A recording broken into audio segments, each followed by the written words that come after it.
If 2022 is called to order. Mr. Clerk, please call the roll. Unmute yourself. Vice President Bears. Council Carviallo. Present. Council Collins. Present. Council Knight. Council Scarpelli. Council Singh. I saw that you just arrived. It's on the Zoom. I doesn't have voice yet. President Morrell.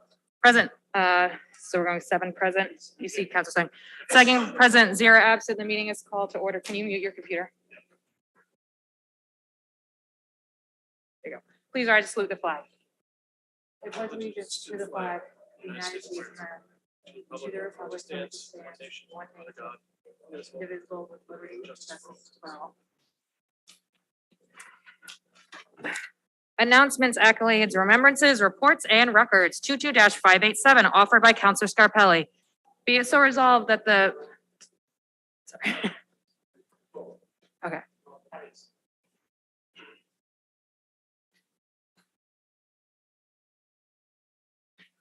Just, okay, good. Yeah. I think, okay, thank you. Be it so resolved that the Medford City Council invite the Medford High School head football coach and the players to the next city council meeting in recognition of their outstanding community outreach. Councilor Scarpelli. You want to come up? Sure.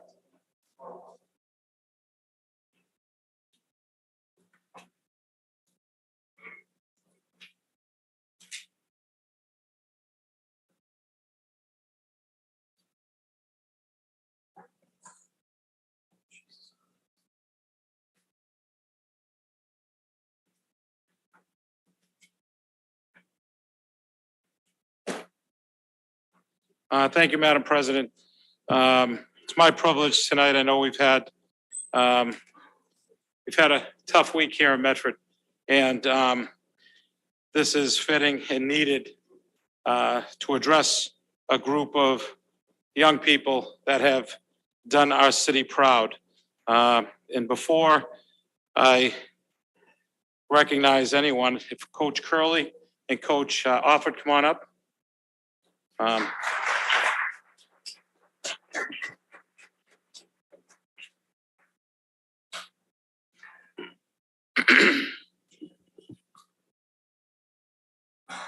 I just called them up just because next to Coach Curley, I look like a supermodel. So I wanted to make sure he was next to me. But you guys, I wanted to really put a resolution through a few weeks back to acknowledge what the Medford Mustang football team has done and their coaching staff.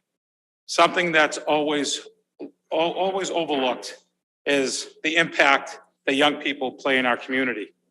And it's easy when it's something bad, right? When it's something bad, yeah, everybody wants to talk about what the kids are doing wrong. But I wanted to make sure that as I looked through different messages that I received, I was noticing a trend. I was noticing an amazing trend. That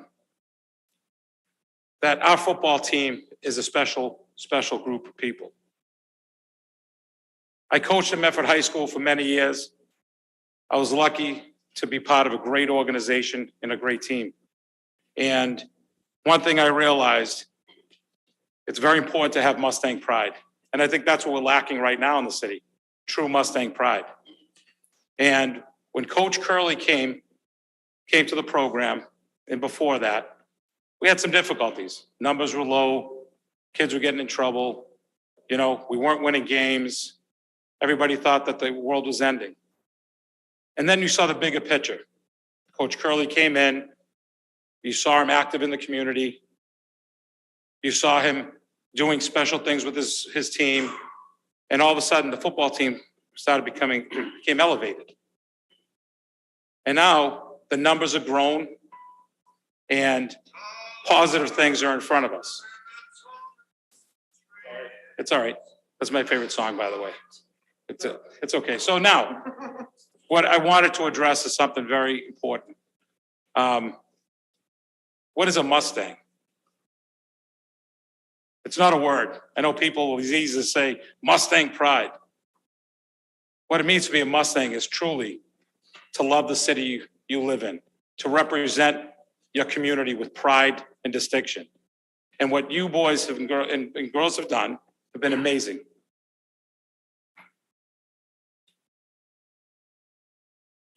One thing I will say is that we have Coach Curley as your leader. And that's the key, having a leader you can lean on. A person that wants to be involved in a young person's life, no matter what the circumstance. And it's easy to say when things aren't going well and teams aren't winning and you're losing, it's easy to say, well, they're no good, let's get rid of the coach and let's start all over again. What I find so impressive, and I want you to understand, this isn't about winning and losing. You went to Fenway Park and you represented Medford with a lot of respect and pride. But what why I put this resolution through is for what you're doing off the field. A few things that this football team has done. You've helped organize the National Night Out with the whole football team and the police department. Really showing what unity means and how everybody works together. You led that. In September, you helped empty out the senior citizens' basements and helped seniors. In October, you helped with the Unified Basketball League. The day before Thanksgiving, before the Thanksgiving game, we saw you guys over at McDonald's Stadium helping with the Unified Flag football game. Then you saw a bunch of football players in yards raking out people's yards that couldn't do it themselves. And now you're helping with the Medford Family Network for their toy drive. That's amazing. And I wanted to have this opportunity tonight to bring Coach Curley up and really commend you for what you have done and really put you on the pedestal that you deserve to be put on. One thing is having the leader to show you the way.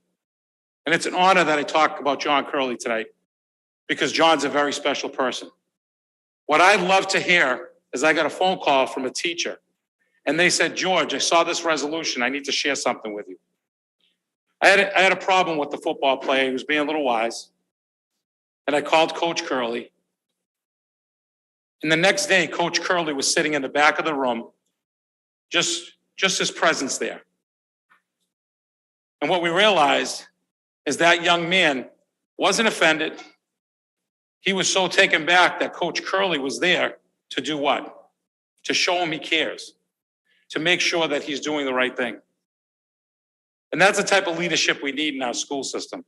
And what you boys have done and girls have done and gone out to the community and put together all of these community service hours, it's something we should, as a city, applaud.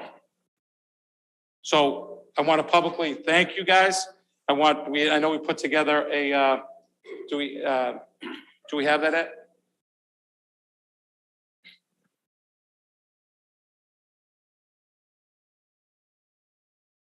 Accommodation.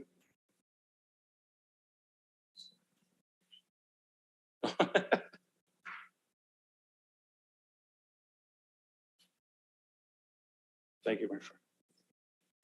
Okay, so we have accommodations that we put together. It's the Medford Mustang City Council. The Medford City Council awarded this commendation to, and we'll say the young man's name, the young lady's name, in recognition of your outstanding 2022 season with the Medford High School football team and your commitment to community service. Congratulations on your accomplishments. Go Mustangs. If we can, we'd love just to recognize you. We're going to call your name up. I know that Coach Curley, Coach Offer are going to help out. If we can, just before we get going, if Coach Curley have anything to say, I know that before we get going, I know some of the boys and girls want to get in and out. So I know that if Coach have anything to say, that'd be great.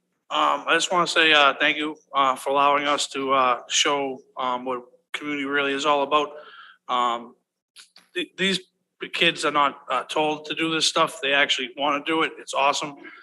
Just like the leaf cleanup we did, I would go to one house and all of a sudden I would see 6 kids cleaning. Then I'd go to another house and all of a sudden I see like 4 kids cleaning. There's 10 kids at the house, but the other 6 are on the other side of the house, just grouping each other together. And then the beautiful thing about our football team and our program is that we have parents involved. Like you have parents right there here tonight that are really, really involved by like cooking meals, helping us before games, after games, taking care of stuff that we don't know about, other kids that we don't know about. So it's a real big family aspect, and I'm very honored, and this is it's a really good moment for the community, not just the football team, but the community itself. And I really do appreciate this. So thank you very much, Coach.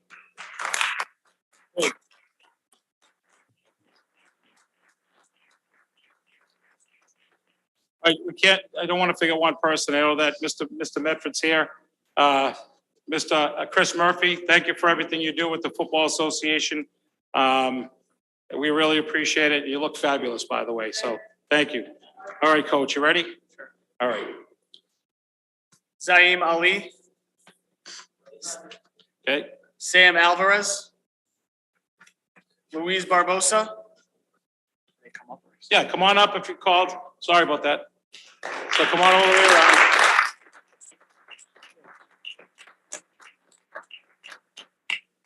Magerson Bazile.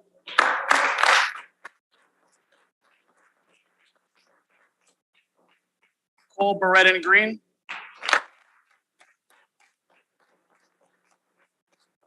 Nathan Brow. Angelo Cerullo. Brianna Cerullo. Jaden Cesar. Armando Chavez. Emmett Chastain. Nathan Chevalier. Nicholas Correnti.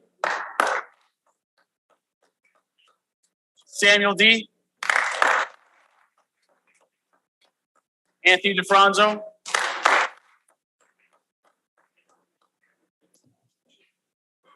Chris DeFranzo.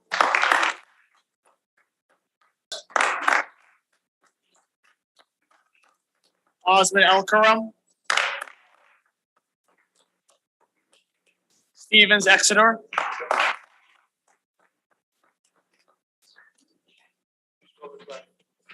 Prince. Pedro Fernandez. Demi Georges. Gio Ross.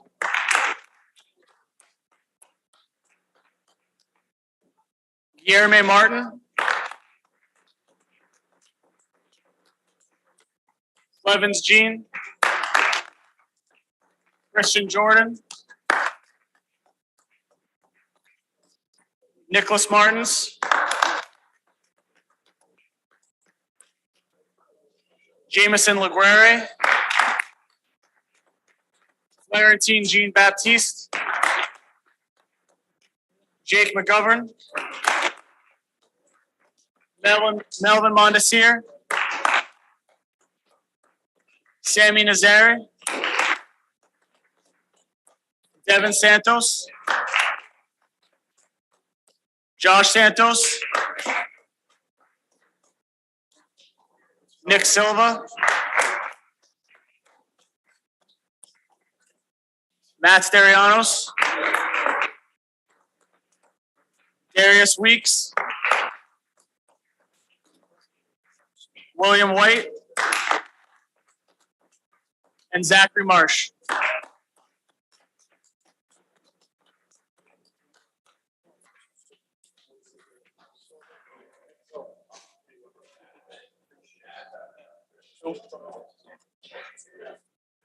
Jack Lombardo. And JT Mastracola. Yeah. Ryan Mabardi. Dom Rizzo. No. Trav Moody. William Penn Erickson.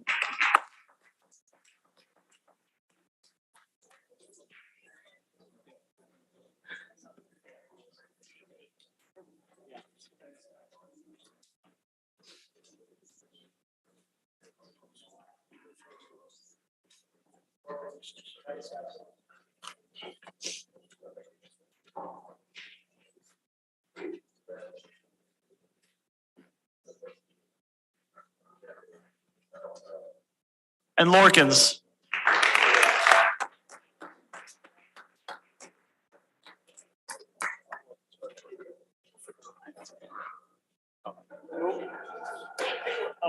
And Michael Piccolo.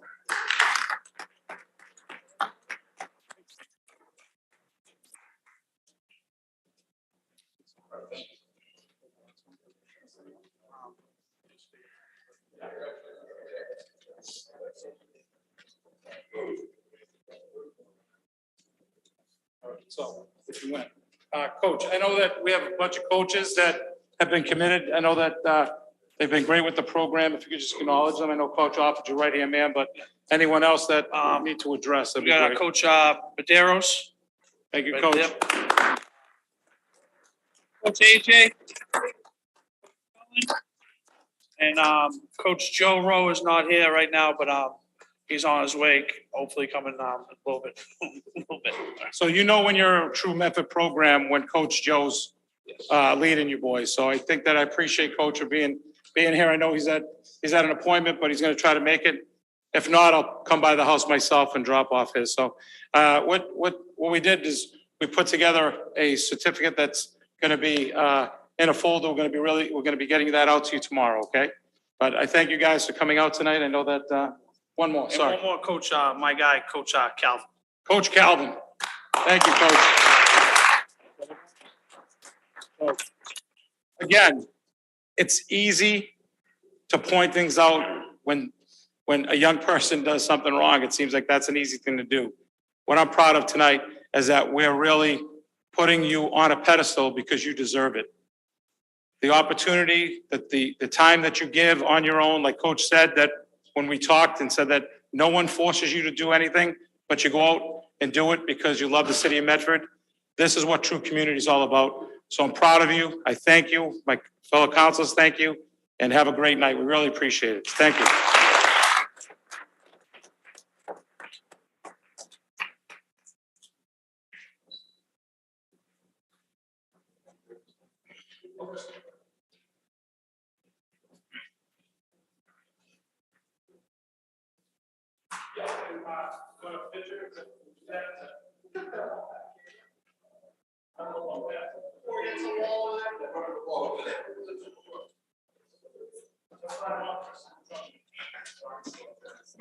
Tall ones in the back.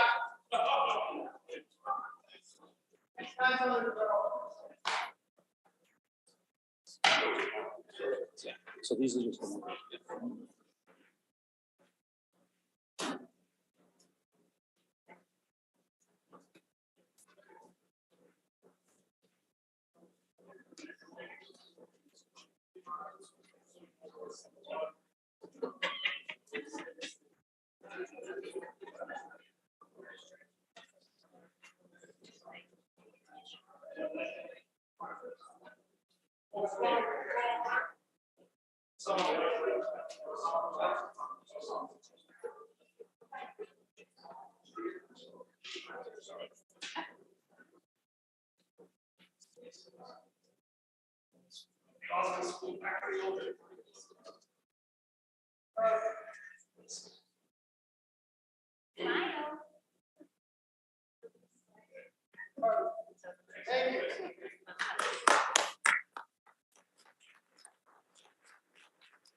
It's fine.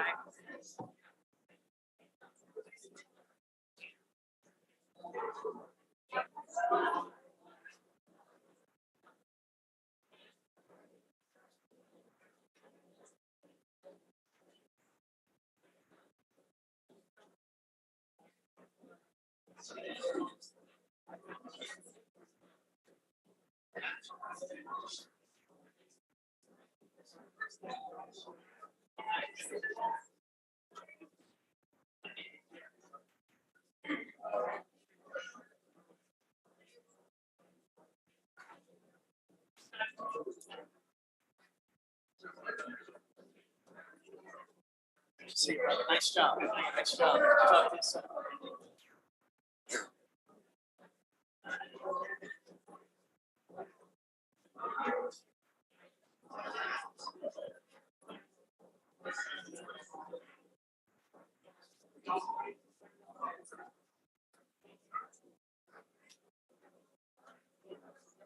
Thank you, sir.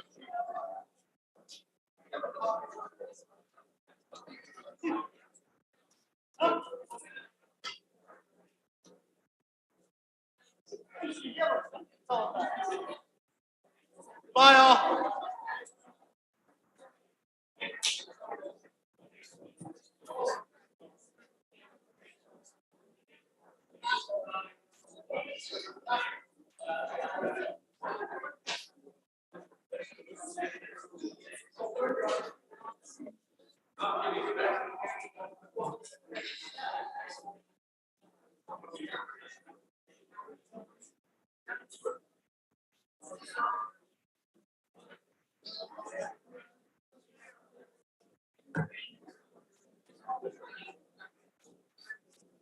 Oh, I hope so.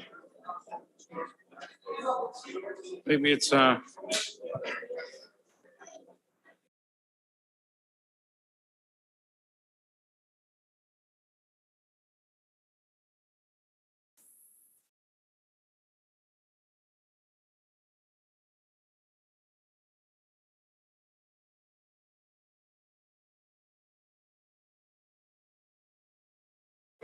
Madam President. Madam President, Motion. approval? Oh, sorry. So on the motion of Counselor Scarpelli, I move approval on the paper that was just before us, 22587. Second. Mr. Clerk, seconded by Vice President Bears. Mr. Clerk, please call the roll. Vice President Bears. Yes. Council Carviallo. Yes. Council Collins. Yes. Council Knight. Yes. Council Scarpelli. Yes. Council Sang. Yes. I guess yes. Council Sang. Yes. We can't hear you. Indicated yes. Okay. President Morrell. Yes, 7 affirmative, 0 in the negative, the motion passes. Madam President, motion to suspend the rules to take papers 22-584, 22-609, 22-603, and 22-604.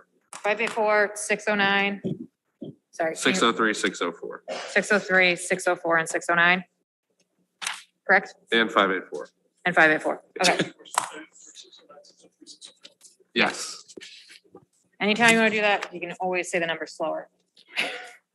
So on the motion of Vice President Bears to suspend the rules to take papers 22-584, 22-603, 22-604, and 22-609 out of order, seconded by Councilor Carviallo. Mr. Clerk, please call the roll.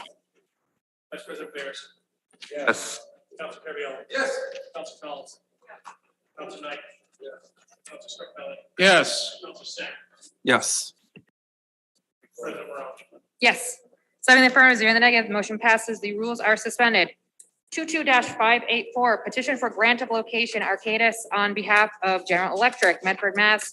City Clerk's Office. You are hereby notified that the Medford City Council will hold a public hearing in the Howard F. Alden Memorial Chambers and via Zoom at 7 p.m. on Tuesday, December 20th, 2022, on a petition of Arcadis on behalf of General Electric for a proposed monitoring well location at 4,000 Mystic Valley Parkway and Madam Commercial Street. President, motion for a brief summary. On the motion of Vice President Bears, to waive the reading for a brief summary from the petitioner, seconded by Second. Councilor Scarpelli. Mr. Clerk, please call the roll.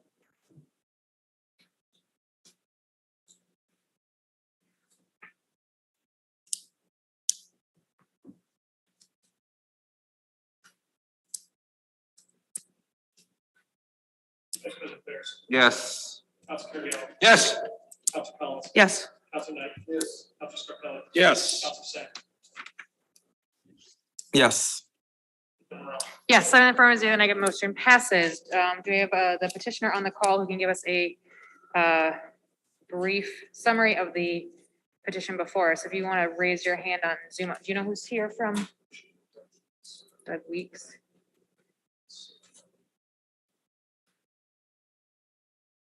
Oh, I see, 8 weeks, okay, got it. Okay. Name and address for the record, please. It's Doug Weeks. Address is 100 Hollister Way, Burnt Hills, New York. Thank you. Could you give us a brief summary of the petition before us? Yeah, so we are requesting permission to install a groundwater monitoring well adjacent to the sidewalk along the east side of Commercial Street. The purpose of the well is to allow the General Electric Company to continue to monitor groundwater conditions down gradient of their property at 3960 Mystic Valley Parkway. They've been doing investigation and cleanup work there for a number of years under the Massachusetts contingency plan. And this well is just part of their ongoing obligations under the MCP. Thank you. Before I open up the public hearing, do we have questions from counselors? Madam President, if I can. Councilor Scarpelli? Is anybody representing the city to answer any questions on this call?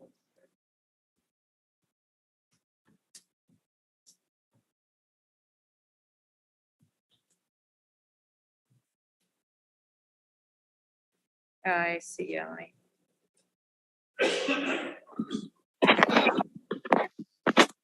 Want a summary from Owen as well? Or? Yeah, if I can, this is the first time we've received this type of request. Owen, could you tell us a little bit about this project from the city point of view? Thank you. From the city point of view, it's basically, it's just a monitoring well. It's a small 2-foot well that's located on city property. All right, so structurally, it's not unsafe, or it's not going to jeopardize the area around the well. It's pretty. Correct. Do you, correct? And you're recommending this, Owen? Is this something you recommend? Yes, Okay, thank you. I think I took no exceptions in how I phrased it. Any other questions for the council? Owen, is this monitoring water quality or water table? Water quality, I believe. Okay, Yeah, it would actually be both. it's both. Okay, water levels and water quality. Okay. Yes. Any others in the council at this time? As this is a public hearing, I do need to open the public hearing. So if there's anyone who would like to speak in favor of the petition, this public hearing is open, and please raise your hand to speak now. Mr. Weeks, I believe that would be you. Are you in favor of this petition? Yes. You can say yes. It's protocol. Yes. Thank you. Is there anyone else who would like to speak in favor of this petition? Seeing none, this portion of the hearing is closed. Is there anyone who would like to speak against this petition? Seeing none, this portion of the hearing is closed. Do I have a motion from the council? Motion. On the motion of Councilor Knight to approve, seconded by Councilor Carviallo. Mr. Clerk, please call the roll. Vice President Bears. Yes. Councilor Carviallo. Councilor Collins. Yes. Councilor Knight. Yes. Councilor Scarpelli. Yes. Councilor Singh. Yes. President Brown. Yes, 7 in the affirmative, 0 in the negative. The motion passes. My intention was to do 609 next. That's the victual license. Okay. And we'll go back to 603. Yeah. Okay. Petitions, presentations, and similar papers. 22-609, petition for common victuals license by Lynn Rune, 7 Arlington Street, Lynn, Massachusetts, 01902 for Four Season Boba Tea at 34 Riverside Avenue, Medford, Mass. 02155. Handing it over to Chair of our Licensing Commission, Councilor Scarpelli. Thank you, Madam President. Is the petitioner here this evening? Hi, how are you? So I've reviewed the paperwork. Everything seems in order, sirs. This is what type of, if you could just give us just a brief synopsis to share with everybody. Sure. So it's a bubble tea shop that we are opening. So it's a flavored bubble tea from Taiwan. It's very popular at the moment, and it's including fruit tea, milk tea smoothie, and also comes with the flavor boba that you could add inside. Okay, Yeah, that's, all right, great. And what are the hours of operation? what was that again? Hours of operations, what time, what days and It's time? from 12 to 9, from Monday through Saturday. Sunday from 12 to 7. Okay. Yeah. Those hours fall into play. And then, how many employees do you have working for? Just me and my wife. And that's it, the Yeah, whole, that's it. really? Okay. And I hear great things about this product, and we're excited that you're moving to Medford Square. It's a great location. I know that my daughter loves it, so it's going to be, Thank you. it's going to be something we'll see in our family. So again, I see everything in order, Madam President. I would move approval after questions from my fellow councils if they have any. Thank you, Councilor Scarpelli. I see Councilor Singh. I just wanted to wish you the best of luck. My friends and I have always wanted a bubble tea shop in Medford, and it's a great honor for us to be able to have one to call our own. So thank you so much. You're welcome. And good luck. Thank you. Thank you. And I also want to wish you good luck. I just know at my work, I work at university, and they say if you want the students to come anywhere, offer them boba tea. So I hope you have great success. So Thank you.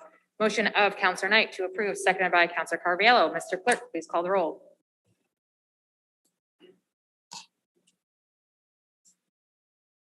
Vice President Ferris. Yes. Council Carviallo. Yes. Council Collins. Yes. Council Knight. Yes. Council Scarpelli. Yes. Council Singh. Yes. President Morrell. Yes, 7 in the affirmative, 0 in the negative. The motion passes. Good luck. Congratulations. Thank you. Good luck. Thank you. So going to 22-603.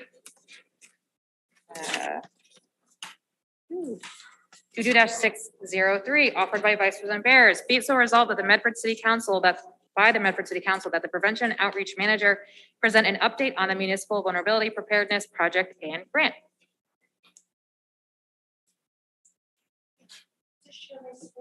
Yep, can you make Penny a co-host?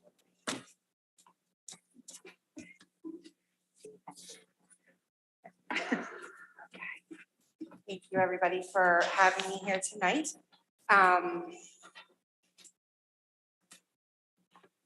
We have your name and we know your name and address, but if you could just introduce yourself too, just for folks who Yes, might not know. Penelope Fanioli, Prevention Outreach Manager for the City of Medford. I live in Tingsboro, Mass.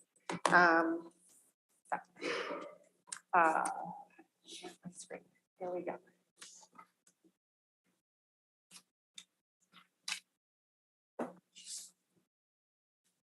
Thank you so much for having me here tonight.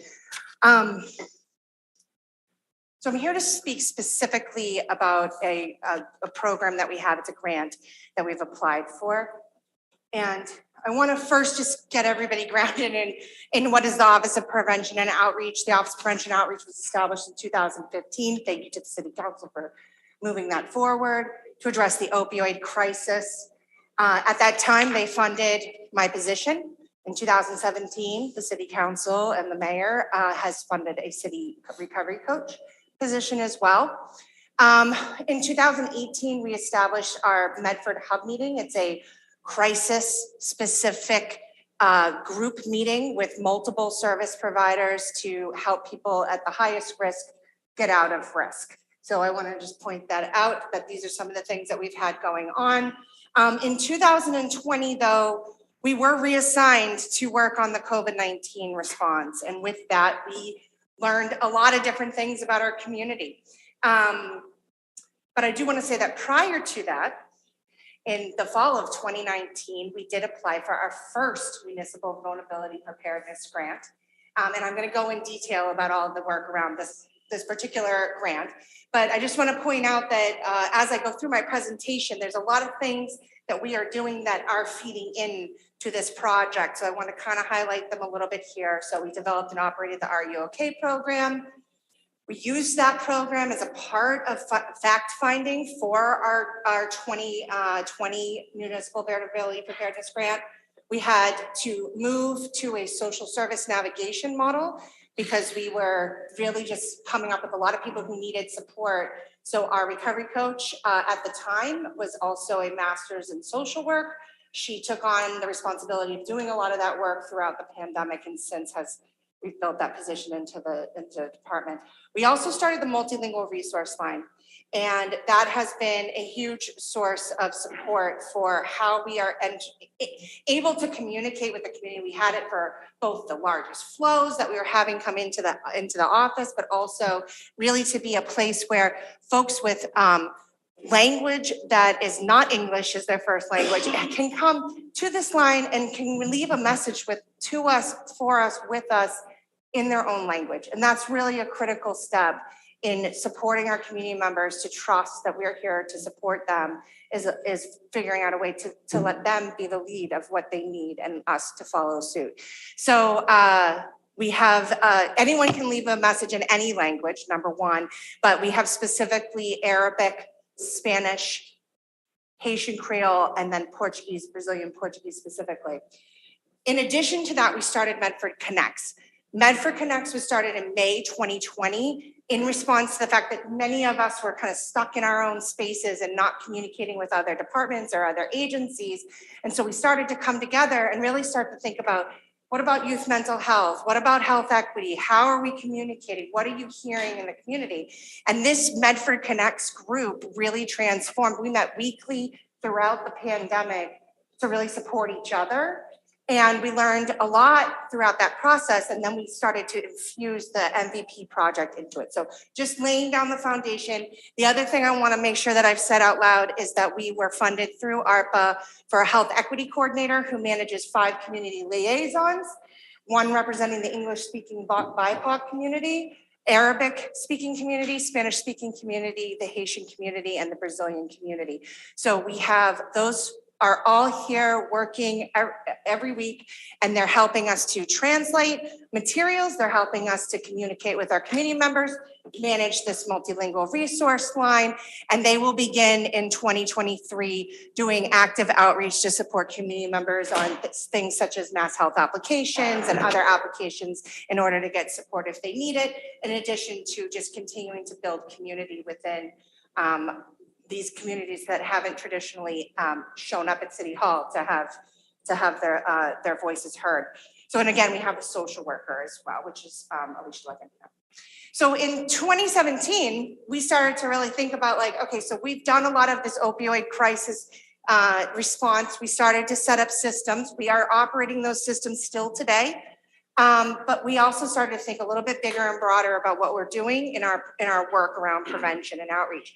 And the social determinants of health is a really critical thing that we need to be working towards to address. So you see these health outcomes. These are all things that we know that we need to address. We want to prevent, right? But what are the behaviors that lead to these health outcomes? We are also working on that. But what are we doing at this more deeper level around the social determinants of health, built environment, education, violence and trauma, employment, housing, social environment? These are some key places where we should start doing our efforts. But even more importantly, let's take a step back and let's dig a little bit deeper down to the roots of these health outcomes. And those are classism, poverty, racism, right, xenophobia, ageism, so on and so forth. So we're looking at this in a comprehensive way, everything that we're doing. And in 2020, when Felicia Hunt, our at that time, Director of Sustainability, said, I think that this project would really fit well with the health department. We said, let's think about this. How can we understand it? And so really it was an assessment. Find out and brainstorm what are the community's needs, what are their resiliency needs. So, what is climate vulnerability and climate resilience? These are lingo terms from the environmental sustainability industry. They don't make a lot of sense to me sometimes. They probably don't make a lot of sense to the general public. So let's break it down, right? And I am going to read this because this is not my real house, so I'm going to do that for myself. So climate vulnerability and resilience are measured by indicators related to exposure, sensitivity, climate hazards, coupled with the ability to get out of harm's way, to adjust to changes and rebuild after a climate event. We just actually experienced a major emergency event, right? And where were we when we started the pandemic? And then where did we end up after? How did we recover? All these things are they kind of apply, right? You can lay an overlay on it.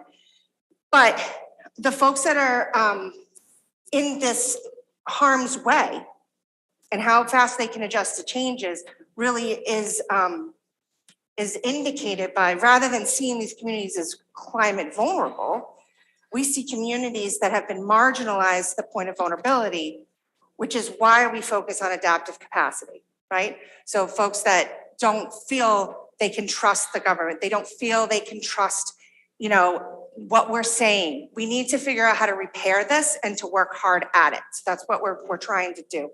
So as you can see though, in these sensitivity, exposure, adaptive capacity, all of these things really are within the wheelhouse. This is really what I just explained that we've been working towards.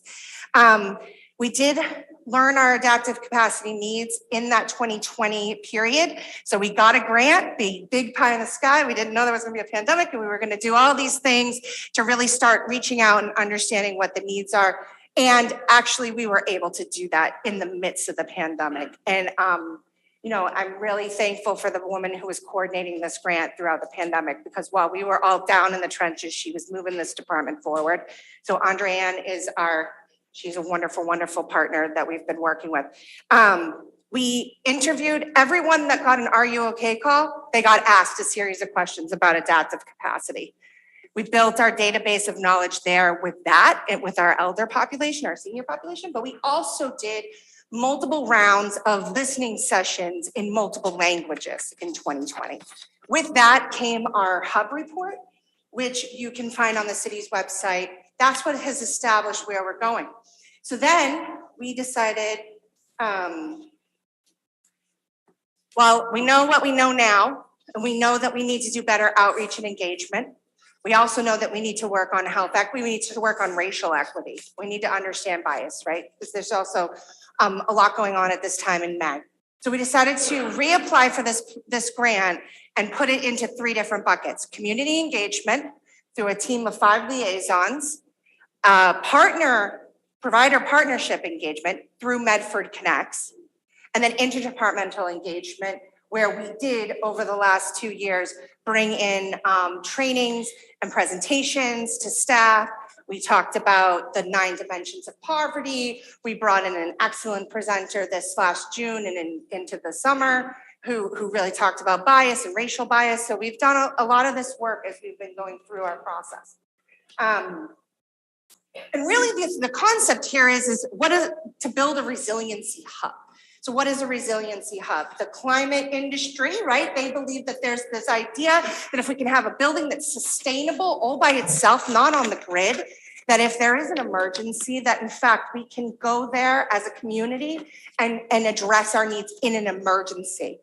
That said, we need to support our communities before there's an emergency, so they know to go to this resiliency. They can trust and they can predict that this is a viable place for them. So we want to do this, we want to support communities before, during, and then after our climate emergency. So Medford Connects will expand and strengthen our community support. And I've lost my picture, my slide. To support our marginalized group, to withstand the climate change, recover from these climate crises.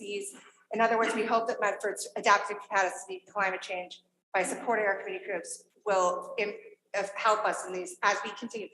We know that climate change is coming, right? It is happening now, and the effects of climate change will put us in a position to have to respond and be prepared to respond. So that's where we are in understanding what we're doing. So as I said, we piloted our community liaison model. We started reaching out to our communities. We started thinking to ourselves, okay, so where is this mythical building in the city of Medford that we can make it energy efficient and independent? And the reality is we don't have that building. And if we have it, it's not available right now. So we still need to do this work, right? We got down to it and we thought, well, how can we do this differently? So in our outreach to our other communities, so we were able to form an Arabic task force. We were able to form a Haitian task force, and we are currently and still reaching out to the other communities to continue to build that partnership and that understanding. But we did a lot of needs assessment to understand what would it need to have? What was this resiliency hub need to have? So instead, we created a network. We came up with the concept of the Resiliency Hub Network. This is an operations plan. It's in your folder. This is all working with our climate partners and consultants about what is needed in Resiliency Hub. What does the research say? What does the industry say? In addition to what does the community need and what do they say? So we want to create spaces where Medford residents can build face-to-face connections, celebrate together, support each other, and access resources and services as they need them. So ideally, this location would be a place that you go and maybe you play cards, but you could also maybe pick up some food, right? You could also get the information to get navigated to a social service navigation, like our Alicia, our social worker. So where we are now, we did get that next round of funding. And what we also found out was really exciting is that the state thinks our model is so important that they are now requiring this model in their future proposals from other communities. So that's very cool. Medford should be proud of that. So what are we doing? We are going to work with our Medford Connects group, folks that have been attending this group regularly and thinking it through, like, how do we work better together? How do we work smoother together? Medford is a social service desert. We don't have our providers living within the city. We have Wayside and their wonderful YMCA moved in to support us. They have a youth center and they have Mystic Community Market and West Medford Community Center. That's really it, right? Medford Family Network is also an agency, but they are also under the city's school system. So it's a quasi nonprofit as well. But these are our key supporters. And so we all collaborated together with a couple of departments as well to start thinking about how are we going to communicate better and how are we going to do this work. So with this change in focus and this understanding that we don't have a physical location, we are moving to a virtual resiliency hub model. Right? We're going to centralize and localize services and information. We're going to formalize a network of community providers, and we're going to set the foundation for resilient communications. So as you can see here, these are all programs that there are programs that live within the city, right? But how are they all connected? So there's a couple of different things that we will do, but one of the key things we're going to be able to do with this funding is purchase a software called Unite Us. And Unite Us is a system, it's a software program, right? With a lot of extra support from that company to help us build up a network. But effectively, our social worker can go in and say, this person needs housing, they need food, they need this. They can refer from that system all at once to 3 or 4 different agencies, all, of course, partnered into the system, right? It can't just, somebody has to receive it. So we have to have that formal partnership. So we're going to continue to work towards that and build that. And we hope that that will help streamline our communications. And just knowing that we have a hub for crisis, but not for prevention. And these efforts will help us to prevent evictions. They'll help us to prevent, starvation or not being connected to services or waiting too long to get what we need.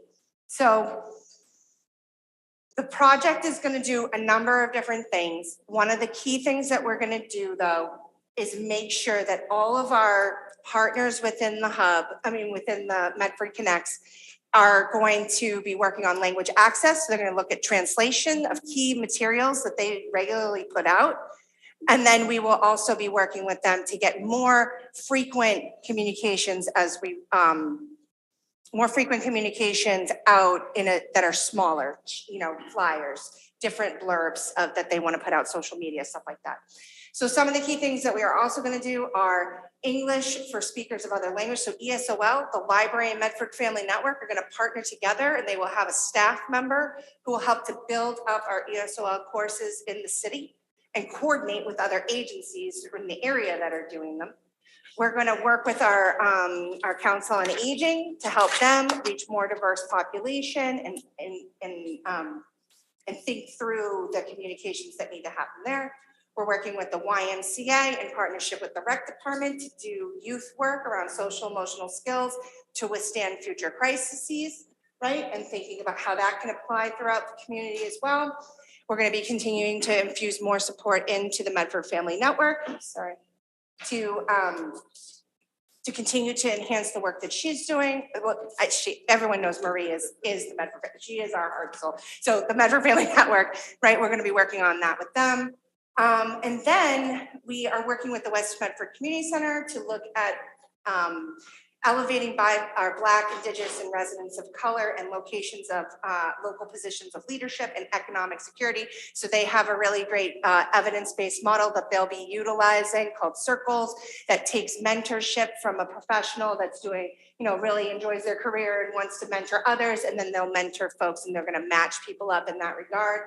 And then, I have to tell you, let's see that one. Oh, and then we are working very intensely with our Mystic Community Market. So Mystic Community Market will be working on a food justice council to look at how we can shape local foodscapes and systems that are shaped by people who have experienced them and not people who haven't.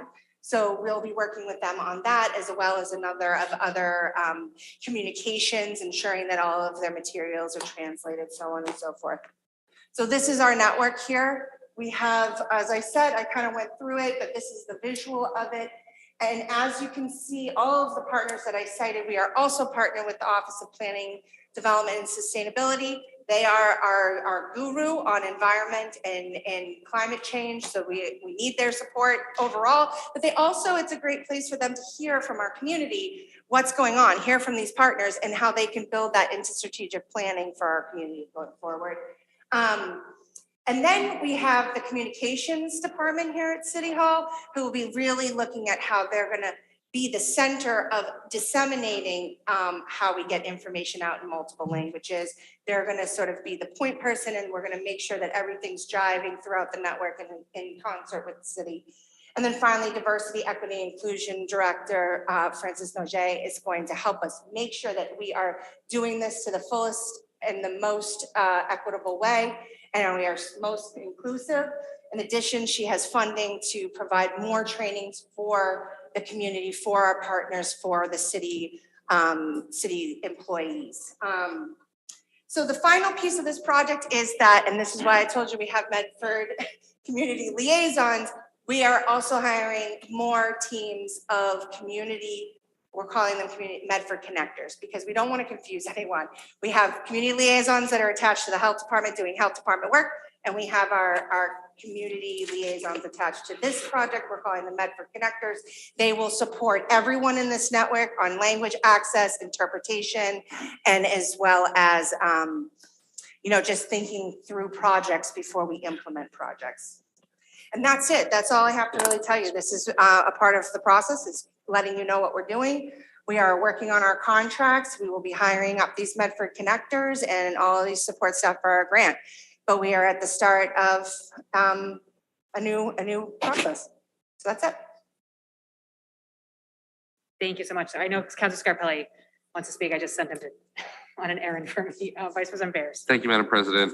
Thank you, Penny, for reaching out to me to make this presentation. I think it's really important for us to hear, and for anyone who's in the community to hear the great work that we're doing. I think this is really showing how we're bringing together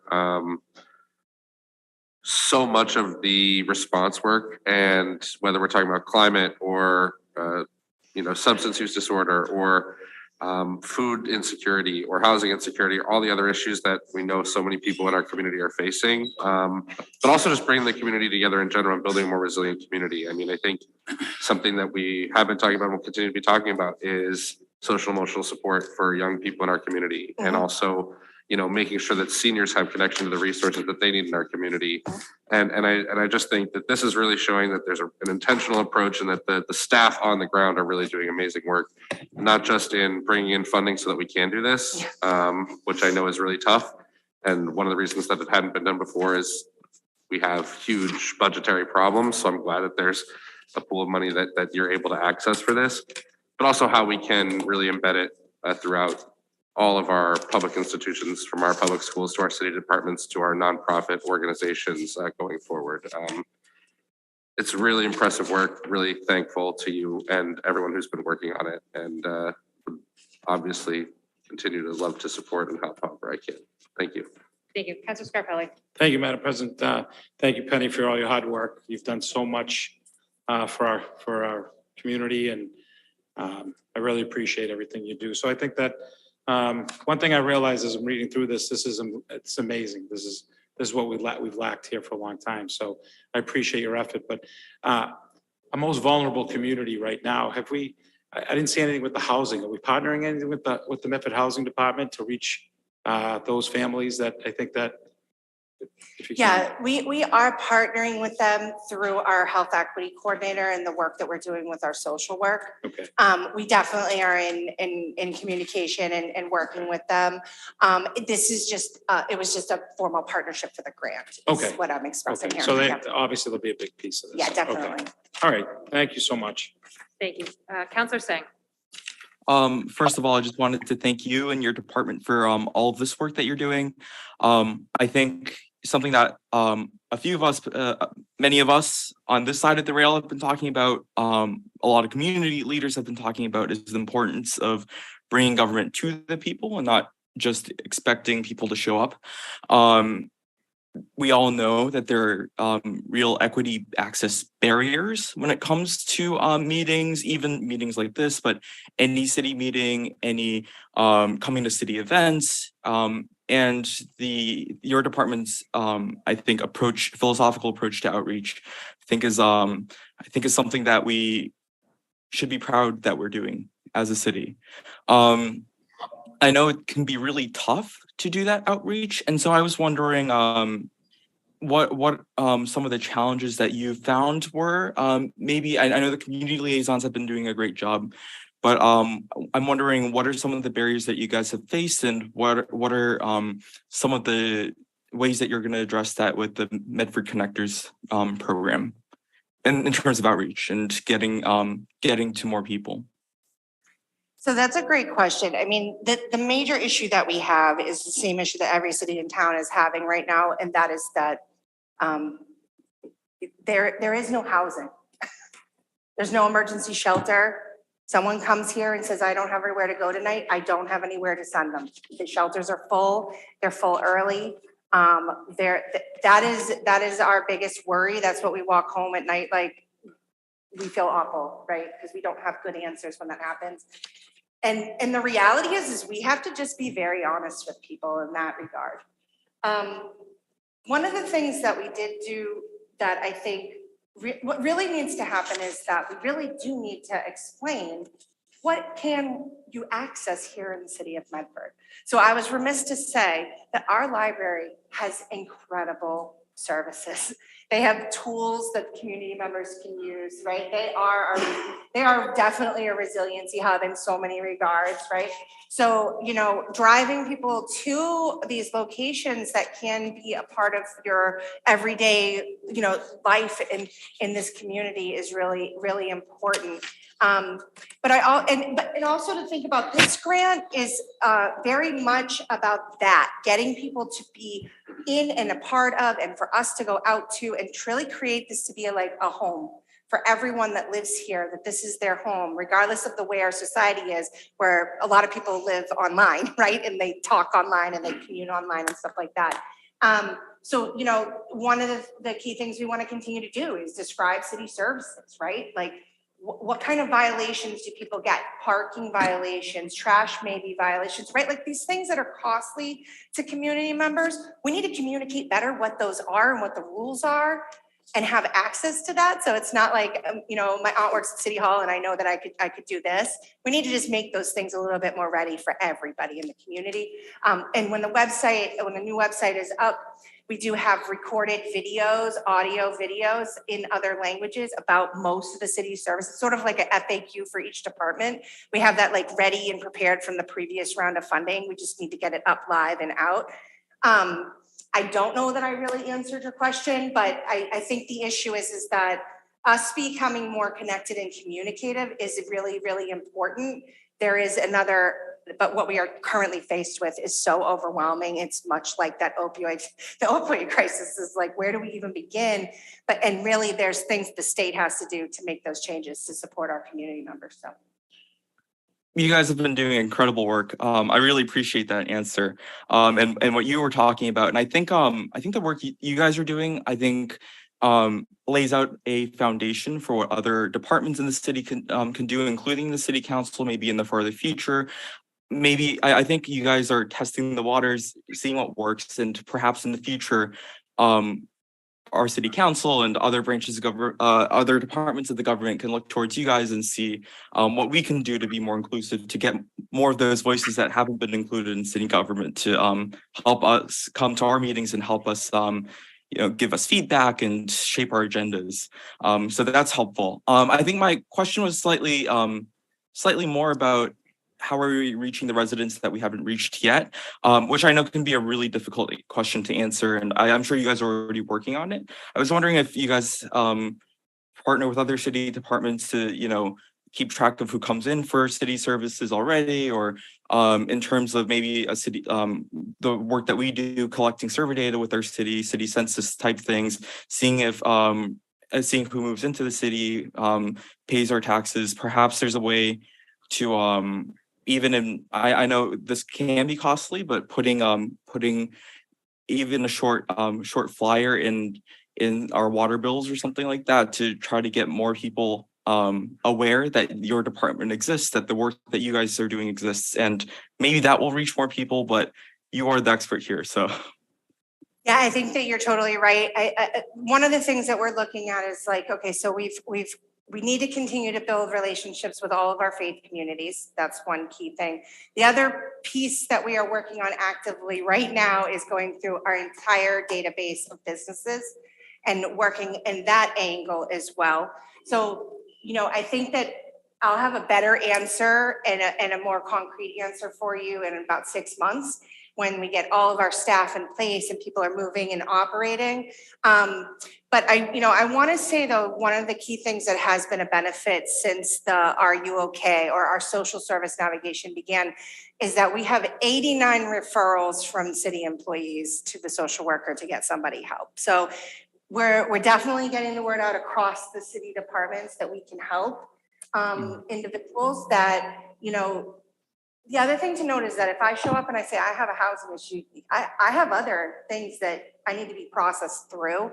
So that's why we really want our city social worker to kind of work with that person and ask those really hard questions for someone to reflect on. And so we really do want city department and we want our folks that work here to get the person to the right place in order to get the information that they need that actually will be able to be viable, right? Just giving someone a pamphlet doesn't solve their issue. We're not gonna solve their issue either, but we can at least give them the correct information and the correct numbers. So. That's excellent. And I think to what you've been saying, as a son of immigrant parents, I've had to translate a lot of things, find out a lot of things about city services. It would be super helpful. Well, the things that you're describing will be super helpful. So, and I think lay out groundwork for, the work that we want to do on youth mental health, on, making our community safer as well. So thank you so much. Thank you. Councilor Carviallo. Thank you, Madam President. I don't know if Councilor Tang just asked my question, but I don't see the Asian population represented here. And they're the largest growing segment of our community right now. That's true. And I don't know. So our plan is for this particular grant round is to expand one of our roles. We have a BIPOC connector role, and we want to really relegate that and reach out to the Asian community. Because I was with some people in Somerville, and they just put on an Asian liaison in their community. So I hope that we can do that here. I do too. Thank you So much for pointing that out. Thank you. Councilor Collins. Thank you so much, Penny, for being here tonight and for presenting, some of the process and progress that's gone into the work that this grant has enabled. I think, over the past year, this grant, I know it's gone on for more than the past year, but, what's come out of this has been one of the things that I, feel most proud of in the city. It's really great to be able to see some first steps towards language equity, doing a better job of reaching out to the people who, historically do not show up to City Hall, are not reached out to, don't speak the language, in whatever way. I think this is really important work. And it's great to get sort of these concrete facts about what specifically has been done, what the grant has enabled the city to do. I think that it's important for us to get a picture of what doing that work of bringing more of the community into community spaces, how that breaks down into roles and positions and programs, kind of gives those numbers some context. As a counselor, and I know that you in your office you get this 10 times more than we do, but we hear from people looking for housing, we hear from people who are looking for pro bono legal representation. The eviction crisis in Medford Square several months ago. Eviction help, tenant organizing. I've been very involved with the mutual aid network for several years. What strikes me every time these conversations come up is it seems like over and over again, we hit against the fact that even our provider network, are very close to hitting their bandwidth. And I know that it just is, it's in my mind so strongly all the time that our regional network of providers is inundated. There's so much need. You said for housing, food insecurity, there's so much need. And I know that that's one of the many things that we need a regional approach for. We need more state assistance for. Where this comes in is, I think, given that, it's so important for us to streamline on the local level as much as possible to make sure that everybody in our community who needs those resources can access them in an easy way. I think this program is doing that, and then everybody in the community can have equitable access to the resources that are available. And I really hope that that work can continue in parallel with, regionally and with our other providers, working to make sure that we have more places to direct people to. I'm sure it's heartbreaking for your staff every time you have to say, I can get you on that wait list. I can get you on that list. I can't get you on that wait list. And I'm sure that's really hard. So I just thank you for this work. I'm really excited to see how it continues. And like Vice President Bear said, so any way this council can support you and continue that work, we're partners with you. Thank you so much. Thank you, Councilor Collins. Penny, I just had one question. So you mentioned part of the work really needing to lean on the communications department at City Hall. So understanding that the communications department is essentially, it's one person. Mm-hmm. So is there any funding in this grant that, funds additional communication support? Because I think that's something we always run into in all aspects of City Hall. And I don't want to detract from any of your work. This is incredible work. The work of you, the liaisons, everyone, this is so much work. I want to make sure, communication supports that, but understanding how it's one person. So. We have, the city has hired a COVID-19, communications Right. support. So there is 2 people now. That's great. And Okay, Emma's so that's already that one's begun been working with backfilled. us. Okay. Yeah, so that's excellent. And I think that role really is absolutely applicable to supporting this grant. So we do have that as a fortunate positive. We do have a little bit of money to go along, like formal translations. It's not a lot of money to be able to do that. Obviously, that's a big budget. So we have to be obviously thoughtful about what we're going to use that funding for, but we do have the money relegated to help them to do that. And then I think that's all I was supposed to say. Okay. Okay. Thank you. I appreciate it. On the motion of Councilor Carviallo to receive and place on file, seconded by Councilor Knight. Mr. Clerk, please call the roll. Thank you, Penny.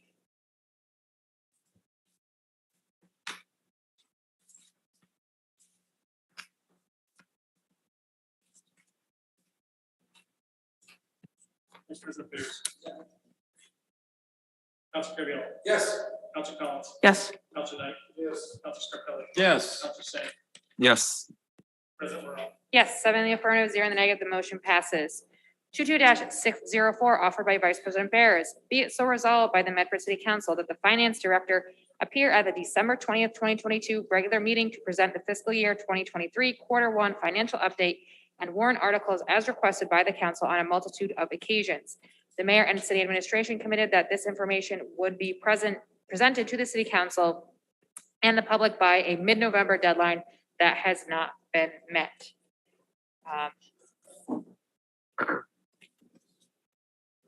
Okay. Thank you, Madam President. And I also do recognize that Councilor Knight did submit an amendment to this paper requesting that the documents be presented to the council in advance of a presentation and that the presentation be tabled to the next regularly scheduled meeting. So I don't know what you have tonight for us, Director Dickinson. I'd be happy to hear kind of a short update, but I do agree that in order for us to be fully prepared for a budget presentation and financial update, having the documents in advance would be helpful. So I don't want to speak for Councilor Knight beyond that, but I do understand that concern. So I'll just put that out there. Thank you, Mr. Bears. Councilor Knight, or would you like to hear from Finance Director? No, I'd like to know why we still haven't received one copy of one warrant article since January of 2021 now? 2021. We have not received one copy of one warrant article. You sat here before this body and put a budget presentation on, and we made it pretty darn clear that we want this document. This council has passed countless resolutions saying we want this document, yet your office has failed to provide it time and time again.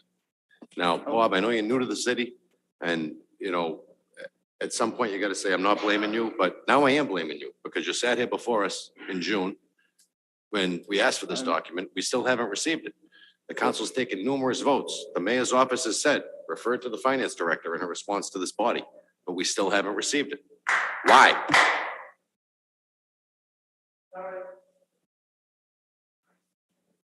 All right, what precisely are you looking for? I mean, is this a for real story right now? After, This is a for real story. I mean, literally, after a year and a half of waiting for this document.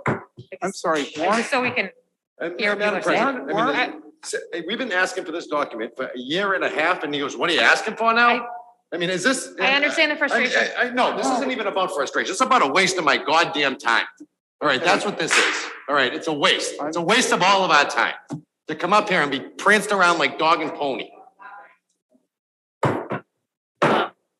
Director All Dickinson. right, to be pranced around like dog and pony. Warrant articles are passed by this body. They're not passed by this body. We've never voted on a warrant article in the last decade.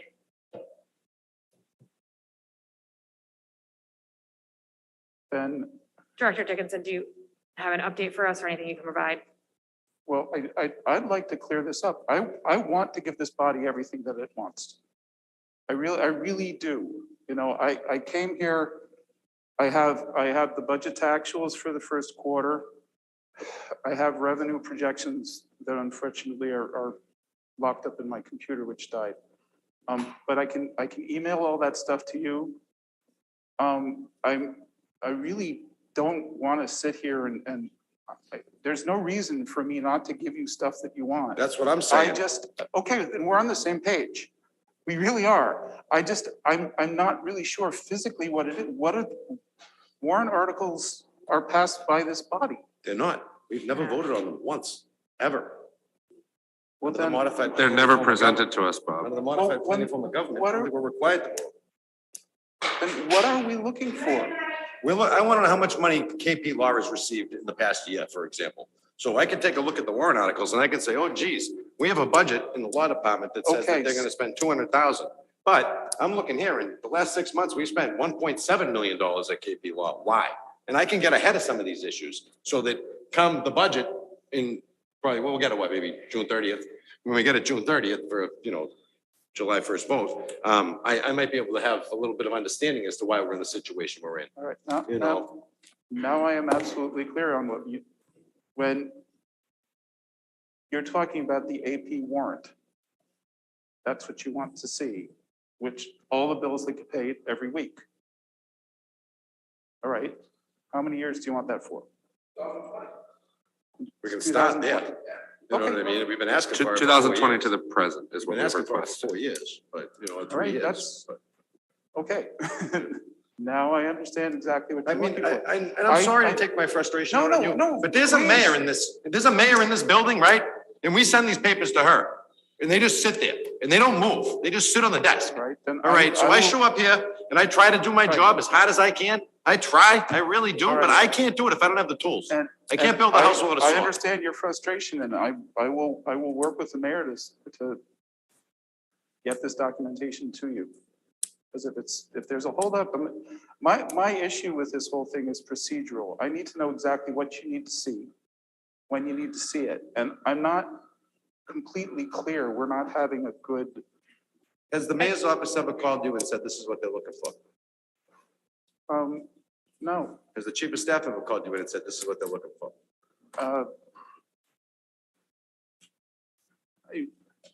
Has the law department ever called you in and said, the city council's asked us to draft an ordinance because they haven't received this information, this is what they're looking for? No, the law department's never. So the called me law for anything. department hasn't called you, the chief of staff hasn't called you, and the mayor's office hasn't called you. But this council's taking at least a dozen affirmative votes to get this information.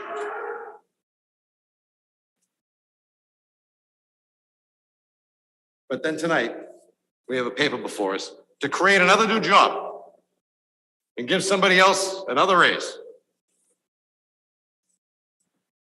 I mean, come on. Thank you, Councilor Knight. Yeah, and just to clarify. And I feel bad that they send you out here to fall on your sword and be a sacrificial lamb. I'm fine with falling on the sword. Because we vote on these papers, they're supposed to go to the administration is supposed to send them to the parties that Then they're I about, will- so if then you're not I getting will- them. I will make sure that I'm getting them, and I will make sure that you're getting the information that you need. Yeah, I can also always, I can reach out, I can have the clerk reach out after the fact if it's not getting there. Point of information. So, Vice President Bears. Thank you, Madam President. If we could, I think, sounds like we should just get on paper right now what we're asking for. that would be great. And, Right. and, part of this, part of this is me being new. I'm not coordinating with the mayor's office. I mean, new or not, if you're not getting the papers, you're not getting the papers, so that's not your fault.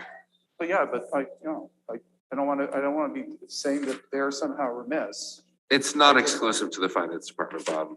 It's almost, unless we make the outreach directly, every paper that we submit to the mayor's office, to almost any department, we're not getting the response in a timely manner or a complete manner. So I just want to put that out there, and I'm not going to ask you to say that, I'll say it. The first thing I want to just get on, so yes, I think the first thing we'd really like to see would be the AP warrants from January 2020 to present. And I know that's probably a pretty big file, but I think we'd all like to see it electronically and also to be sent to the clerk to be delivered to us. Okay. Okay. It would simply be these are the vendors who are paid this warrant. Yeah, and I mean, we can also send you an example of what the previous finance director gave us for warrant articles. Specific bills would have to be looked up if you wanted to see a specific bill. But it will say, we paid Joe Schmo $600. Out of this account. Yeah, okay. So I can that's- also have the clerk send you, when the records are ready, Control F, find your name, and you can Alright. also see this just written out. Right, I as mean, well. the other thing we can send you is Alicia Nunley Benjamin did provide us with copies of what we call warrant articles, and we can provide you an example of that so that you can see what those reports were like. That'd be great. And then the two things that you said that you have with you tonight, you said you had a Q1. Q1 budget to actual with the votes that you took on the 28th for the general fund and water sewer. And then the other thing that you said is you have revenue projections. Well, I have first quarter revenue compared to first quarter revenue from fiscal 2022. Okay. It's stuck in my computer. I can email these files to you if you prefer. Yeah. I do have paper copies of this along with the budget stuff, along with the vote, a copy of the vote that was taken. Do you have multiple copies? Oh, yeah. Can you pass them to Larry and he'll get them to us? Yeah, and I don't mean this to be exhaustive. I'm sure other counselors are going to have other items, but basically what would be also very helpful is if you could take anything that we request tonight, send them to us in a digital format and the clerk in a digital format. He can provide it to us in a print format. And then if we can have that, maybe by the end of this week, then we could have a full presentation from you in January, as Councilor Knight had requested, where we've had time to review the documents in advance to have our questions ready. Okay. It might also be helpful to go talk to the city clerk and say, hey, can I see a copy of the council tracking sheet? It says finance director, because there's probably literally 40 requests that we're looking for out of your office over the course of the last year. All right, well, I apologize that I haven't acted on it. I will follow up with them. Thank you. I'm through. Thank you. Councilor Scarpelli. Thank you, Madam President. Bob, again, the other person taking the heat And I apologize for that. It's not fair to you. And, Go right and- ahead. and I just no, want it done. and I'm not gonna pile on. I think that we should, you know, I think for preparations purposes, I think that maybe calling for a committee of the whole meeting with Bob, once we have all this information, so we can sit down and really sink our teeth into these issues. This is something that, so you understand, Bob, you know, something as simplistic as people that are watching understand. You know, when I was 14, I opened up a checking account. My dad said, okay, this is how you balance your checkbook. This is how you spend your money. And if you have $100 in your account and you want to purchase something for $120, it's telling you can't. Okay, you're responsible to control your own finance. Unfortunately, what we're seeing time after time here, we're getting papers from the mayor. We're getting requests from different counselors about asking for money papers. And to be honest with you, I haven't voted for a financial paper and approval in a long time, because I find it very difficult for this body to do their job, not understanding the basic financial breakdowns of our community. You were there when we had the tough budget process. Yeah. It was horrifying for you being new. And as we're going through this process, Bob, we haven't gotten one paper. We haven't gotten any information about where we're spending our money. And here we are, oh God, almost January 1. So I want the public to know this is the hardship we're feeling in the council. We don't have a city solicitor. I'm trying to ask questions about legal matters, and we don't have anybody to turn to. And I apologize that you have to be here tonight and really be hung out to dry. I'm curious if the chief of staff is here. I did see her on the call earlier. There's a lot of people on Zoom. She is on the call. If I can we address the question to her? Madam Chief of Staff, are you there? See two name it. There we go. Councilor Scarpelli, your question. Thank you, President. I think it's a simple question. I know that the chief of staff has been out for legitimate reasons, and she just starting to ramp back up. But were you familiar that our finance director hasn't received any of this information from this council? I'm not sure I would phrase it that way. However, I would state that both he and I have been discussing the matter, attempting to work on what specifically it is that the council is looking for. I think that this is a matter of language. And I've also been working to try to find out what historically the city council has received. But again, as you stated, I'm returning from leave. So this is a matter that's important to myself, the administration, the finance director. I believe we all intend and want to provide this information. So I apologize that it hasn't been provided yet, and I take responsibility for that. Councilor Knight. I'm just curious, if a rank and file employee, say in the Medford DPW for a year and a half, failed to provide you with information that you requested, what would happen to them? President Morrell, through you, I take that as a rhetorical question. Matters of personnel are not matters on the city council floor. I'm not sure I understand what I can't hear what you're You saying, can't, you're coming in a little warbled, Nina. even when it's clear. So again, I heard your answer. I don't appreciate the response. I think that this has been a total lack of disrespect to this council. We have crises that we're dealing with right now, that we're looking at financial support and hoping for some financial support. And we don't know where we are financially. So to move forward with any of these dog and pony requests and then ask for funding for deeply needed resolves and not having an understanding of where we are financially is very difficult for me as a counselor to make decisions moving this city forward. I hope everybody that's watching and understands realizes how dysfunctional this community looks right now. There are so many issues that we're seeing that are coming across from us, and this is so totally embarrassing. I'm disheartened right now. So, Bob, again, I apologize for the answer that the chief of staff just gave. The understanding is this: we have been asking for money papers, I believe from the day after we had our budget, and we've been trying to get some information, some valuable information of where we're going, what direction we're in. We're trying to figure out tonight's a very important meeting. There's some resolutions tonight. We're talking about some very important issues and looking to fund some very important issues. But getting the okay from the administration to fund papers and then not understanding where we are, because I believe you were there when the mayor said, as critical as last year's budget was, next year's is going to be even worse. And what puts me on edge right now, Bob, is the fact that we haven't seen anything. And we can't move to support our most neediest members of our community and resolutions that are coming forward. So I find this very disheartening. I find this very troubling. And I don't know how my 16, 17-year-old daughter has the ability to run her finances better than what we're seeing with this multi-million-dollar corporation called Medford. So, and again, I know it's not you, Bob, but I had to express my concerns and disgust. So thank you.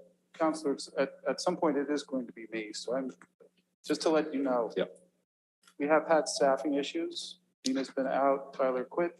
Yep. We've got a very, very good person to take over from Tyler. She is already working on the 2024 budget. Like we have already had meetings on it with all the department heads. So we're working on that right now. We got the recap done. I'm working on the state reporting, so we'll know what free cash will be. Hopefully we'll have that wrapped up within the next month, depending on how much availability they have. They have staffing issues too. We were fortunate to get the recap done so quickly because there are people out there too, and everybody does their recap at the same time. So that's coming along. By the end of December, I can do the cash recon for the first half of fiscal 2023, which we can send off to CLA and get our revenue replacement number from ARPA for that. We'll also have a much better projection of how much revenue we are actually going to take in 2023. So we are working on all these things. I'm doing a lot of cleanup work, especially on all the grant fundings. And the CPC, the linkage funds, all that stuff. Just trying to get the books back in order to be in a firm foundation from what I'm being able to say, this is what's actually going on. So I'm sorry for the miscommunications or lack of communications, but we are seriously working on this stuff. And I don't want to be here till 2 a.m. on June 28th, hashing out a budget. Neither do you guys. So this is all going to be taken care of well before that. That is what's going on right now with us. Thank you, Director Dickinson. Councilor Collins. I just wanted to thank you for coming before us, for having these numbers prepared and for your candor. I think we all know that, when you took the job here, you didn't sign up for a cakewalk, but, we all know how much is on your plate with catching up from our financial backlog, reconciling everything. And we don't want, your role in getting us up to speed to be any more, painful than it has to be. So I'm hoping that, I'm looking forward to the presentation in January. I really appreciate, your help in dialing down how to get us what we need.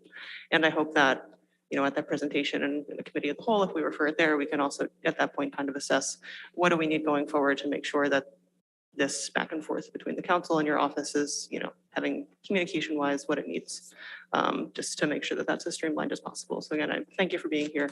We do really appreciate your hard work. Thank you, Councilor Collins. Anytime. Councilor Scarlett, was that a motion to send this to a committee of the whole? Please, I think until we have all the information in front of us and Bob has time now to get the documentation that we need to move this forward or to understand it. I think we need it immediately. It's something that, you know, we've been asking for forever. So thank you, Madam President. Thank you, Councilor Scarpelli. Any If I further could, discussion from the council? Vice President Barron. Just amend the motion to request that the finance director submit to the clerk and the council in digital format the documents requested and documents that we listed out earlier. And I'll leave it at that, but I do think we should try to schedule this early in January and try to figure it out. Thank you. Yeah, and I can connect with you, Bob, just whenever it's ready, we can get that on the schedule. Whenever everything is ready, we can get that on the schedule so I can coordinate with Okay, you. yeah, so I'll get it on the schedule with Adam. I'll work with you whenever, I'll email you, I'll follow up so we can just schedule it when you have everything ready. So on the motion of Councilor Scarpelli as amended by Vice President Bear, seconded by. Oh, Council and I had submitted amendments in advance for which.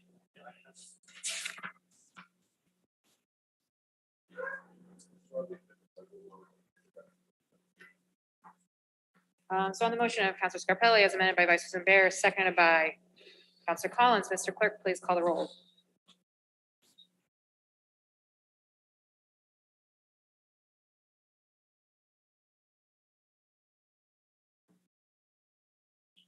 Vice President Bears. Yes. Councilor Carviallo. Yes. Councilor Collins. Yes.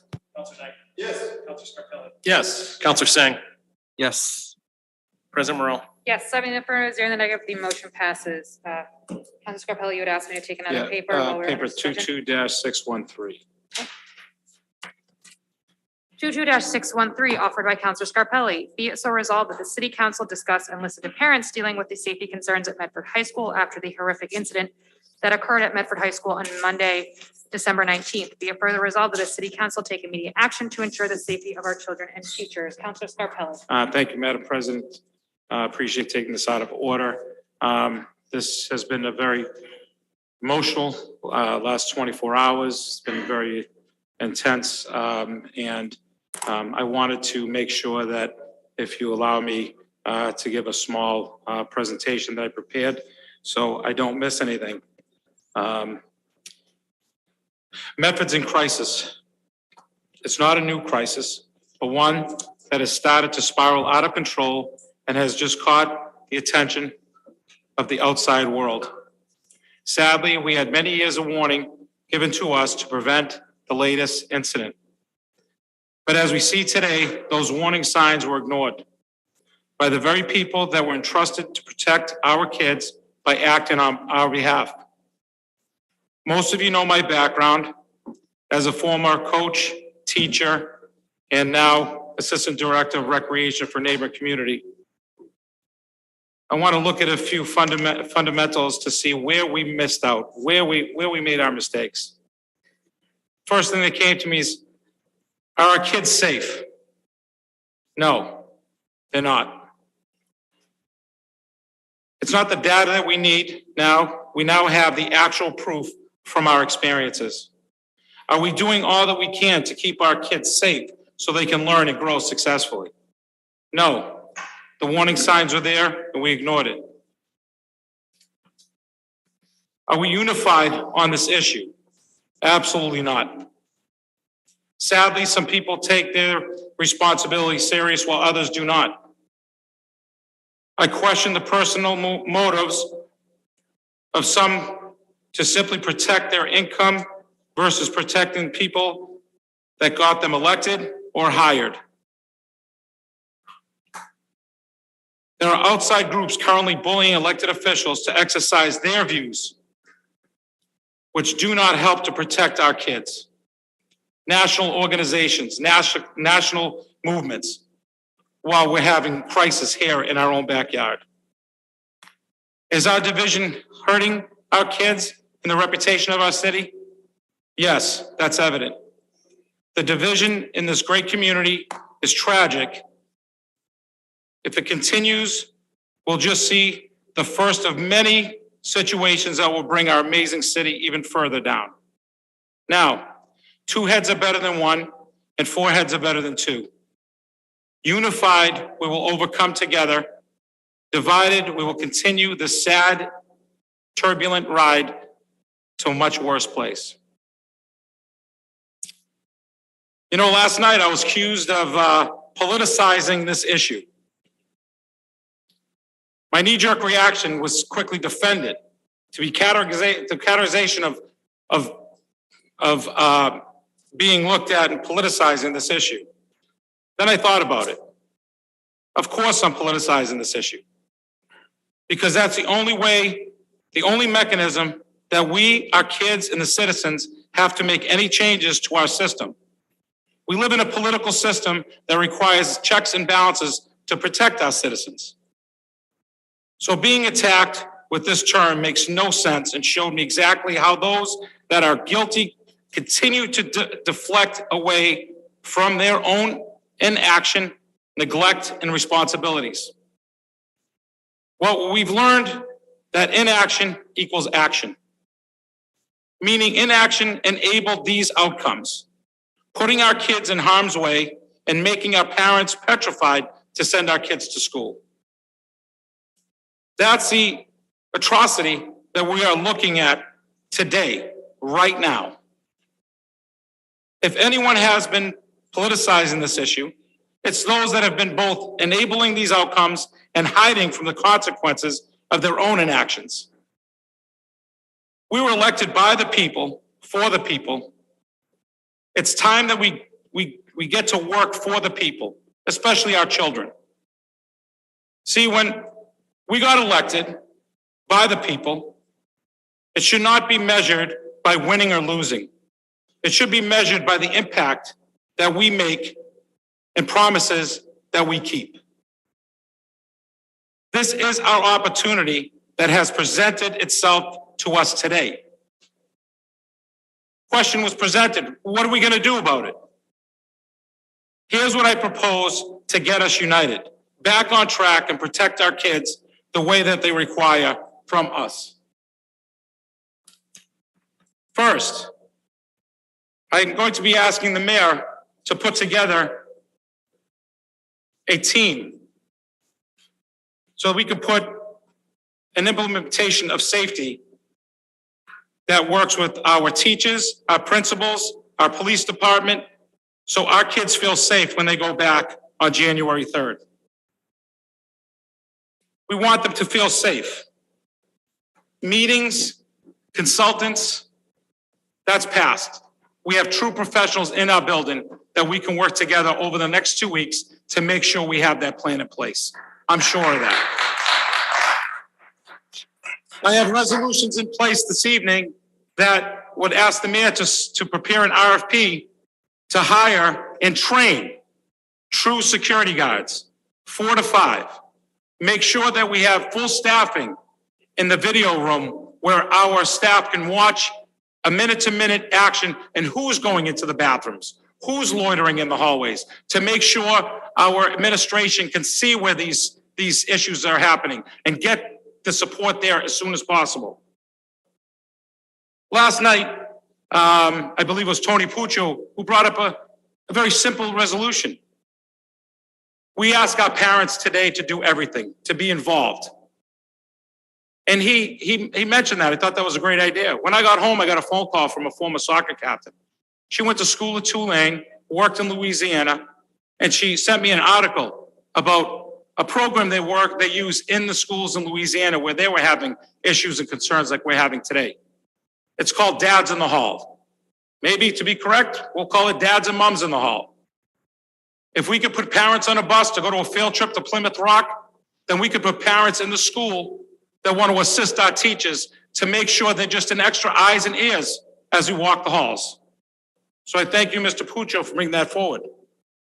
I'm going to ask the school committee to open up their meetings for public participation, where there's a dialogue like last evening. So if there's an issue with parents, students, or constituents, they have this forum to come and speak with a dialogue back and forth to make sure things are identified. The process that's in place right now, as some parents can tell you tonight, very daunting. to put it through, to ask to get approval, to read something, to write something up, and making sure that what is going to be presented is approved is another form of censorship. If not, I'm going to request this council to go back to the original request that Council Knight and I put forth as an ordinance change, demanding that we put in place that format for the city school committee so they have an avenue to have a voice and they can listen. So this has been a very intense last 24 hours. My daughter didn't go to school, nor did, I believe, close to 400 other students.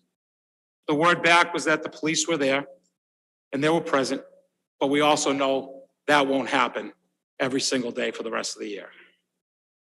So I implore our school committee to work together with the police department to move forward to making sure that there's a plan in place over the next few weeks. So we have our children feeling safe and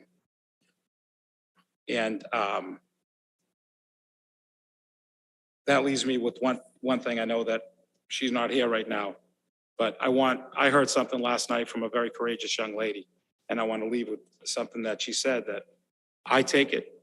It was directed to me. It's directed to all of us. It was very simple, as she said, step up or step down. We have a responsibility, and I hope we hear it. And we have a responsibility to make sure that we're giving the tools to our leaders in the school, our principals and assistant principals, to make sure that they can run the schools as efficient as they did when they led the middle schools or before this administration, when they were part of the resolutions. So let's unify this community. Let's unify our schools, and let's make Medford the city that it's always been. An amazing place to live, work, and raise their family. So thank you, Madam President.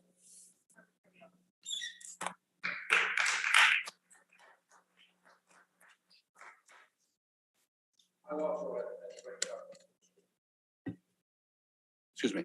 I also had a grandchild that didn't go to school today either because of her fear. But, instead of being here tonight advocating for funding, for hiring teachers, school repairs, or asking for supplies, I'm here tonight to add my voice to the groundswell of anger and outrage that so many are feeling regarding the recent violence at Medford High School. So now I am demanding adequate resources for security to help keep our students safe. First off, let's get one thing straight. Stabbing yesterday was not an isolated incident. Bullying has been going on for a long time at that high school. Didn't just start yesterday. A gun clip found in the middle school auditorium during a school vacation was an isolated incident. No one was hurt. Gun clips by themselves don't hurt people, but knives and physical violence do. Everyone who engages in the community could see this coming a mile away. Bullying has been escalated unchecked since the start of the school year. But rather than address the situation on early, school officials, superintendent, school committee, and the mayor consistently downplayed each and every incident, hoping it would go away. It was unconscionable that no comment, acknowledgement, or plan of action was implemented immediately. What are we thinking? We all know when people aren't thinking. Yesterday's school committee was another pointless charade of the council needs to work together and not yell at us. Let me tell you something. I've been working here for 11 years. I've gotten yelled at many times. If you can't take getting yelled at, then don't run for office. I've been willing to work together with any elected body since the first day I was elected. People are justifiably angry. It's become quite clear that when the teachers had a vote of no confidence directed to the school committee and the mayor as chair. I'm tired of seeing my city, Medford, in the media recently with a glaring negative spotlight now focused on our community. It's evident that we're not ready for this prime time.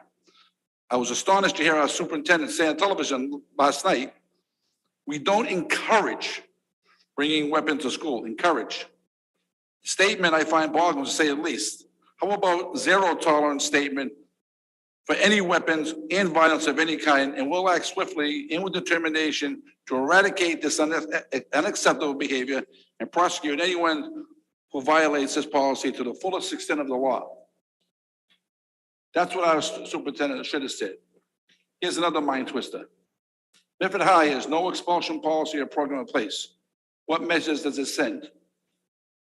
Do you want, and don't worry, you won't get kicked out of school. After all, everyone is entitled to an education. No, not if they're in a danger in this community. And all this begs the question, where is the mayor in all this? To hope this just goes away, not showing leadership, that's not a surprise to me here either. So where do we go from here?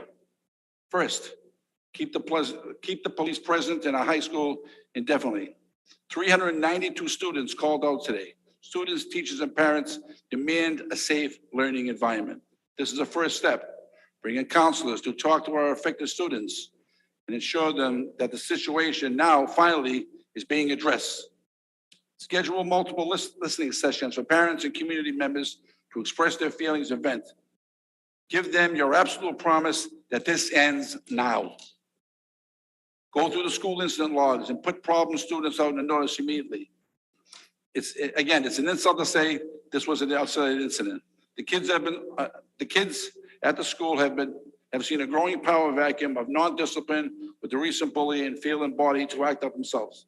It's copycat pure violence and simple. Lastly, hold yourself accountable and admit that you minimize the problem instead of deflecting the blame. That's the only way to move forward from this. The principal and superintendent should put a clear professional plan in place to start 2023 right. We owe it to our children and their future. We can fix mistakes that were made, but if someone loses their life due to needless violence, that's not a mistake that anyone can fix. I'm proud to be a graduate of Medford High School, and I have many fond memories of my time there. What kind of memories are these children going to have for their years at Medford High? We can change that, but we've got to act now. Thank you.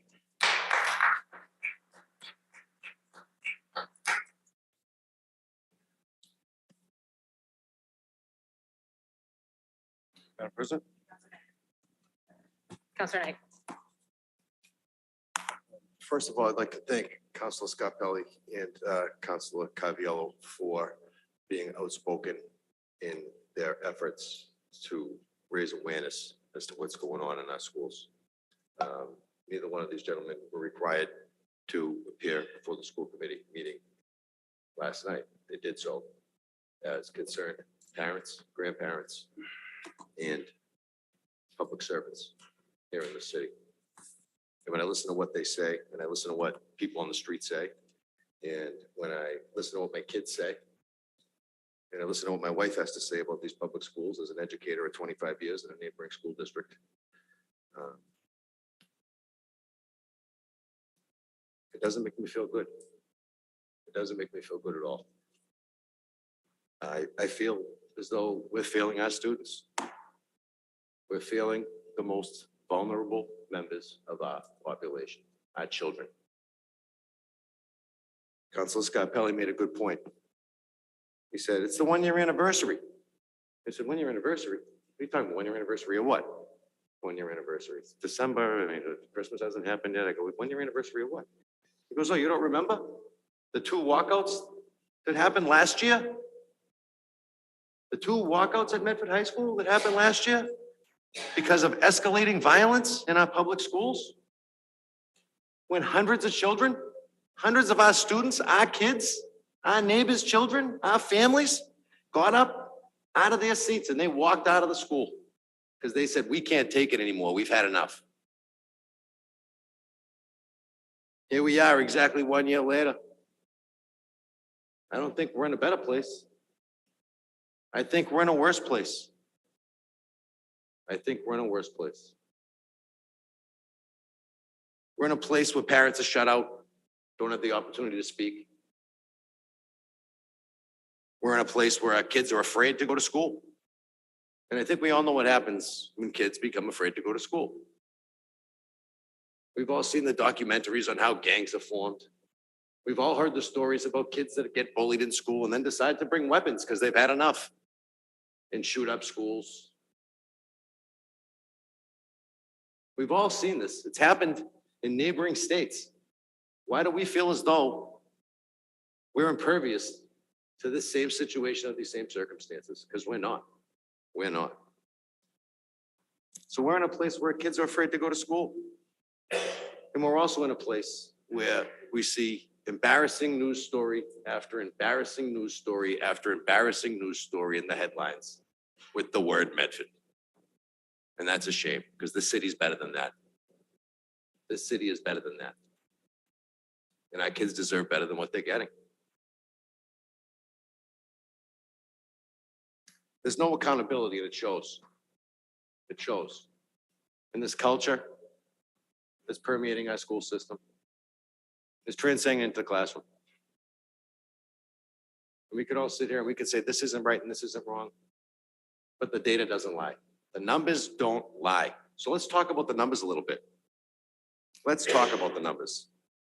42% proficiency in math, 50% proficiency in reading, 240th in the state in college readiness index, 181st in graduation rate, and 184th overall. Our kids deserve better. Our kids deserve better than what they're getting. They don't deserve to go to school afraid. They deserve to go to school with leaders that are willing to step up and accept the challenge. Now, when this incident first happened, I got an email, and the email spoke volumes in terms of the culture that's going on with this administration. And I have to take a look at it and just mention it, because I think it really speaks volumes. If I can find it and learn how to work this thing.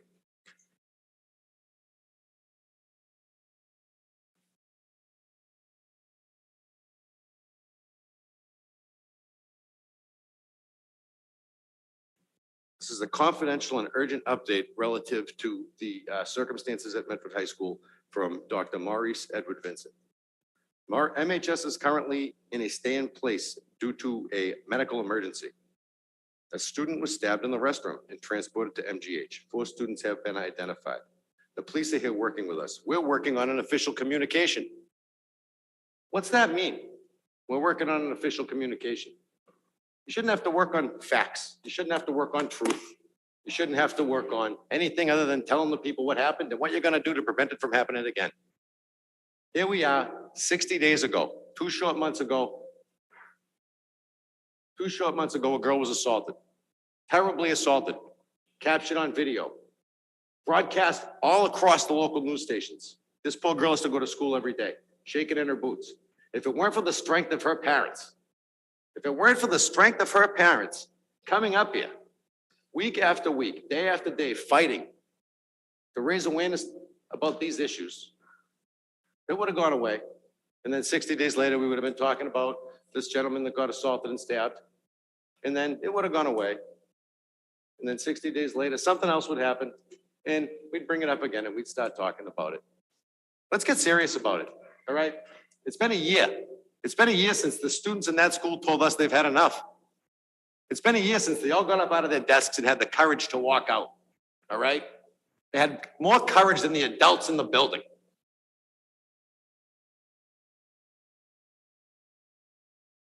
And now they have to have more courage than the adults in the building to go to school because they're scared for their safety. This is sickening. This is sickening. And nothing anybody can say when they come up to this podium, all right, is going to change the way I feel about it. The way it's been handled is horrible. Horrible. These aren't isolated incidents. 1 year ago, the whole school said, we've had enough, and they walked out. This is not an isolated incident. And the longer we keep approaching this situation as an isolated incident, the more isolated incidents are going to occur. And then when the budget comes around, we're going to hear the school department cry poor mouth. Well, everybody wants to go to Minuteman and everybody wants to go to the charter school. Well, yeah, no kidding. Why wouldn't they? It's either that or you got to sign your kid up for karate when they're 5 years old just to go to Medford High. You can pay one way or you can pay the other. You can pay with peace of mind and financially send them to a school where you feel as though they're going to be safe and you're going to receive what you deserve. Or you can take the risks and send them to Medford High. And that's what parents are gonna say to themselves. They're gonna say, is it worth it to me to spend this money to not have to put up with stuff like this? And parents are gonna say yes, because I'm a parent that's thinking about it. I'm losing faith in the Medford public school system.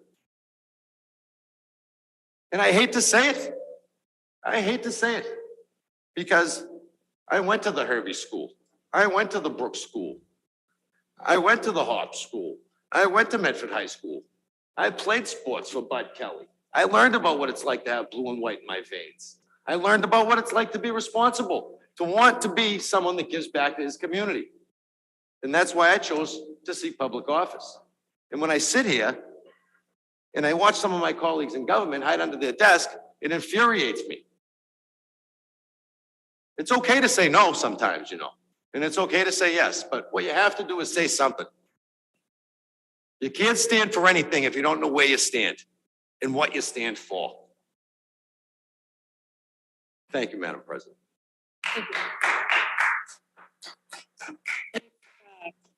Counselor Collins. Thank you, President Morrell. Mostly right now, I know there are community members in the room. I want to hear from community members. But I just wanted to say at the outset, yesterday's incident was heartbreaking. It's traumatizing during an already extremely raw and difficult time. These events affect the whole community. As leaders, I think it's our responsibility to hear from people who are the most affected, the students, the families, teachers, and staff. I think we can all agree nothing is more important than our public schools being safe and stable and supportive for everybody who has to be inside of them. I think that's a really shared goal. And I think this heartbreak is shared that our schools are not safe, they're not secure, they don't feel supportive. In this conversation, I want to hear from the people most affected. That's the folks who go to the schools every day and the people who love them. As we mentioned, many counselors, myself included, have papers later on the agenda for ways that this council can act within its power to try and be part of the solution. We'll get into more of that later. It's deeply troubling that we have to be having this conversation. It's hard to put into words, how to express sympathy for something so painful that's happened to kids just going to school and their families. It's a sorry thing, the events that precipitated this discussion, but we have to have it, and we're going to have it. Councilor Scarpelli and others were calling for urgent action. We're calling for the council to act within its purview to try and be part of the solution.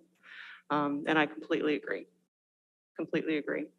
We have to use our powers as city councilors to try and be part of the solution. We aren't the school committee. We can't be the school committee. We can't make the type of the decisions that the school committee is empowered to make. We can use the powers that we have as the city council to try to direct resources where they need to go, to try to be a part of the community-wide conversation, to emphasize the voices of the folks that are most affected by this, to listen to the people who know best where those resources need to go. And I'm glad that we get to be a part of that conversation. I hope that going forward, this can be more collaborative, that we can all do our specific roles, but in concert with each other.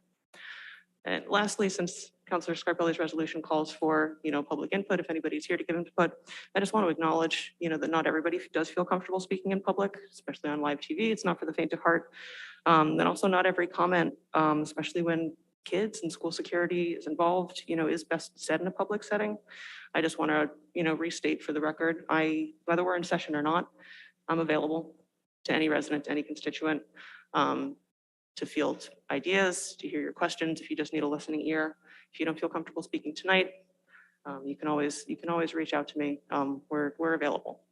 So I just wanted to say that at the outset of any community input. Thank you. Thank you, Councilor Collins. Vice President Bears. Thank you, Madam President. Nobody's happy. There's disagreements about this. I don't think there's any single person, and if there is, they got to get checked out, who was happy about what happened yesterday. I think everyone agrees and agreed 6 months ago, or 2 months ago, or 2 days ago, that there are things that need to be improved, that there are problems that need to be solved, that we're not always, and even if we had solved them, that we're not always going to get it 100% right 100% of the time.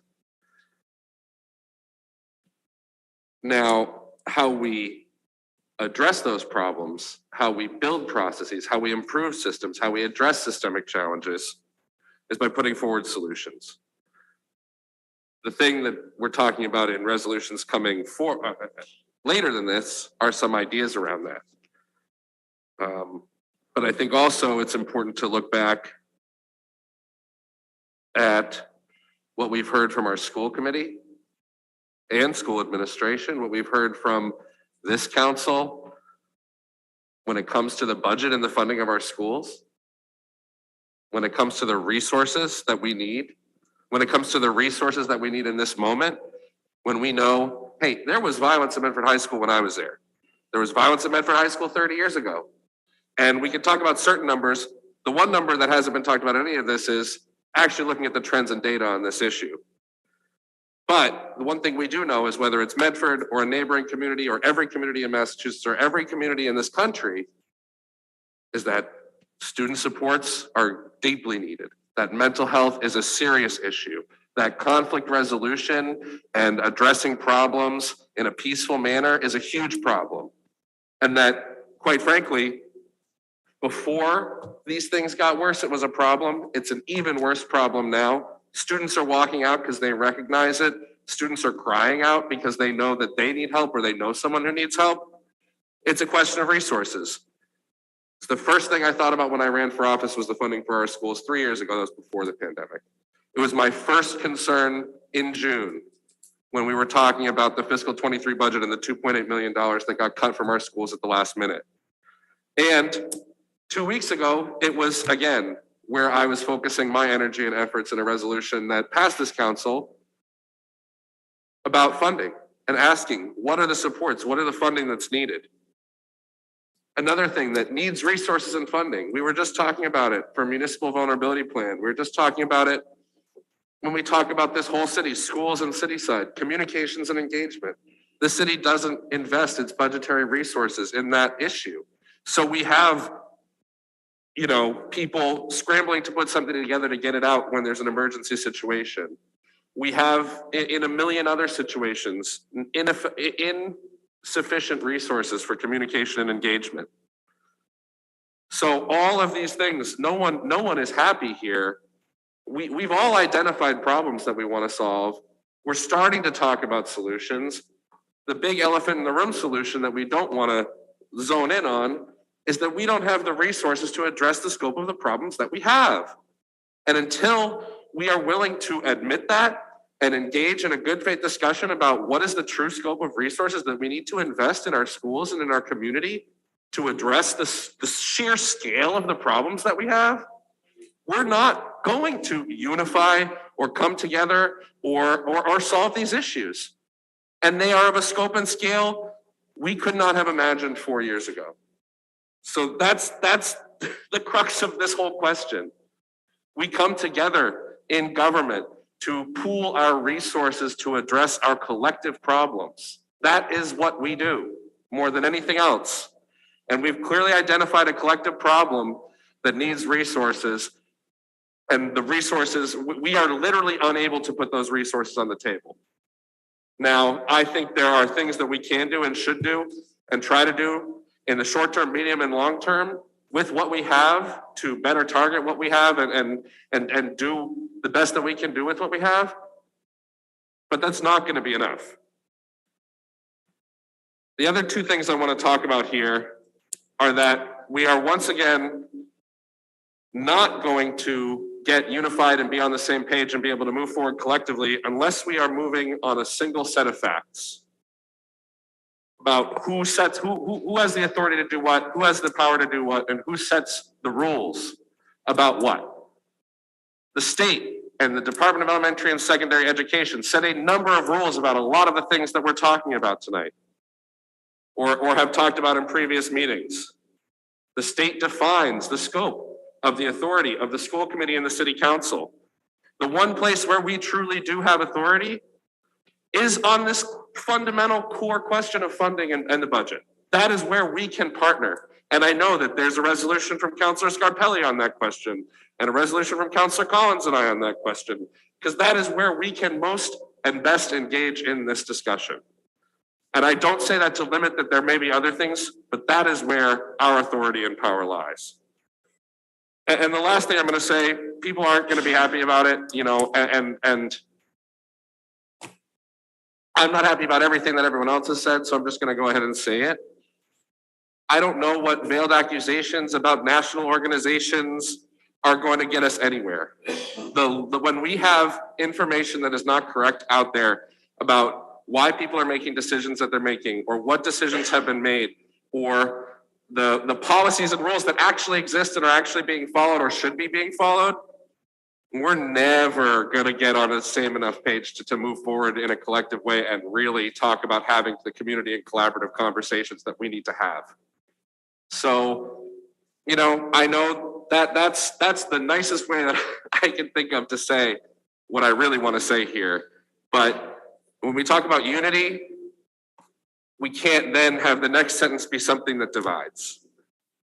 And I think, again, the thing that we can unify around here, maybe it's not the most heartwarming thing to unify around here, is that nobody is happy, there are problems, and we need to identify and move forward on solutions to those problems. And I think if we can do that and accept a single set of facts about what is truly going on, then we are laying the foundation to have the substantive conversations and make the real actions that we need so that kids in our schools feel safe.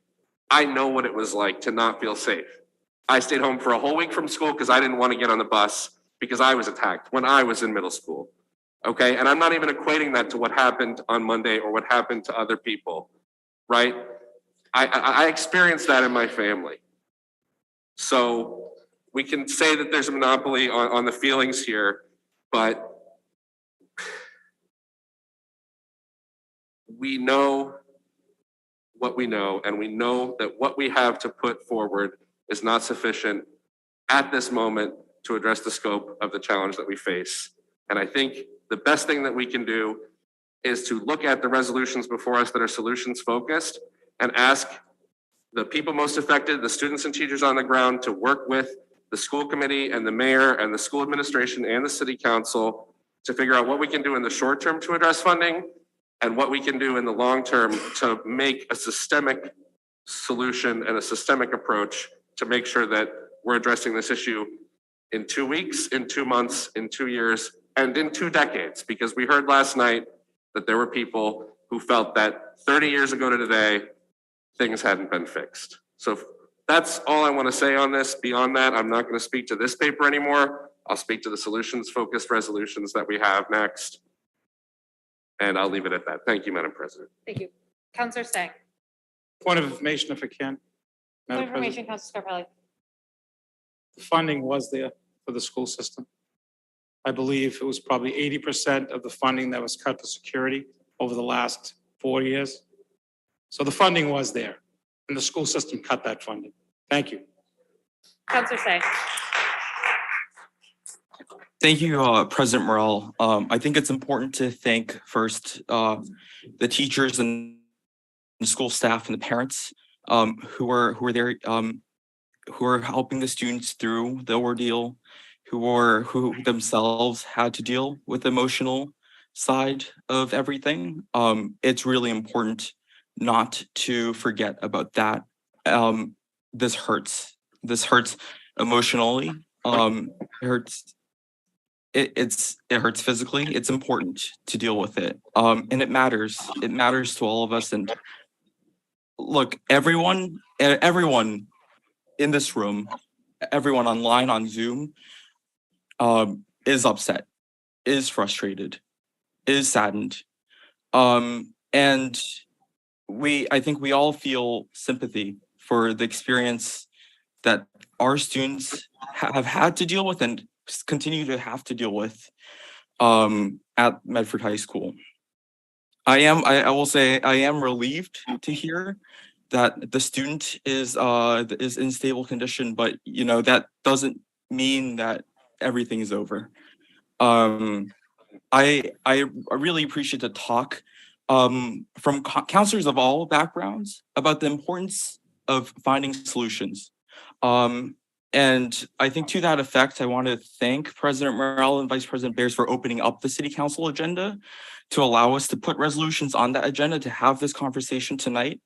And to allow us to act fast and to allow us to have this conversation tonight, to have parents in the room on Zoom. Look, school violence, and I've said this before, and it's in the news, there's tons of research out there. It's an international problem, it's a domestic problem, it's a Medford problem.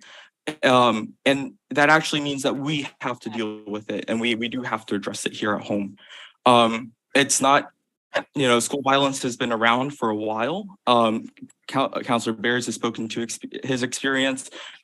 I went to Medford High School just 5 years ago. I know what it's like there, and it's a wonderful institution to learn. There are, blemishes on it as well. And this work, these are all issues that school leaders, teachers, students, everyone has been working together to address over the last few years. And it's evident that we need to put even more energy towards it. And as I've said before as well, until our schools are safe for everyone, for all, we still have more work to do. We need to find sustainable solutions, and that means engaging stakeholders, from students to parents to teachers.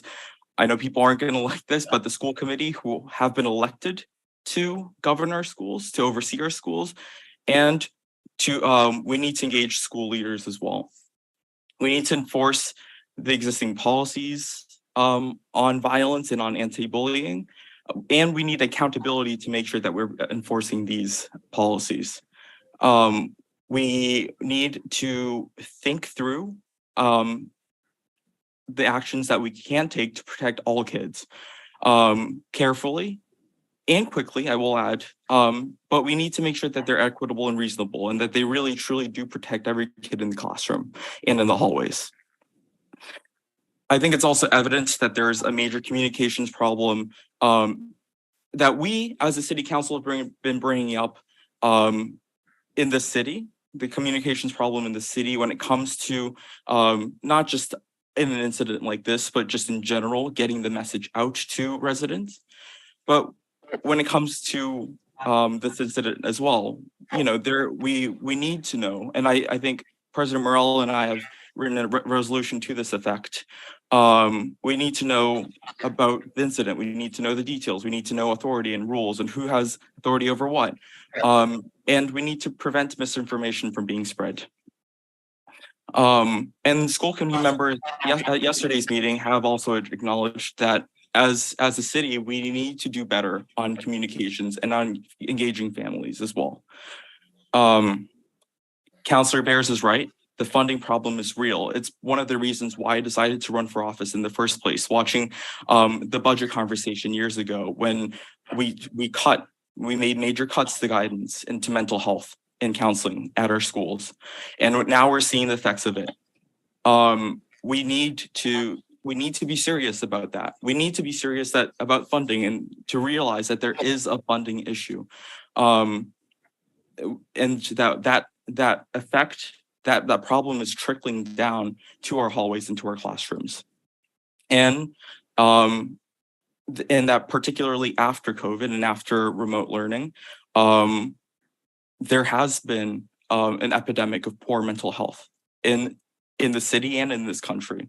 I asked the city, and this city council joined me in passing a resolution months ago, asking the city to do a general survey on youth mental health and to look at the effects of that and to see what we can do to invest more in it and to prevent things like this from happening. And it is upsetting as a counselor to see that we haven't done enough on it. This council has been responsible in doing that, and we have been proactive in addressing youth mental health. I want us to do as much as possible, as quickly as possible. I think that's something that everyone behind the rail would agree on. But I also do want to make sure that we are creating lasting solutions within our purview. I know not everyone will agree with my approach on this issue and my ideas, but I am open-minded to hear more ideas, to hear feedback, both positive and negative. And I understand, as Councillor Collins has mentioned, that many members of our community weren't able to make it to this meeting for scheduling reasons, for family reasons, and many members of our community aren't joining us today because they're afraid to talk, and talking in public is not for everyone. And to those people, my inbox and my voicemail box and my text message inbox is also open to everyone. I think it's really important to emphasize that regardless of the tone of this conversation, regardless of the points that people have brought up, regardless of the feedback that we're going to hear, and I think people in our community, there are many different ways of thinking about this issue and about the solutions for this issue. I think that's been evident to me in the conversations that I've had with neighbors, with residents, with young folks in the last 24 hours. I think it's important to acknowledge the differences, but to also acknowledge the points of unity that I think we see on this agenda tonight. Because those points of unity, those are the seeds, I think, for more lasting, more substantive policy changes in the future that will better, I think, create a school environment for our children. Thank you, Councillor Singh. Councillor Scarpelli. Thank you, Madam President. Trying to be restrained and understanding something very simple that I want to share with my fellow councilors that gave their opinions. Agree to disagree. We've done that many times. These are our children. They're unsafe. They're scared. Our teachers are scared. To talk about money concerns and money issues should not be even a thought right now. The thought and the discussion of 30 years ago, 5 years ago, is an embarrassment to me for the fact that this is happening. This is happening right now. When I talk about unifying, I talk about what I said as a national agenda. We see and hear the direction that the school committee has gone on many different levels. And some school committees members have called me in the past and just didn't understand that they wouldn't fight if they didn't have their own voice, but to follow this national agenda. And as I'm seeing the people that I looked at and trusted and admired, I'm seeing that they're taking not what's important today in our schools, not what's important, our children, not their safety, but to be in this council chamber yesterday and listen to some of these people that truly are aligned with people in this room. So these issues are concerning to the community, to understand that we need to put that away. Open our minds and be unified in the fact that the unification is needed for the safety of our children. Not what happened 5 years ago. Not what happened 30 years ago. What's happening today? We're not going to get the funding we need. We know that, but that's not going to change. So bringing that up right now is really sad to me. That's just a buzzword and a checkoff. So I will tell you, we need movement now. We need our school committee, our superintendent to move now. I want to see action now. Let's hold school off for the next 3 days. Let's bring our teachers into a room with our principals and let's find a solution right now. So our kids are safe when it's time to go back to school. Because the next few days are going to be useless. There's going to be no learning. I want to hear solutions from groups that are going to work together to make our kids safe on January 3rd. Safe when they go back to school. So to protect each other because what was said in another forum and how it was presented by this counselor to people on the different committees and try to protect what they're doing on the school committee side, I'm not afraid to speak for it. Politically, I don't care. Our kids are hurting. And what people are seeing and what they're hearing from the school committee are agenda items that aren't protecting or looking at their safety. I was questioned that I was part of that school committee. And there are legalities. And I understood those legalities. But you know what? When it came to children's safety, George Scarpelli never swayed. I made sure that they were safe. I never had this situation when I was on the school committee. Thank God. But I will tell you, we can bicker back and forth and disagree, but ultimately, that wasn't my intention today. My intention is truly to look at everybody and say, let's meet now. Let's bring everybody together now. Let's set a plan that's tangible that we can reach. That we're not going to get grants from the state. We're not going to get funding from City Hall. But there's ways to get that done right now to make our children feel safe.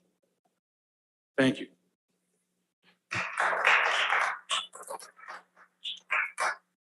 Any further discussion from the council at this time? Madam President, if I may. Councilor Knight. Thank you very much. You know, there's no such thing as a utopian society.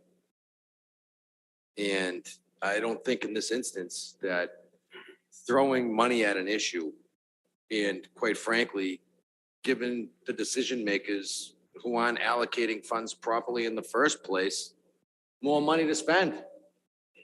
I don't think this is going to do anything for those children that need to go to school tomorrow. It might help in the long run, but it's not going to do anything for those children that need to go to school tomorrow. What this is about is reallocation. As of right now, the committee needs to live within its means because there is no funding request from the mayor before us. So we can jump up and down and say, we want more money, we want more money. We do that every week about every issue.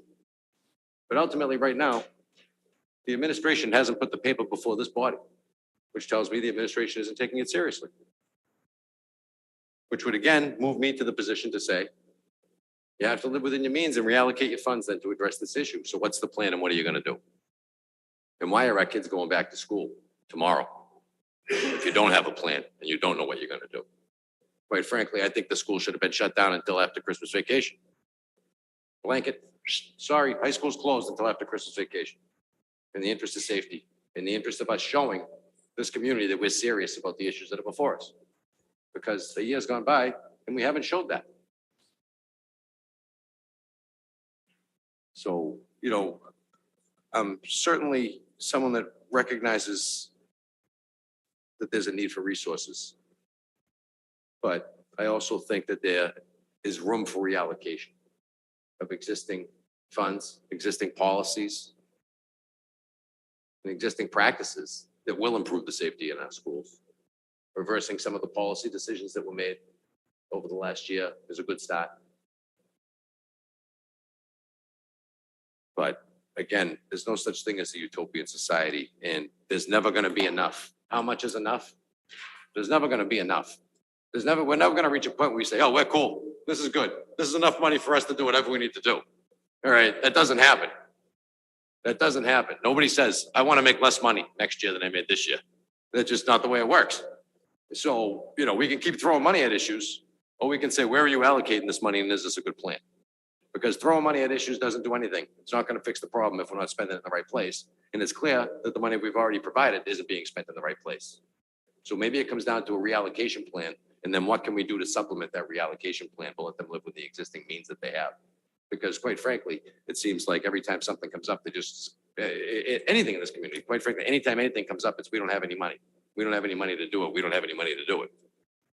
All right. Well, if you don't have any money to do it and it needs to get done, then what's the next thing you got to do? You got to reallocate. You got to change your game plan up a little bit there, folks. You know what I mean? It's like Belichick at halftime, you know, change the game plan, win the game. We're not changing the game plan at halftime. We're not taking a real strong self-assessment as to where we stand and then making adjustments to improve our position. Thank you. Vice President Bears, then Councilor Collins. I'll be short. The game is rigged. We can try to change our game plan as much as we want, but when we're talking about city departments and city budgets that in real inflation adjusted dollar terms have less money now than they did in 1980, the game is rigged. So that's the first thing. I'm not disputing that there are things we could do immediately to bring people together and try to find solutions. I think that's exactly what we have on here tonight. There are things we could do with short money that could make a big impact and make people feel safer. And I think that's what we're asking for.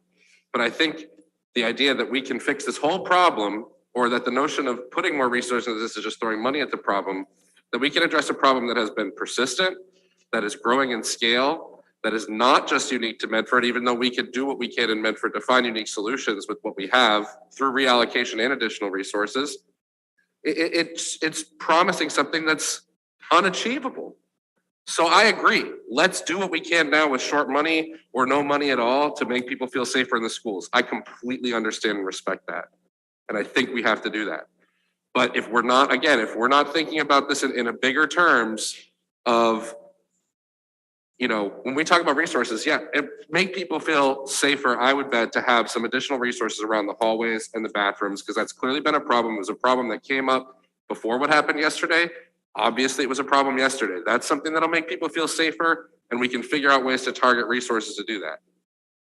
But when we talk about students' mental health and the mental health crisis and the fact that we need dozens of more counselors at our school, or we need to bring back maybe an assistant principal at the high school, or we have to look at the funding cuts that were made in 2020 or 2023, those are big ticket items that, you know, if we just want to say we'll never get there, then all we're going to do is the short money things that make people feel a little bit safer until they don't work anymore, or until more kids are facing issues with mental health and conflict resolution.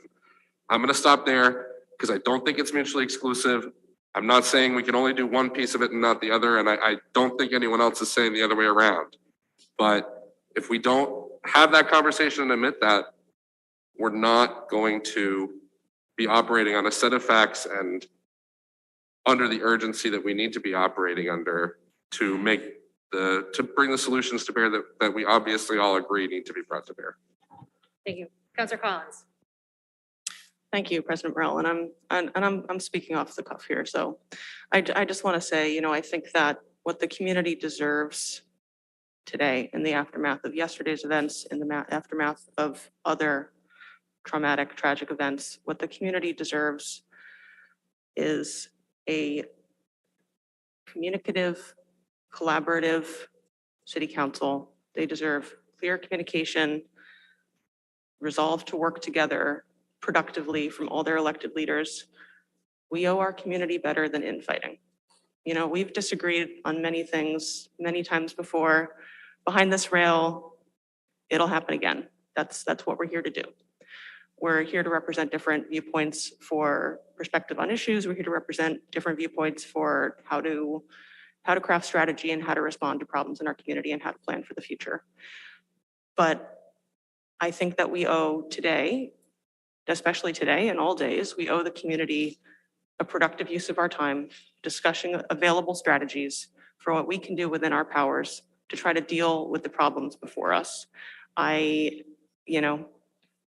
What looks like a buzzword to one counselor might be somebody else's best good faith, earnest approach at doing something that is within our power, within our purview, to try to address specifically a problem that exists.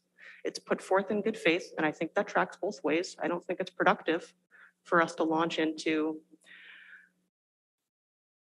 veiled personal attacks. You know, I don't want that to be what tonight is. I think that we have to come together. We have to discuss the strategies that we've put forth. We might not agree on all of them, but what our community is calling out for is a good faith, earnest discussion of strategies.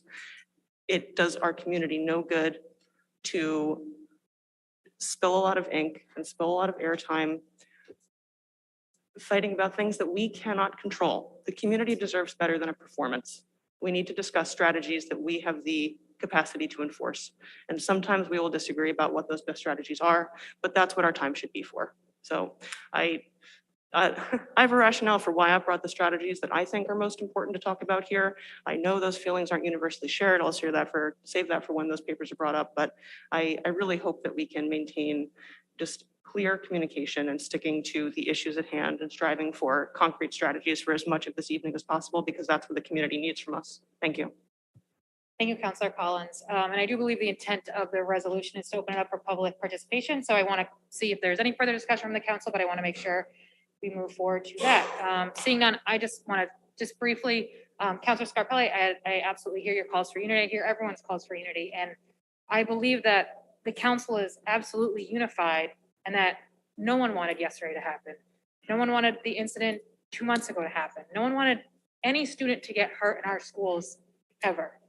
Schools should be a refuge. We talk about a lot of these issues go beyond the schools, that a lot of these issues start at home, because of course they do. But every student deserves the opportunity to go to school and feel safe. And I know every member of this council, every person in the chambers, every person on Zoom, I know they feel that. So I hope that we can continue to have this talk and come to solutions so that students can feel safe, so that parents can feel comfortable sending their kids to school, and so that teachers can have the space to do their jobs and do what they do best. So I'm going to open it up to public participation.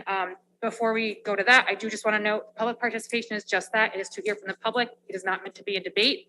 No personal attacks will be permitted. I will gavel them, and no speculation that will further endanger students will be allowed either. So opening it up.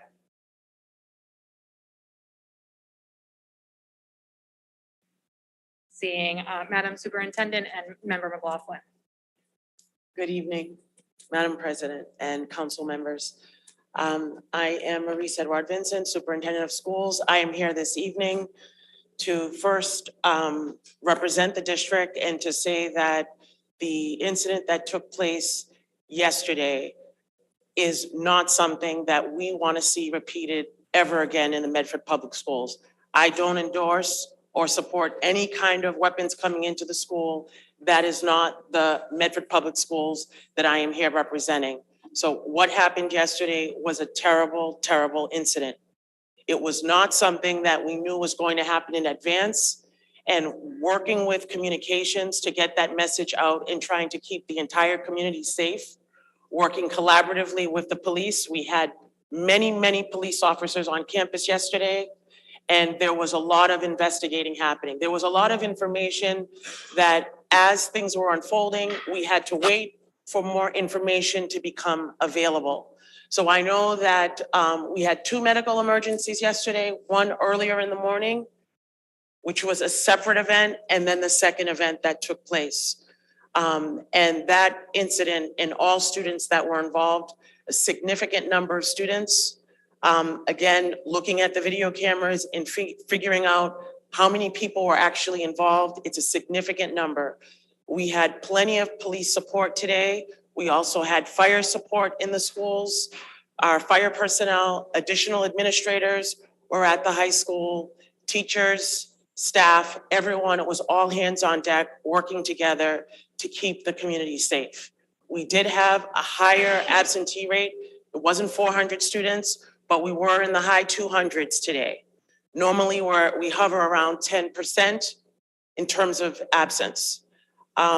I am here today to just say that we are doing everything that we can do to address the situation that happened based on the students that are involved. And because of the nature of yesterday's incident, the police again are continuing their investigation at MPD, and we are working collaboratively because it is an ongoing investigation. And again, it was a significant number of students that were involved, others that were just bystanders. And so that's the reason why there's been limited information, because it's still an very active situation. I do also want to report that we did have the opportunity to speak with the family today and with the student on campus, and we are continuing to pray for his speedy recovery, but we are in communication, and we are working collaboratively with the family as well. May I? Counselor Knight. It's my understanding that the student was a relatively new student in the school, transfer student, that's my understanding? It is a vocational student Okay. in one of our programs, Okay, yes. and do you feel as though this might be related to a bullying incident or something like that, or an underlying bullying incident? What was the basis of the argument, or the series of events or event that gave cause to arise to such an action? So again, that action was surprising to everyone based on some of what's been shown on some of the video footage. We're not sure. There were comments about other interactions happening at other times. Since it is an active investigation, I have to be, I'm not able to say too much, but what I can say is it's an active investigation. The police are deeply involved, and any situation involving weapons, which are not allowed in schools, discipline is being meted out according to what is said in the law regarding any kind of weapon. So I do want to say that it's not being taken lightly, it's being addressed appropriately. And because of FERPA, I still need to be careful with what is said publicly on the floor, but what I can assure this body and the community that is listening is that it is being addressed, and we are making sure that we have all of the individuals that were involved or were bystanders. Thank you. Could the student that stabbed the other student actually be let back into school? Not according to the law. Is it the intention of the school administration We to are expel that following the student? law, yes. So you're Any making- kind of weapon that's. You're gonna expel the kid, he's gone. We follow the law. Yes. No, I'm that's- asking, I'm that's asking if the kid's getting expelled. May I? Please. So, thank you. I'm Melanie McLaughlin. I'm a school committee member. I'm also a parent of two Medford High School graduates, one current Medford Public School student. I've lived in Medford for 23 years, and I'm here tonight specifically because I want to support the superintendent in her role, and because I want to support the school committee and the parents and families and students in the city. We're all heartbroken about what has happened to our children over the past few months, but it has not been just the past few months. And there are plenty of people in the community that know that and that understand that. It has been years. We've had a bullying problem. Most high schools have bullying problems. There's a rise in violence. It's national. You can see it all over the country. It is happening particularly because of pandemic, but also because of the politicized nature of the hatred that exists in communities between polarized sides. And our children are often mimicking what they're seeing their adults do.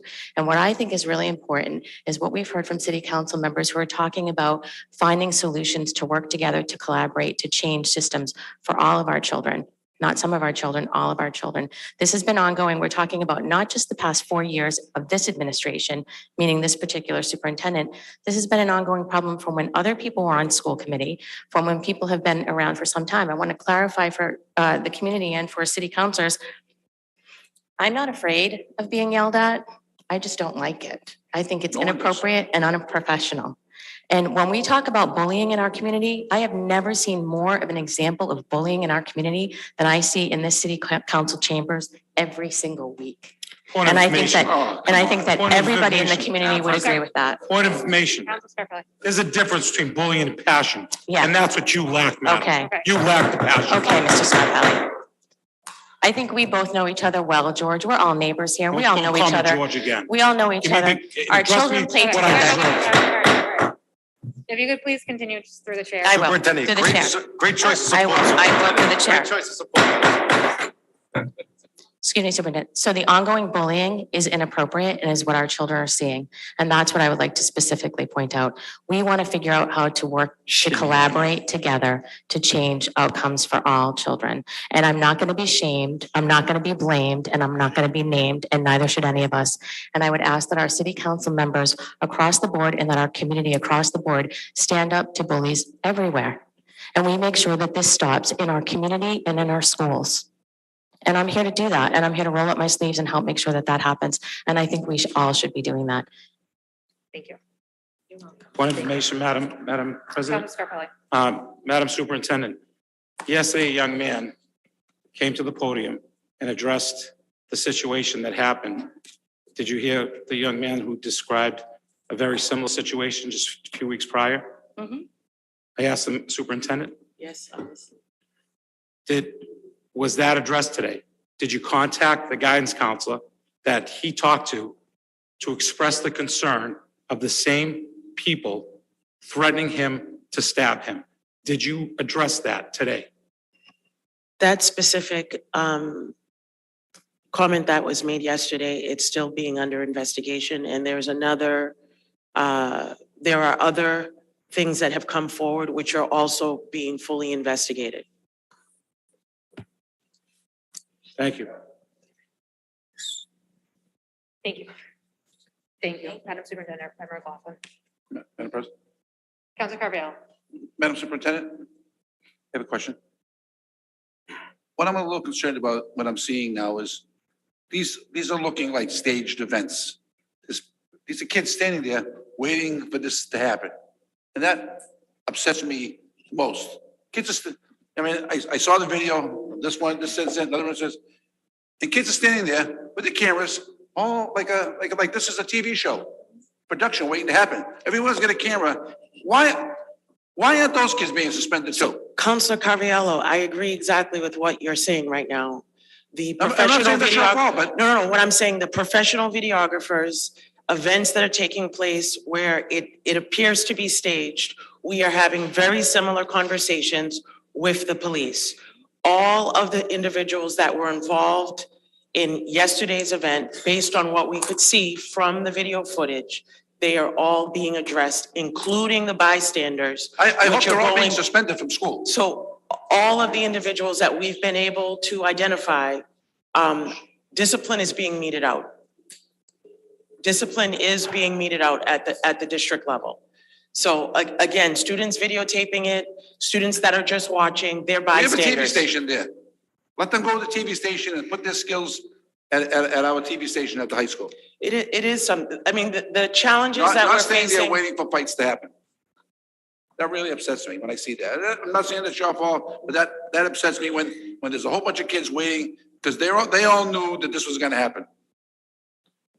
The social media piece of it is really upsetting. Another challenge that didn't exist 12 years ago. Social media Don't is have a the internet at the challenge. school. Social media is truly a challenge. It's a huge challenge, especially for bullying, especially for videos being distributed, for videos being given to the news media, for information being shared, for people politicizing situation. It's terrible. And the children are the social media piece of it. The bullying element on social media is compounded exponentially. So when we talk about resources that we need resources to help support our children's mental health. It is a mental health crisis right now because of what people are dealing with on the daily. What information, Thank you. Councilor Knight. Was there a drug overdose at the high school yesterday? Is there what? A drug overdose? I just know that there was a medical emergency earlier in the day. I was not told that there was a drug overdose. Okay. And you did say that the police and the fire department were there today? Yes, providing additional support. What kind of support? They were supporting in the hallways. They were just available and also conducting the investigation as additional students' names became available that did not appear on some of the videos. So they've been providing additional support and conducting their official investigation. So they weren't there in a security capacity? I would say both. They were present. They were present in hallways, but they were also conducting the investigation. So how many? We probably had I'm maybe sure the fire six, department wasn't maybe conducting there the were 6 police officers there providing support. I'm not sure of the final number today. And I mean, I understand that, violence happens in schools. Most high schools aren't in the news every day though. Ours is on the news every day. Our surrounding communities aren't on the news every day. All right. And don't make this about the Medford City Council gets passionate about issues. So it's our fault that kids get stabbed in high school because that's nonsense. All right. Because we don't make the policies up there. All right. The school committee does. They're the ones that set the policies. They're the ones that are responsible. But nobody And is they're making policies for students to get injured. So there are bigger issues that So need to be when I want addressed to go to in the bathroom, additional why are there 12 kids supports. hanging out in the So bathroom? may I please? Sure. So this is what we're talking about. This is the barraging. This is the sort of, back and forth with people trying to intimidate people. I think it's really important I'm that not we trying talk to intimidate anybody. I'm trying to collaboratively. hold you accountable for the words that No, you said. I'm And I sorry. have the floor. You don't have a point of information Let me because you're know. not a counselor. Let me know when I. Counselor Knight, let me know when you're finished. I'm finished, Madam President, because this is like ridiculous. This is ridiculous. So what's the plan? Going forward tomorrow, when these kids go back to school, how are they going to be safer than they were yesterday? Let's answer that question, because that's really what the people care about. May I? Would you like? Yes, for one moment, if you don't mind, Superintendent, is that okay? I mean, the superintendent of schools. You should be the one answering these. So not a member of the I'm not committee. answering your question. May I? Through the chair? Yes. Thank Madam you. McLaughlin. So I just wanted to say that to Counselor Sang and Counselor Collins' remarks earlier about people who are intimidated to come up to this podium and who are not able to speak for a number of reasons publicly, to please feel free to reach out for solution-oriented options, because we are willing and open to listen to community members. This is a community problem. This is not 7 people that are going to solve a problem. It's not one person that's going to solve a problem. This is a community systemic problem, and it's a national problem, and we need all hands working together. We don't need people yelling at people. We need people collaborating. And I don't know. And to all those And I- people listening, and when you I- go to the school committee, remember that. When you wanna speak. I just wanted to respond to your comment, Counselor Knight, regarding what is the high school doing? We have additional social emotional supports at the school.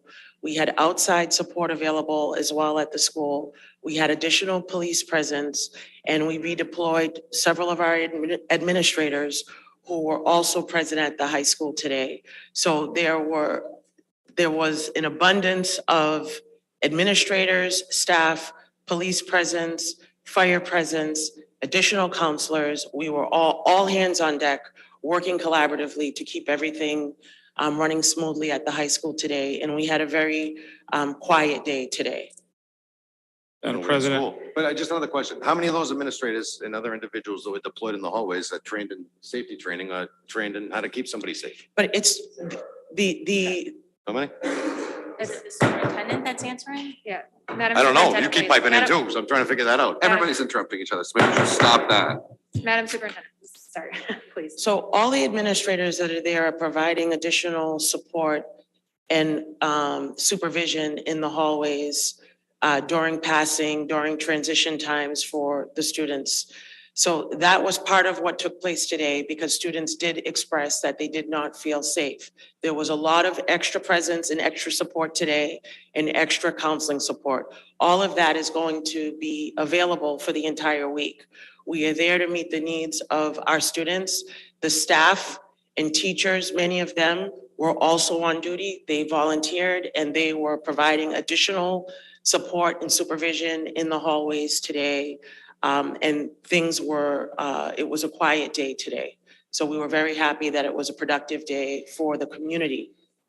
We know that it's going to take time, and that's why we do also have the additional counseling support available for any student and staff that require that.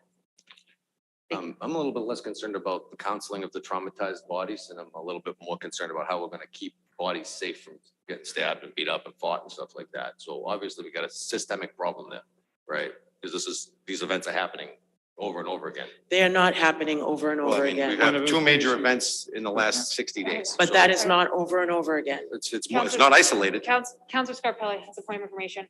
Would it be shocking, Madam Superintendent, that a few phone calls I did receive from personnel that were there to support, that there were still numerous students walking the halls freely? Has that even been addressed? I was in the hallways today as well, so I don't know exactly what point in time that was. Students were allowed to go between, some students maybe needed a break. I'm not sure the information that you're receiving, because that's not the information that I saw firsthand today. And I was with the administration, Principal DeLeva, Principal Fallon, the assistant principals. We were together today. Okay. And there was significant adult presence in all of the hallways, including additional teachers and staff. So that's not the experience that I saw today at the high school. Okay, that's good to hear. As you approach the re-entry and starting the new year off, I would really hope, from what I've heard from the kids, is that your administration, yourself personally, bring the student body together so they can understand what's going on, because they're lost. Over the last incident that happened, they were waiting for some sort of acknowledgement of something and to keep them feeling safe. That was not done. I hope moving forward on the 3rd that the student body is in one area that they can see the leadership of our school system to show them that we're there and we understand what we're trying to say, because that hasn't been done yet. Okay, so what you're talking about, we are working on meeting with the students. We would not meet with all 1,300 students at one time because Okay, it's just too that's- large a number. that's So we have already fictitious. been planning to Right. meet with the students by grade level teams and in smaller, in smaller groups of hundreds so that it's a more manageable number and that students will have an opportunity to speak back. That's So good to we are actively working on that as a team. Good, that's good to hear. Thank you. Thank you. Thank you. Thank you both. Name for the record, please. Nicole Branley.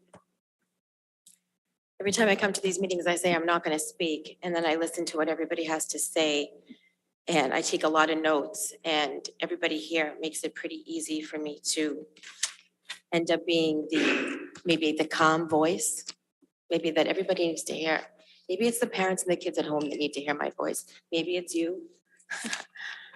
I hope I'm not just hearing myself at this point, but a lot of things have been said. I heard the superintendent say that all hands were on deck. We need that every day. We need all hands on deck every single day for these children.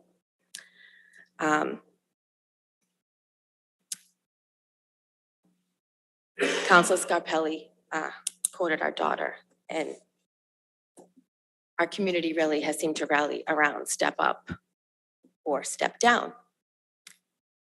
But there was something else that our daughter said yesterday that impressed me. And this morning, I sent an email to her teachers. And she said, if it weren't for my amazing teachers and my amazing vocational program, I would transfer. I would leave. I think that says a lot about our staff, about our teachers, about her friends who are dealing with this at her age, right along with her, with their families who have stood by our side. It's very impressive to me that the teachers were the ones that were with our kids today. They were the ones that were with our children during that lockdown yesterday. As upset as my daughter was, her teacher took care of her yesterday. Her teacher saved her life on October 17th. Her teachers saved her life. I know 4 by name. There were others in the incident report that I did not know of. But they saved her life. We're asking a lot of our teachers. We're asking too much, but yet they're rising to the occasion every single time. And so are these kids. These kids are kids. We have to be the adults that lead here. We have to be the adults that lead here. So when it comes down to money, there's no dollar amount that should be set on any child. And I know that in the big picture, we have limits. I get that. But our teachers, our staff, our students, families, this is what's the most important thing. I heard many people say that there's been years of bullying. Years of bullying. The bullying in our situation started in June, continued in September. I have 1, 2, 3, 4 police reports since September for our situation of bullying. And yet, the bullying plan that we have was not initiated until the nurse saw my daughter on October 17th. I want that. I want you to hear that. No one filled out that bullying incident report until October 17th when she was on the ground. And the nurse asked me, is this something that's been going on? I said, yes, we've been dealing with this since June. And she said, I need to write a bullying incident report. I didn't receive it until December 9th. I asked for it. You all know I asked for it. I asked all of you to help me get that paperwork.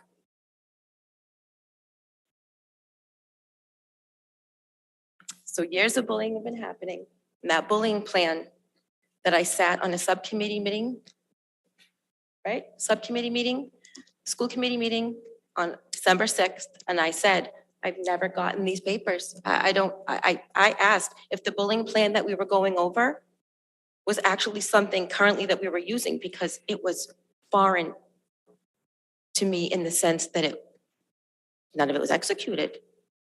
So what we have in place needs to be followed. We have a whole bunch of stuff that we need to do. Don't get me wrong. We have a whole bunch of stuff that we need to do. We really need to step it up. But what we have in place could work if we followed it also. That has to be done. So I know, Councilor Knight, you said maybe cancel school for the rest of the week because no learning will be done. But maybe something just as valuable as learning can be done. Because I noticed today that for our daughter, it was a bit therapeutic to be with her friends, to be with other students. I understand why parents or guardians felt that they didn't feel comfortable sending their kids or that kids didn't feel comfortable being at school today. I understand that. But today was probably the safest day to be at school. Because it certainly wasn't yesterday. And it certainly wasn't October 17th. I can vouch for that. So we have all these good faith discussions. I heard the words mentioned, sustainable solutions. We need to put our politics aside. We really need to put our politics aside. We need to all stop arguing. I know that I was very emotional last night. This whole situation is making me lose my voice. But the division is what our kids are seeing. That's not okay. It's not okay. They need to see us all united. And I think that I've been very vocal to everybody that I am willing to help. I have an army of people behind me. I really do. It is amazing to me, the outpouring of people, and I thank every single last one of them because it has helped give me the strength and helped give my daughter the strength, our family, my husband and my son, give us the strength to keep moving forward because there's no doubt if I went away October 17th, if I pulled her from Medford High, we'd be here right now, but it wouldn't be about her. It would just be another situation and maybe the urgency wouldn't be there. I don't know why this has all happened to us. I really don't, but we can't stop. And I beg every single parent to come to every single school committee meeting to join me. I've sat here the first night, an abundance of people, but I've sat here every single meeting. You all have seen me. I've spoken at your meetings. I think this is number 3 here at the city council. We need to hear your voice. We need to hear your voice as parents because I've heard you all. I'm relaying the messages, but I'm just one woman repeating myself. We need all of your voices. So I also wanted to mention too, my 4 police reports are all about bullying, but I met this other mom yesterday outside of Medford High, someone I've never met before in my life. I don't know her. Between us, we have 7 police reports from this school year. Her story is so similar to mine. I feel like I've known her for a very long time, even though we've just met yesterday outside of Medford High School. This is not a bond moms should have while their daughters are at high school. This is not the bond that we should be making. And I'm grateful for it. But this is a sad time. It really is a sad time. We need to step up. We need to work together, please. I've asked, and I almost messaged the school committee today and said, let me help. Let me help. I'll come to, I've been at every meeting. I've been here. I'll do it all. I'll do it all. Just tell me. I think you all know how persistent I am at this point. I am not going away. I love this city. I bleed the blue and white too. I bleed it too. And I want to be proud, and I always have been. I'm so proud that the football team was here tonight. We need to recognize all the good that's happening here, starting with the teachers, the sports, the culinary program, the vocational school, all of it. It needs to be celebrated, but we can't let this other stuff be swept under the rug anymore. So thank you again for your time. Want me to stand here with you? Okay. She's a little nervous. She asked me if I would stand with her. Thank you. And I just want to, just because there's, we'll take the 2 people standing in person and then I'll go to Zoom. So Sure, please. thank you. Name and address for the record, please. My name is Samantha Ripley and I live on Kenmare Road. We all know what has been going on at the high school for a few months now, and it's gotten to the point where we had a stabbing yesterday morning. Many of the students are now afraid to go to school because this has gotten too far. I personally haven't had to experience many problems at the school, but my friends have. I wanted to speak out tonight in hopes my voice will be heard on the issues going on at the school as a student who actively has to get up each morning into that building and walk into that building and wonder what can possibly happen next. As a senior about to finish and graduate from this high school, I'm ashamed to be graduating from Medford. I did not attend the school my freshman year as I went to Malton Catholic, but this past year has left me questioning why I left with all the violence that is going on and the fact that a plan hasn't been placed into action to stop the violence. When I first came to Medford High, I was extremely excited because I had the opportunity to be a part of the vocational program. But lately, I haven't been feeling safe at a place many of us call our second home. We are tired and frustrated of having to enter the halls of Medford High, wondering what will occur today. Why aren't the voices of students and teachers who are being affected being heard? We are in that building for 6 hours plus a day, 5 days a week, and our voices aren't being heard. Well, we are the ones who have to witness incidents occur on a daily basis. What more has to happen for something to be done? It has gotten to a point where students and parents are now concerned about safety. All we want to know is what will be the next steps to help the school become a safer environment that an incident like this will not happen again. The school should have placed a disciplinary action as soon as we got back into the building during the hybrid schedule. All the student wants is to be able to feel safe and know they have the right guidance from the faculty who are supposed to be leading us into this adult life. The fact that after 3+ hours on lockdown, we had a fire alarm go off and many students were anxious and scared and just wanting to leave. My anxiety was so high yesterday that once the fire alarm went off, my history teacher from last year had to help me calm down because I was crying. All because of the staff we have to guide us do not know how to handle such situations because of the lack of resources given. I shouldn't have to be worrying about my safety for myself and my friends while at a place that is supposed to protect us. I should be excited for the next few months as graduation is coming up, but instead I'm expressing my concerns on the safety for everyone at MHS. There needs to be more interaction between staff and students. The lack of trust and support that students have from faculty to express concern is unacceptable. The students should have something to look forward to and not having to worry about if we will be the next victim. This is a huge problem that we as the students not feel we have the support from many faculty and staff members in the building we spend most of our time out of our day in. We all just want actions with solutions to be placed into a system to help our anxiety and to be able to feel safe at school so we can get the proper education we deserve. Thank you. Job. Thank you. Want me to stay here too? Okay, well, I'll stand with everybody. It's the popular one.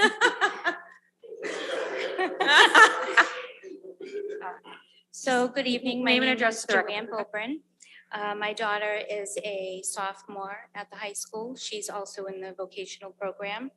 My daughter has goals and dreams like most of your children, if you have children. She wants to be a trauma surgeon. She wants to reach that goal. I expect her to do that. I never thought I'd be here discussing this, but bullying, it's a real thing in the school. outside of school as well. I have an only child, and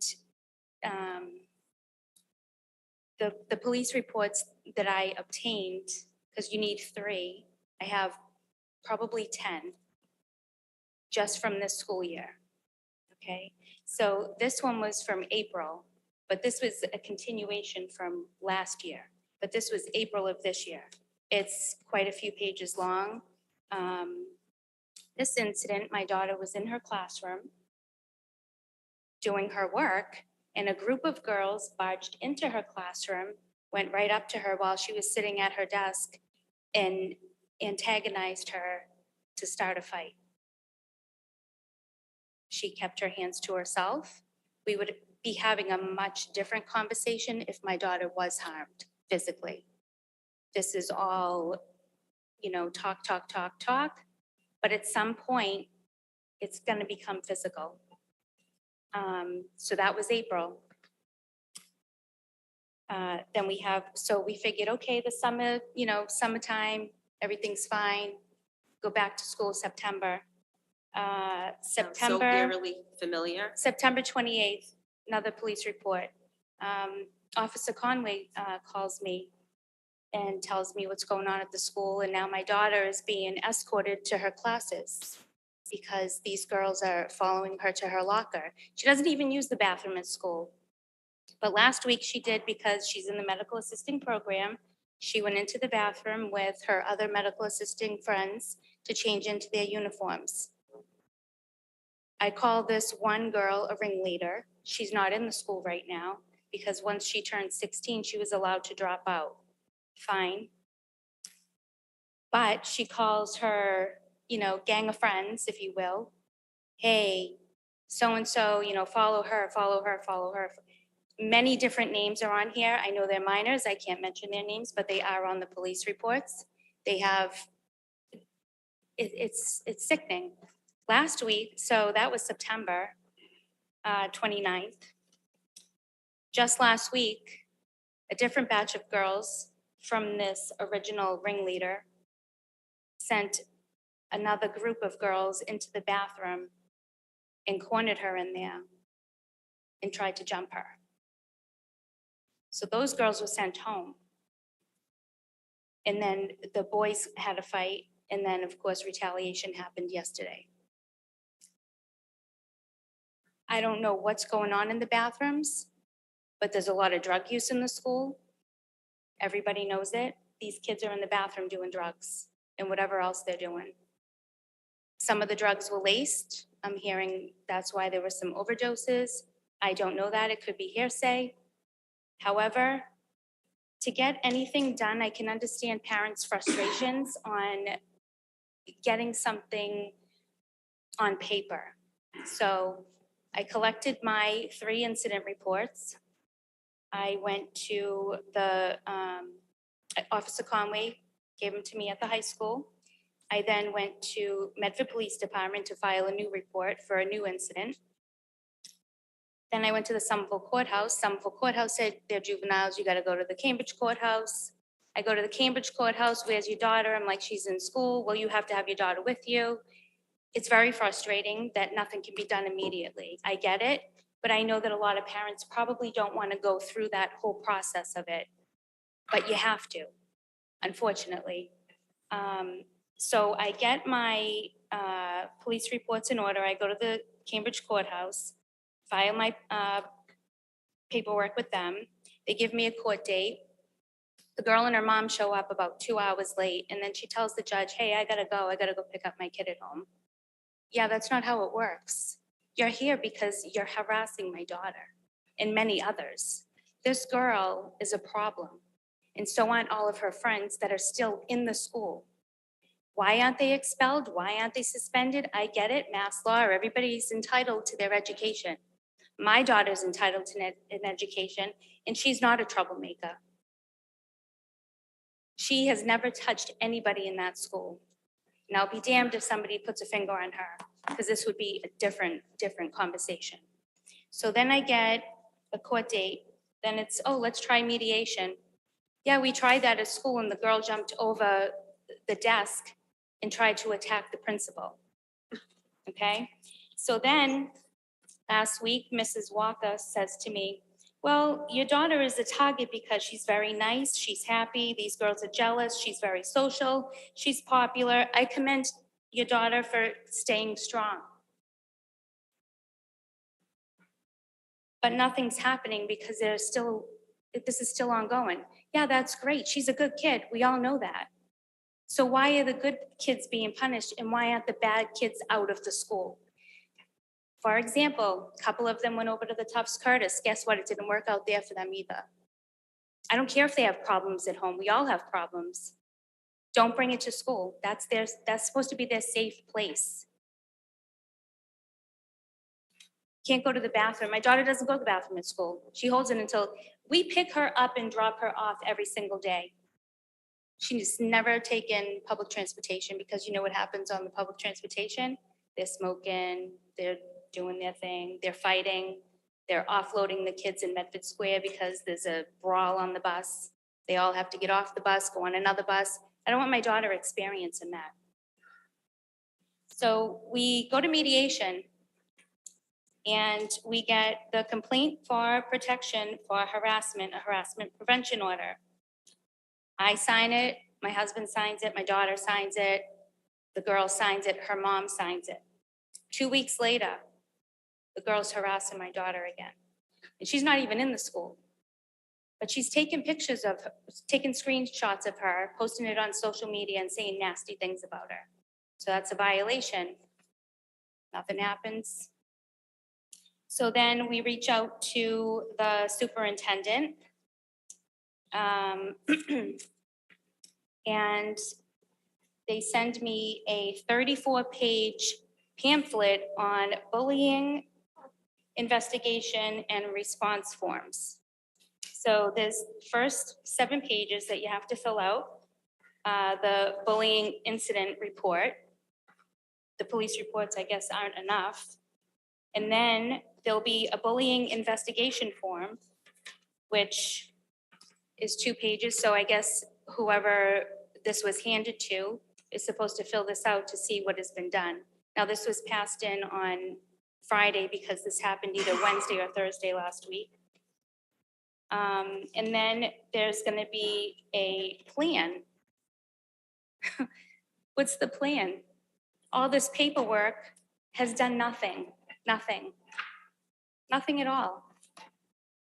There's married people that get restraining orders on each other. They end up killing each other anyway. The piece of paper isn't doing anything. So I don't know what the answers are going to be, but what's going to happen is people are going to start taking this into their own hands because the people that are supposed to be leaders in the community and our superintendent of schools, the administration, nobody wants to take responsibility. I mean, how much do parents have to do? A lot. You know? My daughter wasn't physically harmed, hers was. We're in the same situation, tons of police reports, and I only brought the ones that I had to bring.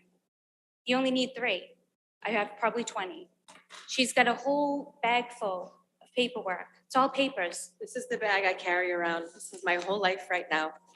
All talk, no action at all. 1, I can't even imagine.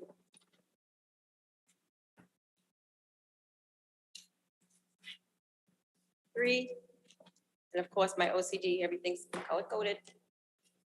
4, 5. I don't want a pile that big. I don't want it any thicker than this. So we're, as parents, we do the best with our children. My child is a straight A student. She wants to go to college. She wants to have a future. She wants her education. She doesn't want any of this other extra stuff.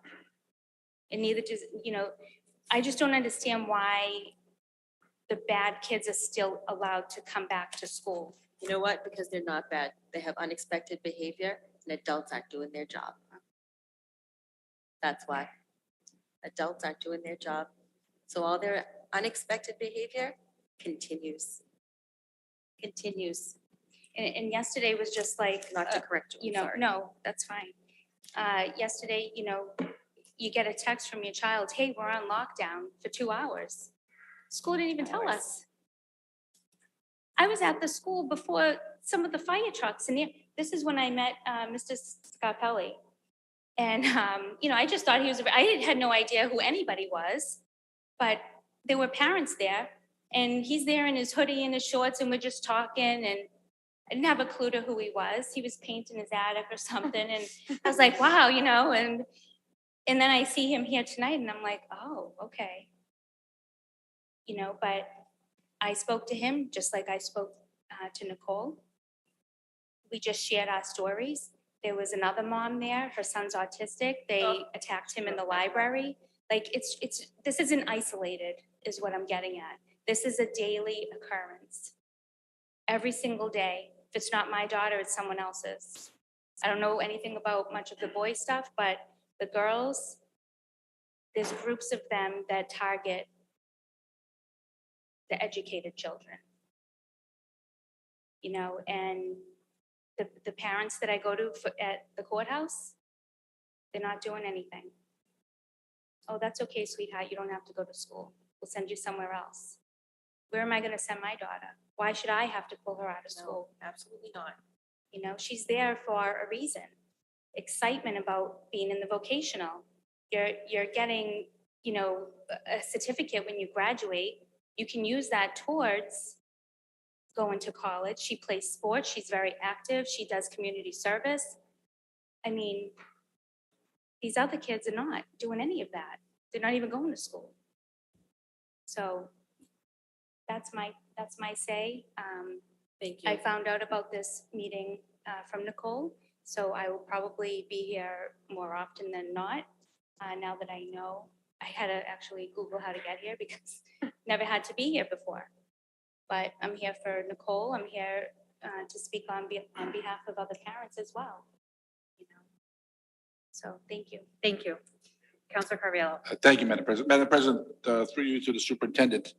Do we know how many of reports like this are throughout our school? I mean, yesterday, when I was there with Councilor Scarpelli, I heard the young lady telling Councilor Scarpelli about her incidences with going to the police. And believe it or not, I probably heard the same story from a half a dozen other people that were standing outside waiting for the drone, saying they had all filed police reports. How many police reports have been filed over the last year in the school? We did have the council passed a resolution. We voted on it. The council like two weeks ago, and I called Chief Buckley as well last week. I met half a dozen people outside with Councilor Scarpelli yesterday, and they were all saying the same thing, that, you know, they all have reports. They have all, you know, restraining orders, and I don't know why they're not being enforced. I mean, can we get a number? The request is in, and again, as we've learned tonight, sometimes those requests don't get where they're supposed to go. So I did also call Chief Buckley to follow up. Another request we won't get. I'm sorry, just to add one thing, and I don't know if I had mentioned it to you, I think. I can't keep track. I can look at all my notes. But the resolution had talked about incidents that Officer Conway could put together. I believe it was 30 days. And will that include incident reports in the school, not just the police reports, but student violence in the schools that's handled within an assistant principal, a principal? Okay, I just want to make sure that that was all included, not just from the SRO, because he would only have access. That's a request. I don't know what we'll get back, but that's a Okay, request. because he can only produce the stuff from the police department. So, all right, awesome. Thank you so much. Thank you. Counselor Collins. Oh, thank you, President Merrill. It's hard to add anything after a story like that. I don't have anything to add. I just wanted to thank you for being here. Thank you for sharing your story. I'm not a parent. I can't fathom what it's like to be a parent and go through something like that, something that unfortunately a lot of families in our public school systems have to go through. It's heartbreaking. I just want to say, you know, our hearts go out to you. Thank you for being here. Thank you. And I do, I think everyone who's coming to speak for the first time tonight, I know it's not easy. I know it's really hard, and I appreciate you taking the time of your night to come speak before us. You know, sometimes they're 20 minutes, sometimes they're 5 hours. You never know until you're here. But I appreciate, and I think a lot of us that if we we went to public schools, you know, I graduated 20 years ago. There were some of these, I didn't go to Medford High, I went to a different high school that had many of its own issues. But I think it's very clear that some of us may have experienced stuff similar, but stuff has gotten to a level that I think is unimaginable for a lot of us that were in high school, possibly even 10 years ago. I don't know. I think second smartphones got added, seems like stuff is, I can't even imagine. So I really appreciate you coming out to talk. My heart goes out to you. I'm a mother of a very young child, but this is stuff that, of course, we're all thinking of constantly. So I appreciate you taking the time to share your stories as a counselor and as a mother. So thank you. I do see Counselor Singh, and then I'm going to go to one person on Zoom, and then we'll come back to Mr. South. Okay. Counselor Singh, Vice President Bears, we'll go to Zoom, and we'll come back to Mr. South. No, Counselor Singh. Thank you. I also wanted to thank the parents for coming up and telling the stories. And I hadn't heard the story before, and I think President Morello, you put it well that even though I was there 5 years ago, I think things have things are slightly different now, and smartphones and COVID and all of that changes everything as well. So it actually is really helpful to hear that perspective. Thank you. Vice President Bears. Thank you, Madam President. Yeah, I also want to thank you for coming out to everyone who spoke tonight. Ms. Ripley, you were really good. And the students who spoke last night as well, I think that takes a lot of courage because you're going back there and you know what it's like. And I just want to say to President Morell's point, I graduated 2011 from Medford High School, my sister 2016. And there were cliques and bullying and police reports and, issues that we faced in our time at Medford High School. And I think, again, there's not much more I can add, but people have been experiencing this. It's clearly worse now than it's ever been before. And I think we've talked about a lot of the reasons that that's true. And this council and the school committee, and I think everyone involved is, Ms. Ripley talked about resources, seeing every day the teachers and staff not having the resources that they're asking for to help address these problems. And I think, again, that's something that for me personally, I think is what I'm going to keep hammering on is trying to get more resources into the building. Thank you. Thank you. I'm going to Jada Higgins on Zoom. I will unmute you. Name and address for the record, please. And I also do want to know if there's anyone who does not feel comfortable giving their address, they can message it to the clerk privately. So going to Jada Higgins, if you are still there. I know your hand's been up for a while.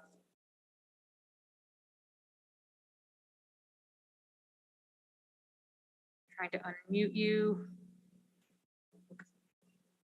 I know. All right, we'll come back to you. If you're on Zoom, your hand's up and find your way back to your screen. Mr. South. Name and address for the record, please. Stephen South, 106 Damon Road.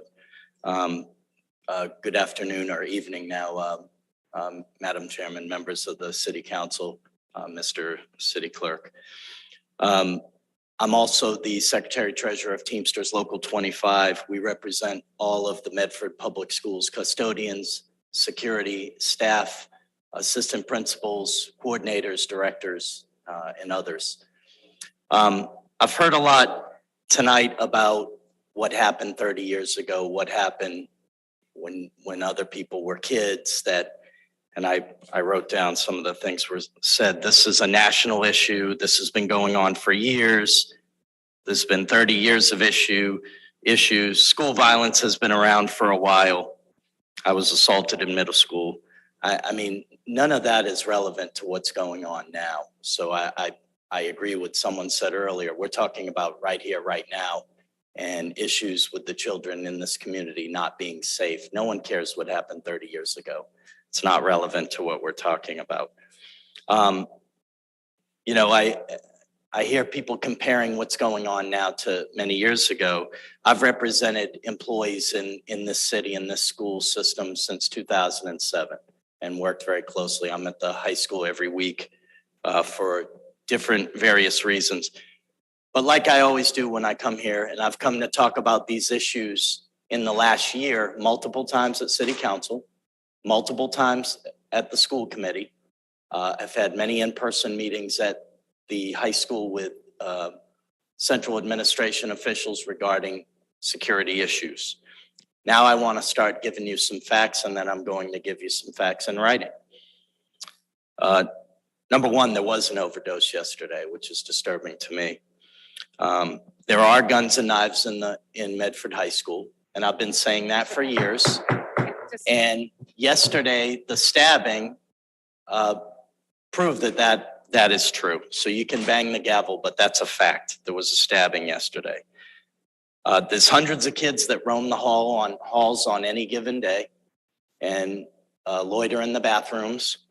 There's a group of kids that congregate in the bathrooms and wait for unsuspecting students to come in, and they bully them or beat them up or threaten them. That happens often, all the time, and the administration's aware of it.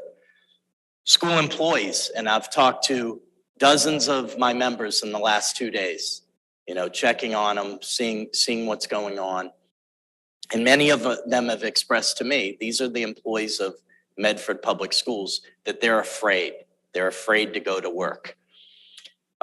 School employees are being threatened. School employees are being assaulted. Okay? There are fights and assaults every day at Medford High School. I can tell you recently I was at a meeting, a security meeting, by the way, and one of my security staff was there. And twice in 20 minutes, she got called away on her radio to altercations. This is a woman, and evidently they want her to break up fights, and she has no formal training. There's graffiti daily in the bathrooms. There's no documentation of this. The staff are just told to paint over it. And I've instructed my members, your employees, to now take pictures of it and document these things. And we'll get into reporting in a minute. Part of the problem with these assaults on staff and on students is there's a policy that the staff aren't allowed to touch the students. So when there's a fight, you're not supposed to break it up. And this is being reiterated to my members. Talking about reporting. There's incidents every day at the high school. There's no formal reporting system at the high school for the incidents where students are telling my members and school employees to F themselves, F off every single day. They don't listen to them. There's no consequences. And when I talk to my members, which are your employees, about how these are being reported, they talk to their superiors and they say, okay, and that's it. They're not asked to fill out forms. So we created our own reporting form, Teamsters Local 25 Employee Work-Related Incident Report, which now our members, effective recently, are filling these out anytime there's an issue. So we're not going to allow the central administration anymore to brush all these issues every day under the rug. We are going to track them because the school committee and the school administration is not tracking them. That's a fact. Now we want to talk about for a second, and I know it's getting late, but I want to talk about how long this has been going on. I talked about coming to the meetings and speaking to the council and the school committee. I brought an agenda today, which I'd like to hand out. And this is from exactly 1 year ago. To your point, Mr. South, I think people were trying to set context when they spoke about previous years, just as you're trying to set context now. No, this is relevant. So if you And give as me what- a second. As was what they said before, as was what they said before. This I is wanna a make meeting that- about security. As was what they This said is- before, I want to make that clear. Yeah, you make clear whatever you want. Point of information. Vice President Barris. Thank you, Madam President. The idea that we shouldn't contextualize an issue and analyze it to find solutions. I mean, yeah, what happened in the past is relevant. You're doing it right now. So I just want to make that point. This is a meeting, and in the heading says, City of Medford School Security Issues, December 16, 2021.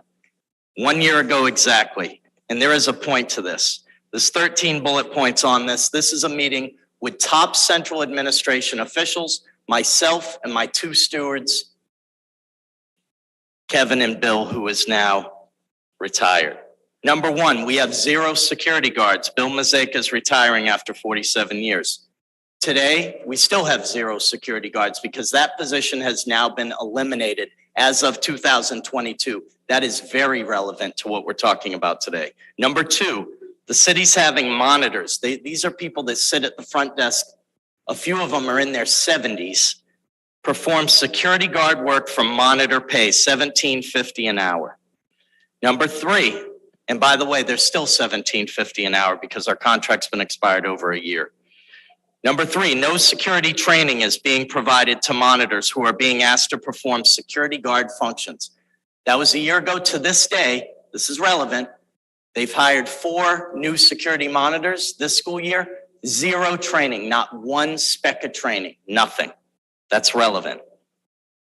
Number 4, it says the city never replaced Joe Mizuraka, school security monitor that retired before the school year began. We're shorthanded in the monitor group. It's relevant because today we're still shorthanded. There's still vacancies. We're not fully staffed. And that's because of the poor pay. Number 5, the schools are unsafe due to lack of security. No guards and no school resource officer. At that time last year, we had no school resource officer because he was out injured and the school committee and the administration chose not to replace him. So we had no security guards and no police in the school.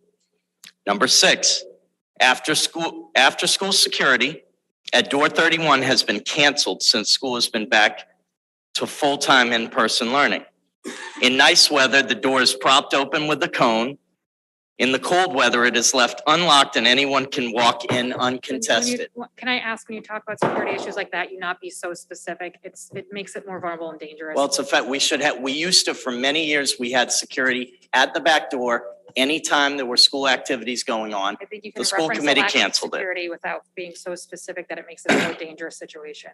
It's not, the dangerous situation is please being continue. caused by Please the school continue. Please committee continue. and the Please central continue. administration. Please Number continue. 7, the kids have become increasingly bold since the city stopped suspensions and expulsions this school year. Example, a student recently told Janet, who's a monitor, to suck his blank when she told him to go back to class. There was no discipline for that. That happens every day, every single day, and that's to today, very relevant. Number 8, there's an extraordinary amount of violence in the schools, on the buses and at Playstead Park after school. This is due to number 1 through 6 above, not COVID. Number 9, anyone, such as kids that don't attend Medford High School, can walk right into the school in the morning as the students don't have to show IDs. The doors are open, everyone walks right in. There's 1 person at the front desk.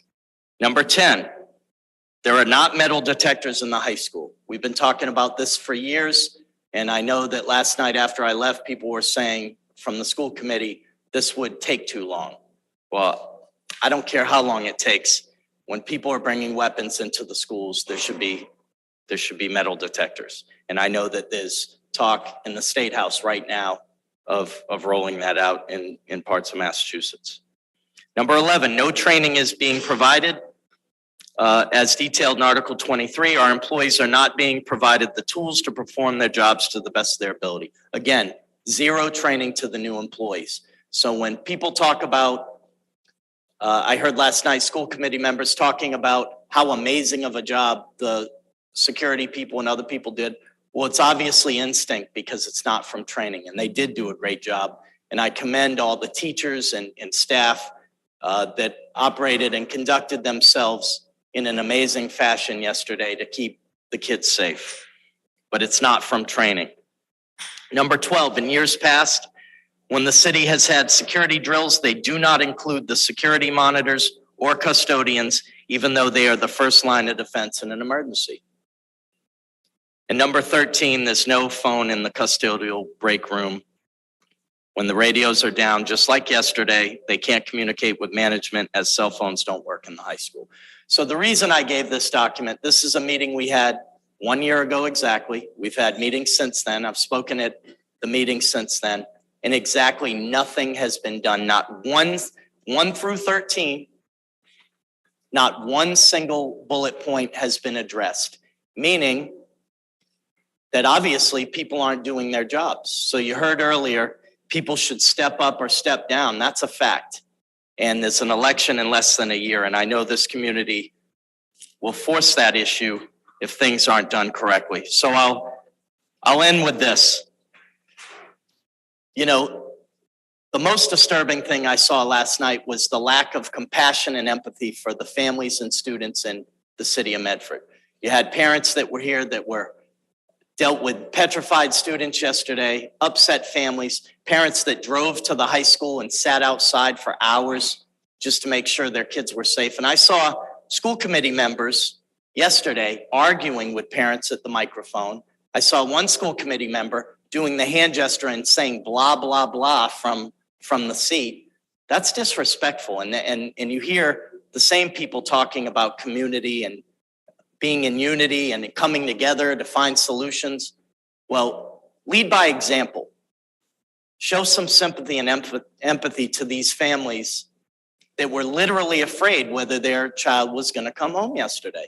And you see the news every day, the shootings and stabbings all over the country. And have a little tact and show some respect to the people that elected you to your positions. So the last thing I'll say is this. There's been a lot of talk last night, a lot of talk tonight, but what everyone really wants to see in this community, especially the families and the students and people's neighbors and everybody, they want to see action. Let's hire some security guards. Let's bring them back. We used to have over a dozen of them. We used to have a security guard or more than one in every single school. Now we have 0 in any of the schools. Let's have more school resource officers. Let's have more police in the community. We're severely short-staffed in police and fire and DPW and teachers all over the community. Every position is short-staffed. Let's fully fund these positions that matter most to keep the community, especially the children, safe. I want to see action. Talk is great. It's great at the water cooler. It's great at the coffee shop. I want to see action. The families want to see action. I respectfully ask all of you to do what you can in your capacity. And I know you're not members of the school committee, but use your power and your influence and your skills that you have many, and find ways to put action in place, not just talk. And I thank you all for your kind attention. Vice President Bears. Thank you, Madam President. Thank you, Mr. South. I appreciate you acknowledging the national scope of the issue and the need, for significant funding, considering the massive underfunding of our city government. I just had one question, which is who wrote this document? I did, and I presented it to all the administration officials at Medford High School on that date for the meeting that we held. Okay, thank you. I drafted it. Thank you. I'm going to go to some folks on Zoom and then I'll come. So going to Tony Tanks, name and address for the record, please. Hi, Tony Puccio, Cannon Street, Medford, Mass. I know a lot of what I have to say is probably better said in front of the school committee, but this is an opportunity that was presented by Mr. Council Scott Pelley last night, so I'm going to take advantage of it. And I have a feeling there's going to be a few people on the committee watching anyway. So I don't believe for a second any of the school committee members actually wanted this to happen, this incident, but it happened. It happened under their watch. It happened in spite of and in line with the policy they wrote and passed. It happened even though all the warnings that many of us have given them repeatedly, it still happened. The school committee went to self-defense mode and self-preservation mode last night, and it was in no way conducive to the situation that they and us, the community members, are in. I do commend the committee for lifting the new rules, which are obnoxiously restrictive to community participation. So for that, I'm thankful. There's no study that needs to be done that can replace time-tested methods and common sense. Kids need structure, they need guidance, they need discipline, and they need to experience the consequences that come from the behaviors that warrant it. One of the most important yet least mentioned factors I've noted while observing the discussion surrounding this trend of violence in schools is the lack of attention given to parental responsibilities. Where are the parents during all this? Are they being held accountable for the actions of their children, or for the most part, minors? If the school system is serious about correcting this climate of violence, then are there any plans to put in place that hold parents accountable for the behavior of their children? It's not a school's primary function to be the disciplinarian. Schools and faculty need to educate. Parents need to parent. Parents of offenders need to be part of the solution when dispensing punishment. And along with punishment, there needs to be a way to track and determine if patterns are developing that can be addressed. There are many community members that have great ideas. They're not guaranteed solutions, but who knows, something might be worthy of further conversation. And this study won't cost $50,000. That plan should include immediate implementation and has to be addressed at like an assembly or other means where students are made aware of the rules and clear consequences for further infractions. I try to be as active as I can as a vocational school graduate, night school teacher, and more importantly, for the sake of my child's education. And I've heard from teachers, one of which whom, when I asked, what do you think is a good solid way to help prevent some of this violence? And their answer was a pretty attainable one. They suggested placing cameras at the entrance points to every bathroom in the school. Even if it's not a full-time monitored camera, having a record of who enters and exits the restrooms would certainly make wrongdoers think twice about causing trouble. My own child would have benefited from this when an incident took place at several bathrooms throughout the school that affected her. It would have been a lot easier to identify the perpetrators. We've heard this before. Never let a good crisis go to waste. Medford has enough money when it comes to school safety. There can be no higher priority. As Counselor stated, funds need to be reallocated, and an in-depth conversation needs to be had to figure out what is more important than safety. In closing, I'm left to wonder if the funds allocated to change the name of the Columbus School was enough to make the parents of the stabbing victim or the Brantley family feel any safer. Step up or step down. Thank you. Are you going to Nadine on Zoom? Name and address for the record, please.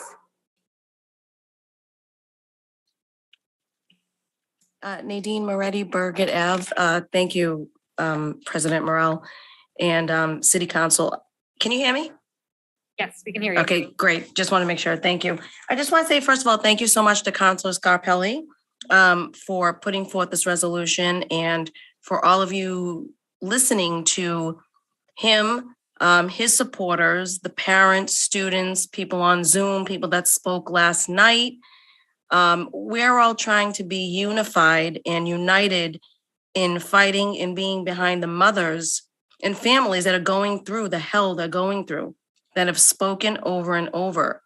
And I just want to say that seeing some responses by, Councilor Bears, Councilor Sang, I don't feel like anybody really, except for Councilor Knight, Caraviello, supported Councilor Scarpelli in what is such a simple solution.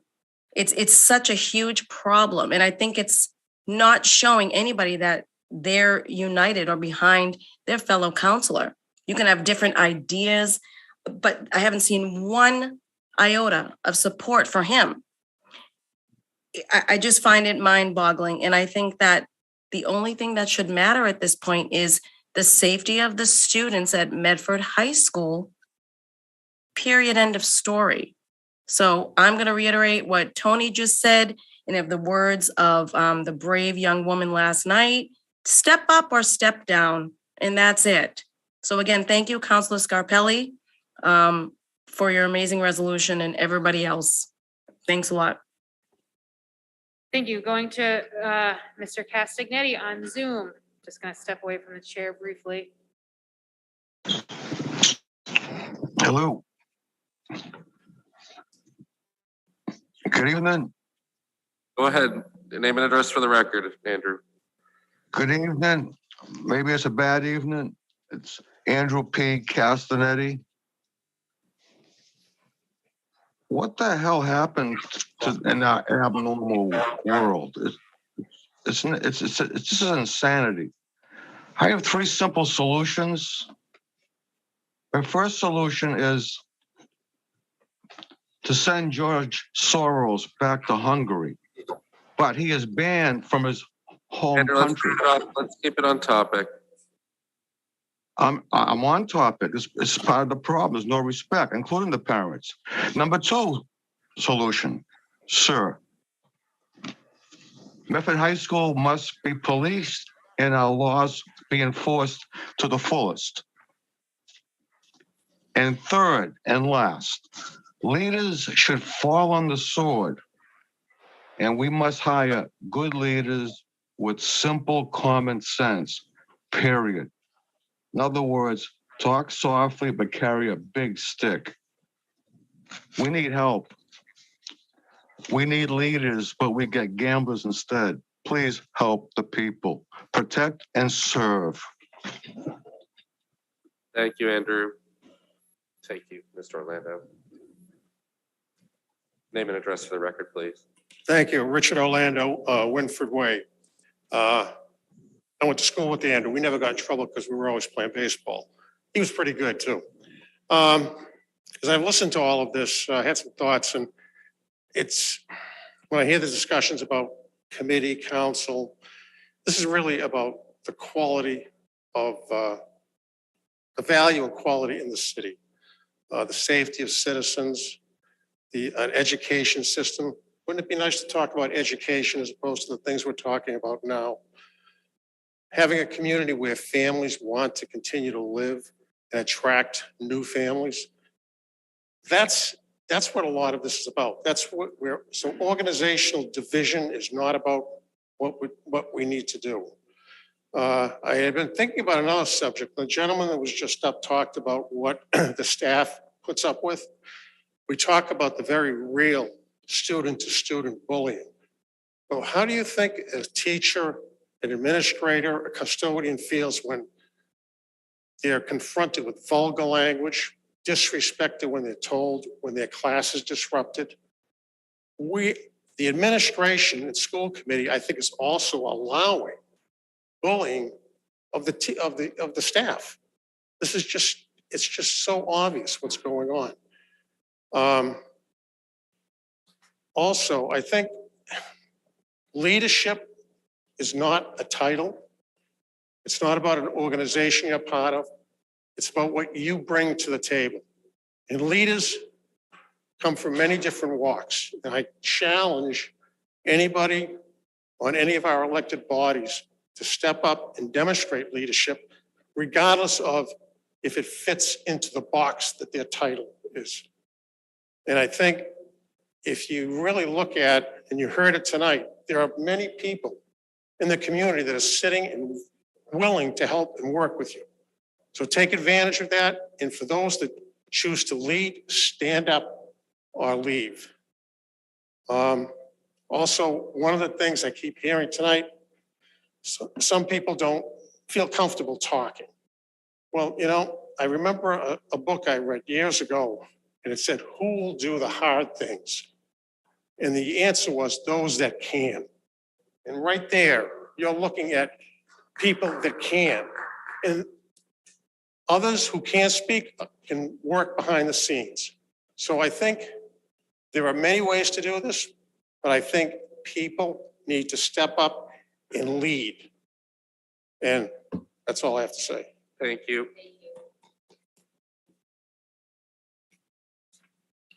Name and address for the record, please.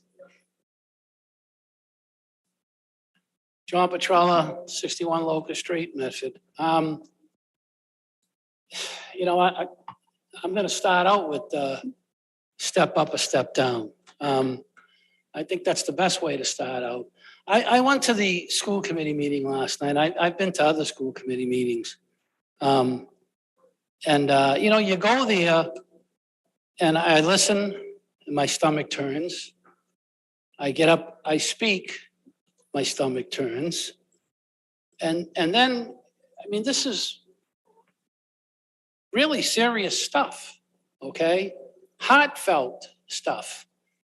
And I left the school committee meeting and I got home and my stomach turns more because it's like,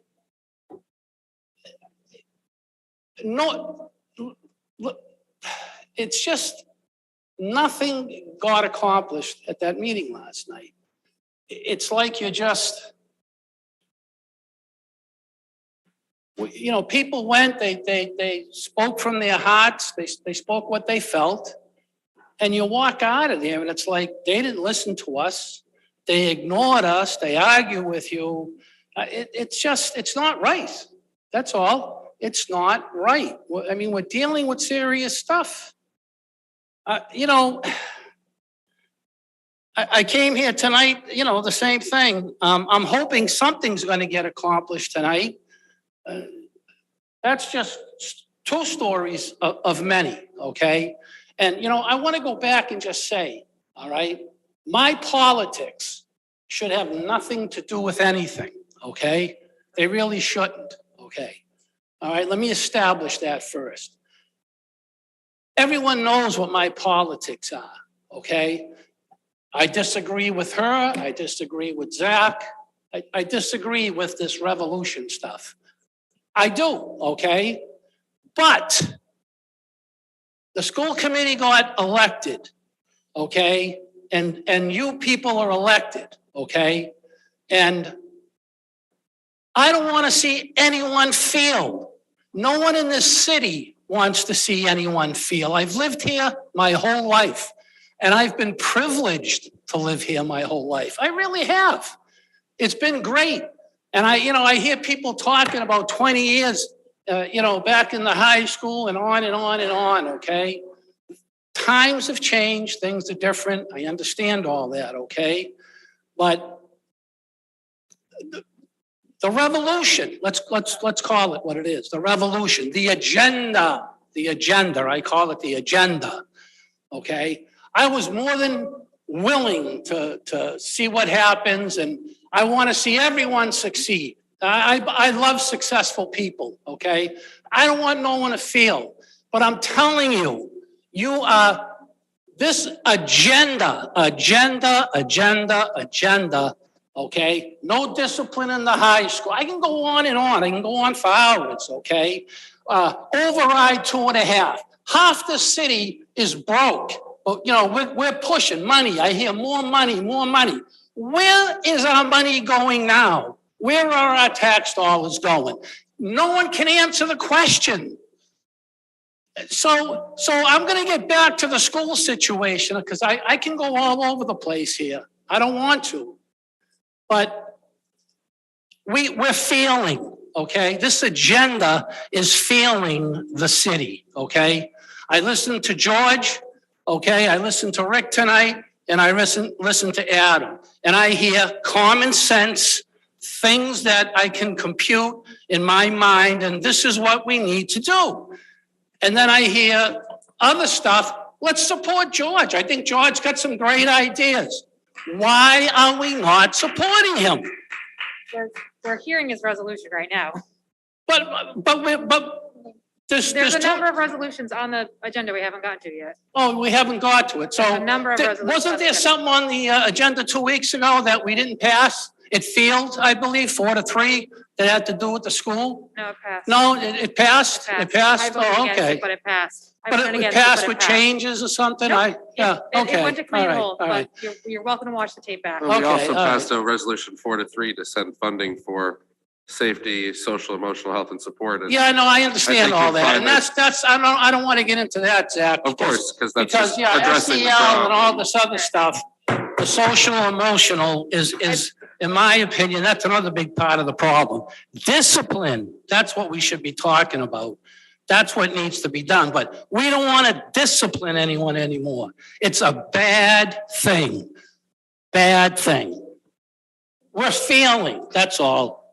That's the bottom line, okay? It's not working. If your agenda or the agenda that we all want was working, I'd be up here, thank God, okay, fine. It's not working. It's not working for the city of Medford. And that's it. That's all I got to say. Step up or step down.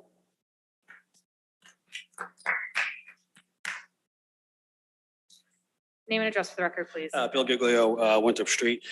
So my 2 boys are out of school now, and yesterday my phone, when it was blowing up, all that I got was text messages saying, aren't you glad our kids are out of here? And unfortunately, for me, that's not the truth. I still have a 7-year-old, second grade. In 7 short years, she's going to be up at that high school.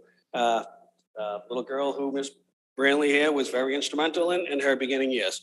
When we talk about leadership, we talk about elected officials. We should talk about, some of the things, when an elected official goes on a Zoom meeting and says a pocket knife is really not a suspendable offense. And look what happened yesterday. Somebody got stabbed. When that same elected official posts pictures. No, Keep it to the schools. We're not gonna go through this is everyone's the social school. media. Okay. An elected. Keep it, please. I know what you're going to school do. Official. I know what you're post about to share. pictures- Please, you a wanna post show it picture around, of a please. decapitated Keep it. lady living. Mr. Giglio, That's an elected official please posting speak into the pictures with mic, a bloody focus on the knife schools, or I'll and a ask you to bloody stop. head. You can ask me to leave. Ask me to leave. Just please come back to the schools.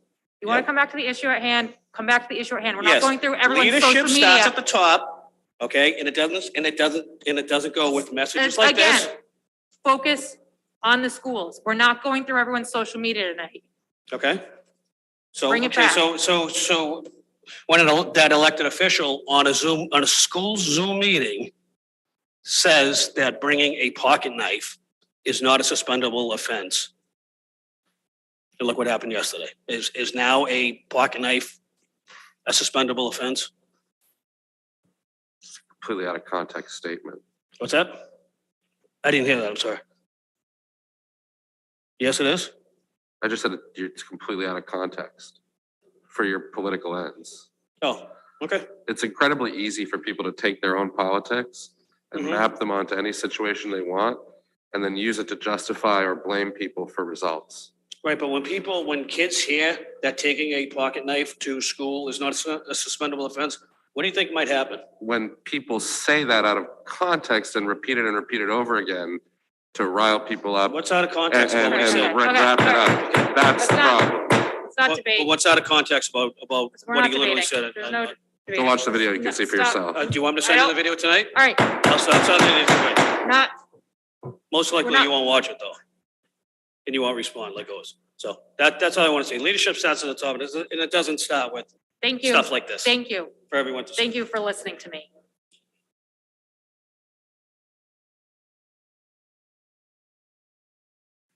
Name and address for the record, please. Nate Merritt, 373 Riverside Ave.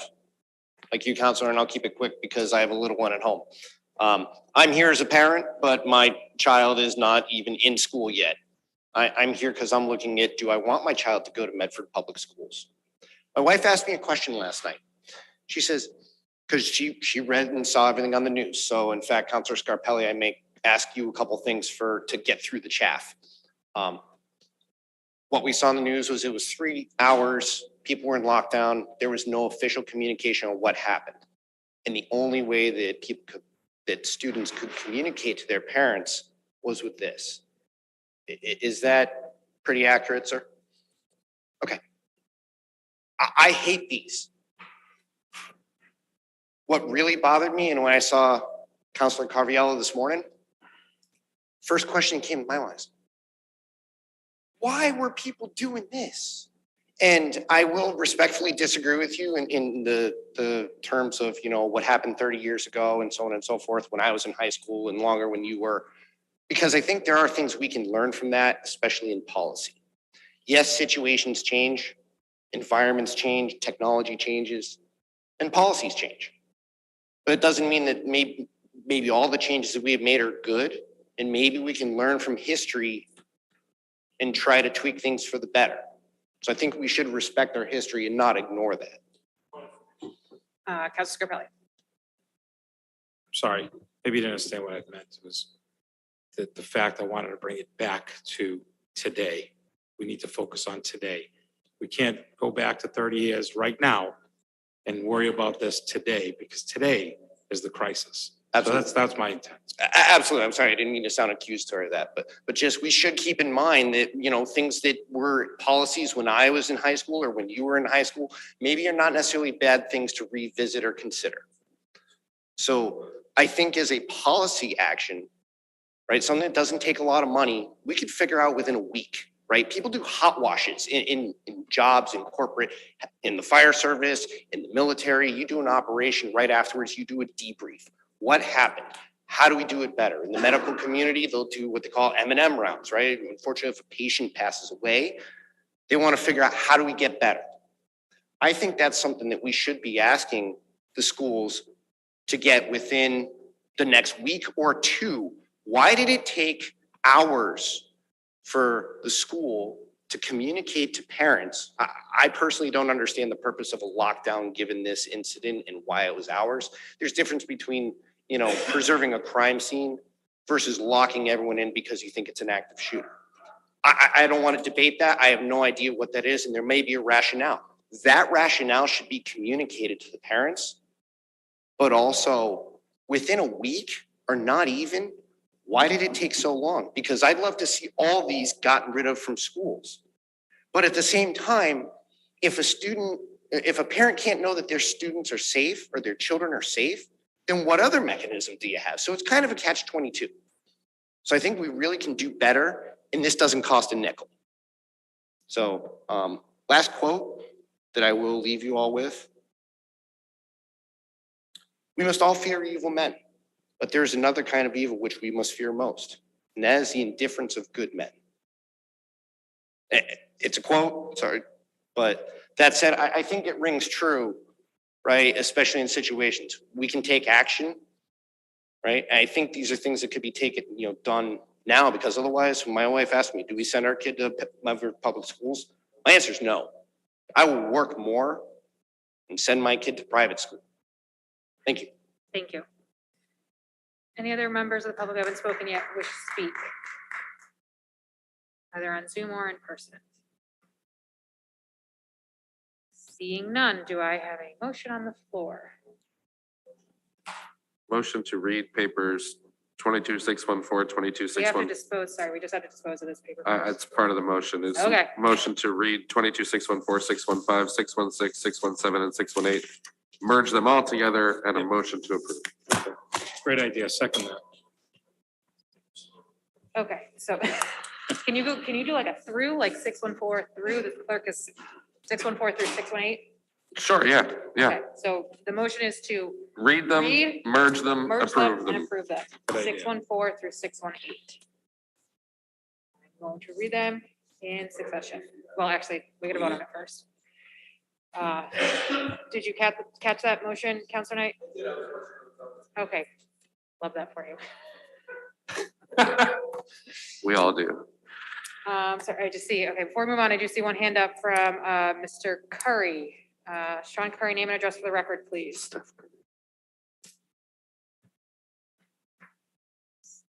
Sending you to unmute.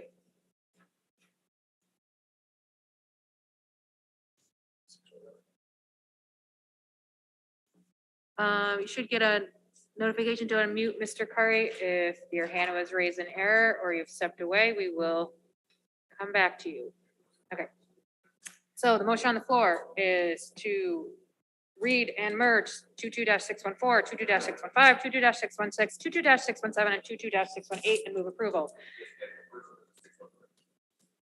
Yeah. Merge them all into the current paper before us. So on the motion as of amendments, right. Vice President Bears as seconded Second. by Councilor Scarpelli. Mr. Clerk, please call the roll. And I do ask that you read them. I'm going to Yeah, read them. thank you.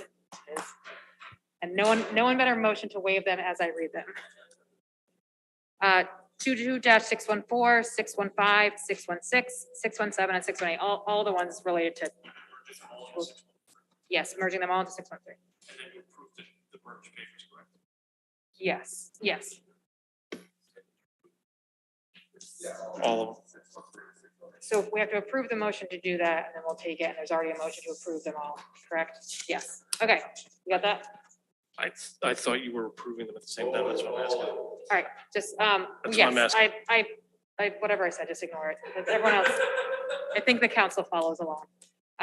Please call the roll. Vice President Bears. Yes. Counselor Carviallo. Yes. Counselor Collins. Yes. Counselor Knight. Counselor Scarpelli. Counselor Singh. Yes. President Morrell. Yes, 7 in the affirmative, 0 in the negative, motion passes. I will read all of the resolutions at this time. 22-614, offered by Counselor Scarpelli. Be it so resolved that the city council meet with school personnel, teachers, the school committee, and police department to set up a youth summit program. 22-615, offered by Counselor Scarpelli. Be it so resolved that we ask the city administration to provide funding for new security guards. 22-616, this one is actually myself and Counselor Sang. Counselor Sang wasn't on the agenda, so 22-616, offered by President Morrell and Counselor Sang. Be it so resolved that the Medford City Council requests that the Medford Public Schools Administration release a communication to provide clear information regarding safety and security procedures at Medford High School. Be it further resolved that the City Council requests that the Medford Public Schools Administration provide the school committee with their standard communication protocols related to crisis incidents and identify any procedural changes that will require funding and implementation support. Be it further resolved that this council requests a collaborative meeting with the school committee to understand information that will be shared with the public and determine how the council can support funding requests. 22-617, offered by Vice President Bears, Counselor Collins, and Counselor Sang. Be it so resolved that the Medford City Council sends our sympathy to the students who were attacked at Medford High School yesterday. All MHS students, families, and educators are in our thoughts, and we thank MHS educators and staff for your support for the students. Be it further resolved that the council thank the Medford Police Department and Captain Covino specifically for their work yesterday and for their counsel during last night's school committee meeting. And last, 22-618, offered by Vice President Bears and Counselor Collins. Be it so resolved by the Medford City Council that we request that the mayor urgently present an appropriation in consultation with the school committee and Medford Public School Administration to provide additional resources to students and educators for mental, social, and emotional health supports and for additional measures that will increase safety supervision at Medford High School, including in hallways and bathrooms. We have a motion to approve by Vice President Perez, seconded by Counselor Collins. Is there any further discussion? Are we great? On the, Mr. Clerk, please call the roll.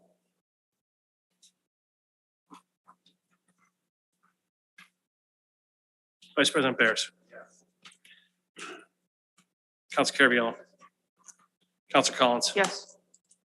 Council Knight. Council Scarpelli. Council Singh. Yes. President Morrell. Yes, 7 in the affirmative, 0 in the negative, the motion passes. On the motion of Vice President Bears to revert to the regular order of business, seconded by Councilor Scarpelli. Mr. Clerk, please call the roll. Hang on.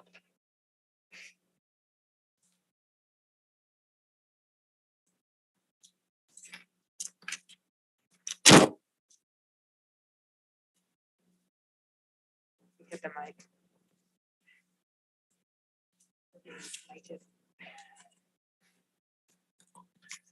Vice President Bears. Council Caraviallo. Council Collins. Yes. Council Knight. Council Scarpelli. Council Singh. Yes. President Morrell. Yes, 7 in the affirmative, 0 in the negative, reverting to the regular order of business. 22-600, offered by Counselor Collins. Be it so resolved that the Medford City Council recognize Hanukkah and wish a joyful festival of lights to all who observe. Counselor Collins. Thank you very much, President Morrell. Tonight is the third night of the holiday Hanukkah. I hope my colleagues will join me in wishing a Chag Sameach, or happy holiday, to all who celebrate this holiday. Celebrates the legend of an oil candle that burned in probably for 8 whole nights. And I think tonight we can celebrate the miracle of a hypothetical candle that burned for a probably 5-hour city council meeting. So thank you. Thank you, Counselor Collins. On the motion of Counselor Knight, seconded by Counselor Scarpelli. Mr. Clerk, please call the roll. Vice President Bears. Council Caraviallo. Council Collins. Yes. Council Knight. Council Scarpelli. Council Singh. Yes. President Morrell. Yes, 7 in the affirmative, 0 in the negative, motion passes. 22-601, offered by Counselor Carvalho. Be it so resolved that the Medford City Council commend and congratulate Congresswoman Catherine Clark on her recent reelection to Congress and for being named the Democratic House Whip. Counselor Carvalho. Thank you, Madam President. That speaks for itself, and motion for approval. On the motion of Counselor Carvalho, seconded by Vice President Bears. Mr. Clerk, please call the roll. What? Oh, yeah.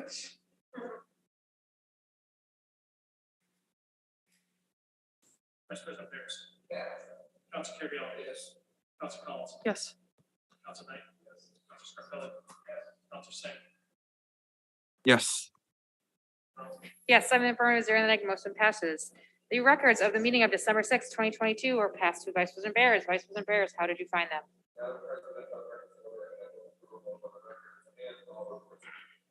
On the motion of Vice President Bear, seconded by Counselor Knight, Mr. Clerk, please call the roll.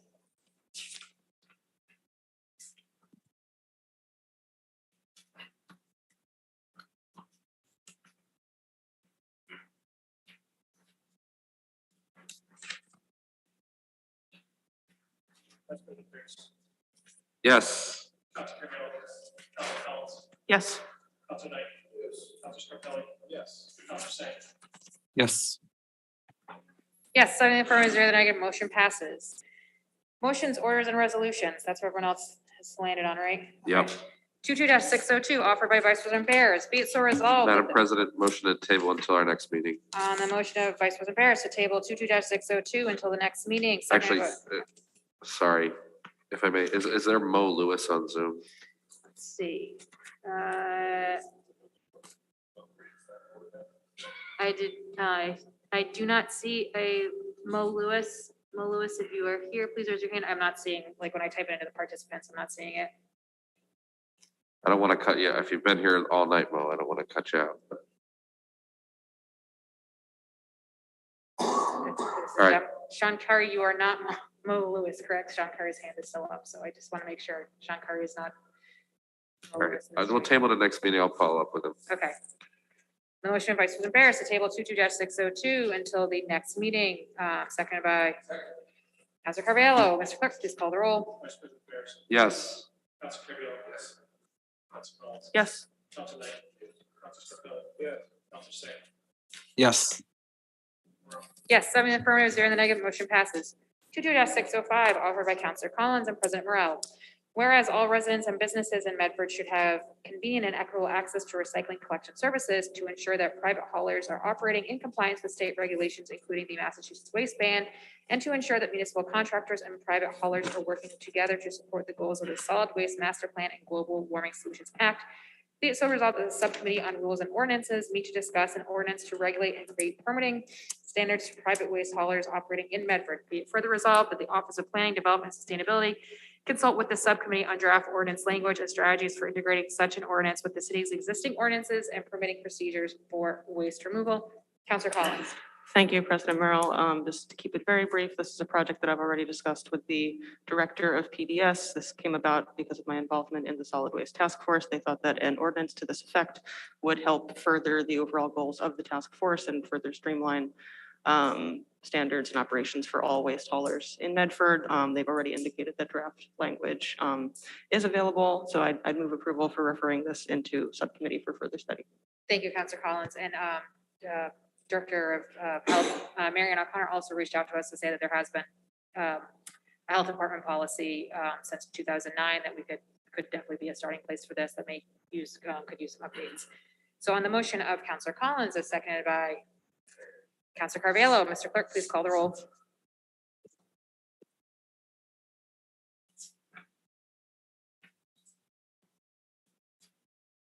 Vice President Pierce. Yes. Council Carviallo. Yes. Council Collins. Yes. Council Knight. Council Scarpelli. Yes. Council Singh. Yes. Yes, 7 affirmative, 0 in the negative, motion passes.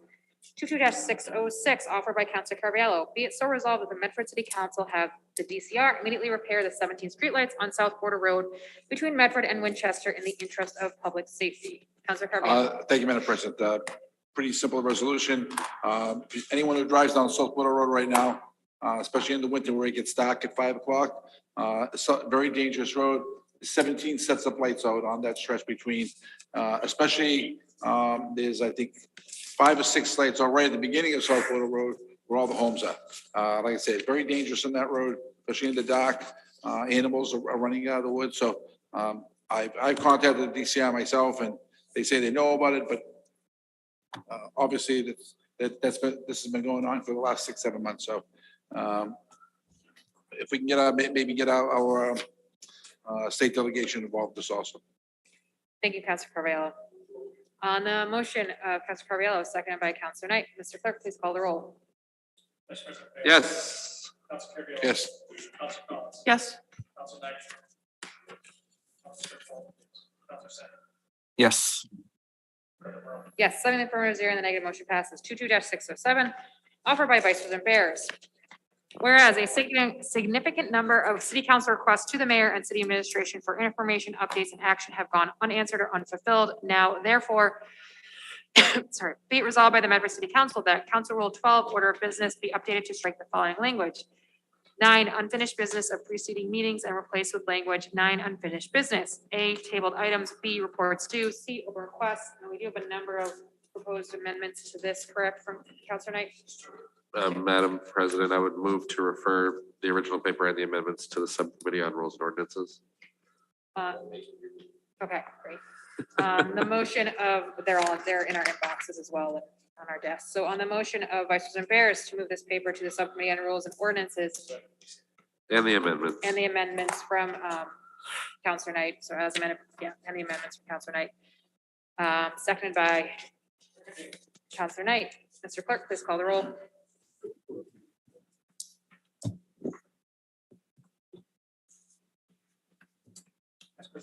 Yes. Yes. Yes.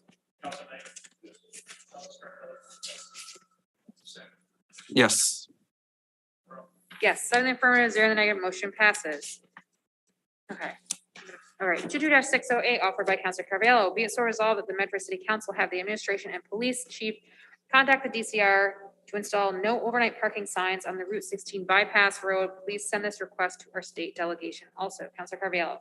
Thank you, Madam President. For anyone who travels down Route 16 bypass road, goes by the DPW yard, City of Memphis turning into a overnight truck parking spot.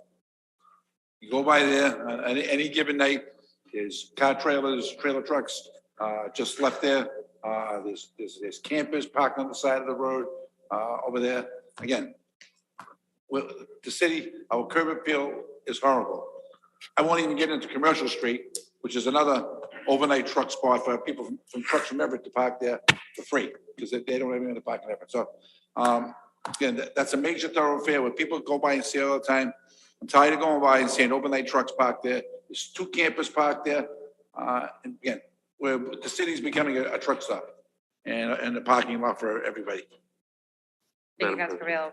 President Barris. And correct me if I'm wrong, this is Route 16 eastbound between Main Street and like Yeah, that's that Harvard Ave. by the DPW, yeah, that bypass road. If we could just amend it to reflect Route 16 eastbound between Main Street and the intersection with Harvard. I don't know if it has an official name. Harvard Street. It is Route 16. I Yeah. think, yeah. Excellent. On the motion of Councilor Carvalho as amended by Vice President Barris, seconded by Councilor Knight. He's nodding at me. Mr. Clerk, please call the roll. Yes. Councilor Carvalho. Yes. Councilor Collins. Yes. Councilor Knight. Councilor Scarpelli. Councilor Singh. Yes. Yes, 7 affirmative, 0 in the negative, motion passes. Madam President, motion to table papers 22610, 22611, and 22612.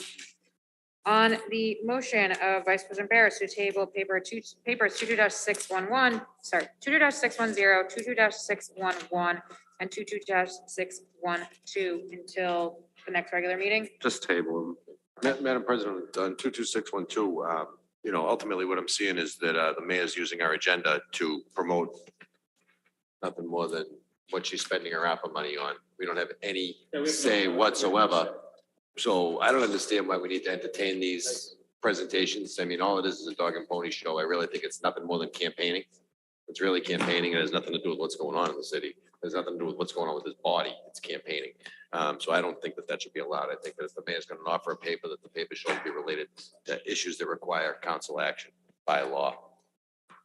Thank you, Councilor Knight. I just wanted on the responses we just got back on the previous ARPA presentation, some of this paper she did write. No formal vote needed, but we do plan to update you all on large scale projects, gain your feedback and answer your questions. We also want to make sure there is no objection, so we will be rethinking that position of the spending. So I'm just repeating, I'm just reading what it Right, says. so Madam President, what that really is that's we don't want to do anything without doing anything because we want you guys to make sure that if we do it, you're not going to say anything bad if we make a mistake, right? I mean, ultimately, they want verification and validation of the decisions that they're making, but we don't have to take a vote on it. I mean, come on, be a leader, make decisions, It's like government by committee doesn't work. And we're still waiting on the official. I mean, are we considering that an official communication that our vote is not required? Because we did ask a question as to whether our vote was We required. did, and that's basically what the chief of staff said, kind of the same, Yeah, no, we don't. not Yeah. super direct. So not really an answer, just, yeah. Okay. So on the motion of Vice President Barris to table 22-610, 22-611, and 22-612, second by Counselor Knight. Mr. Clerk, please call the roll. Vice President Barris. Yes. Council Carviallo. Collins. Knight. Yes. Scarpelli. Yes. Council Singh. Yes. Yes, 7 in the affirmative, 0 in the negative, the motion passes. We have one previous petition from public participation that's on the agenda, but she has left and will refile in January. Okay, is there anyone else who would like to speak for public participation? Any topic under the council's purview? I'm gonna try one last time. Sean Curry, are you there? His hand's still up. Okay. See, I know, some people may accidentally raise their hand. Okay, seeing none. On the motion of Counselor Collins to adjourn, seconded by Counselor Carviallo, Mr. Clerk, please call the roll. Vice President Barris. Council Carviallo. Yes. Council Collins. Yes. Council Knight. Yes. Council Scarpelli. Yes. Council Singh. Yes. Madam President, before we adjourn, we can wish everybody, Madam President, before we adjourn, if we can wish everybody a safe Christmas and New Year. Thank you, Counselor Carviallo and Hannah. We already did Hanukkah. Okay.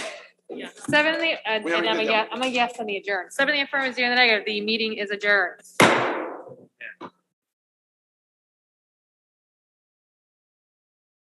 Recording.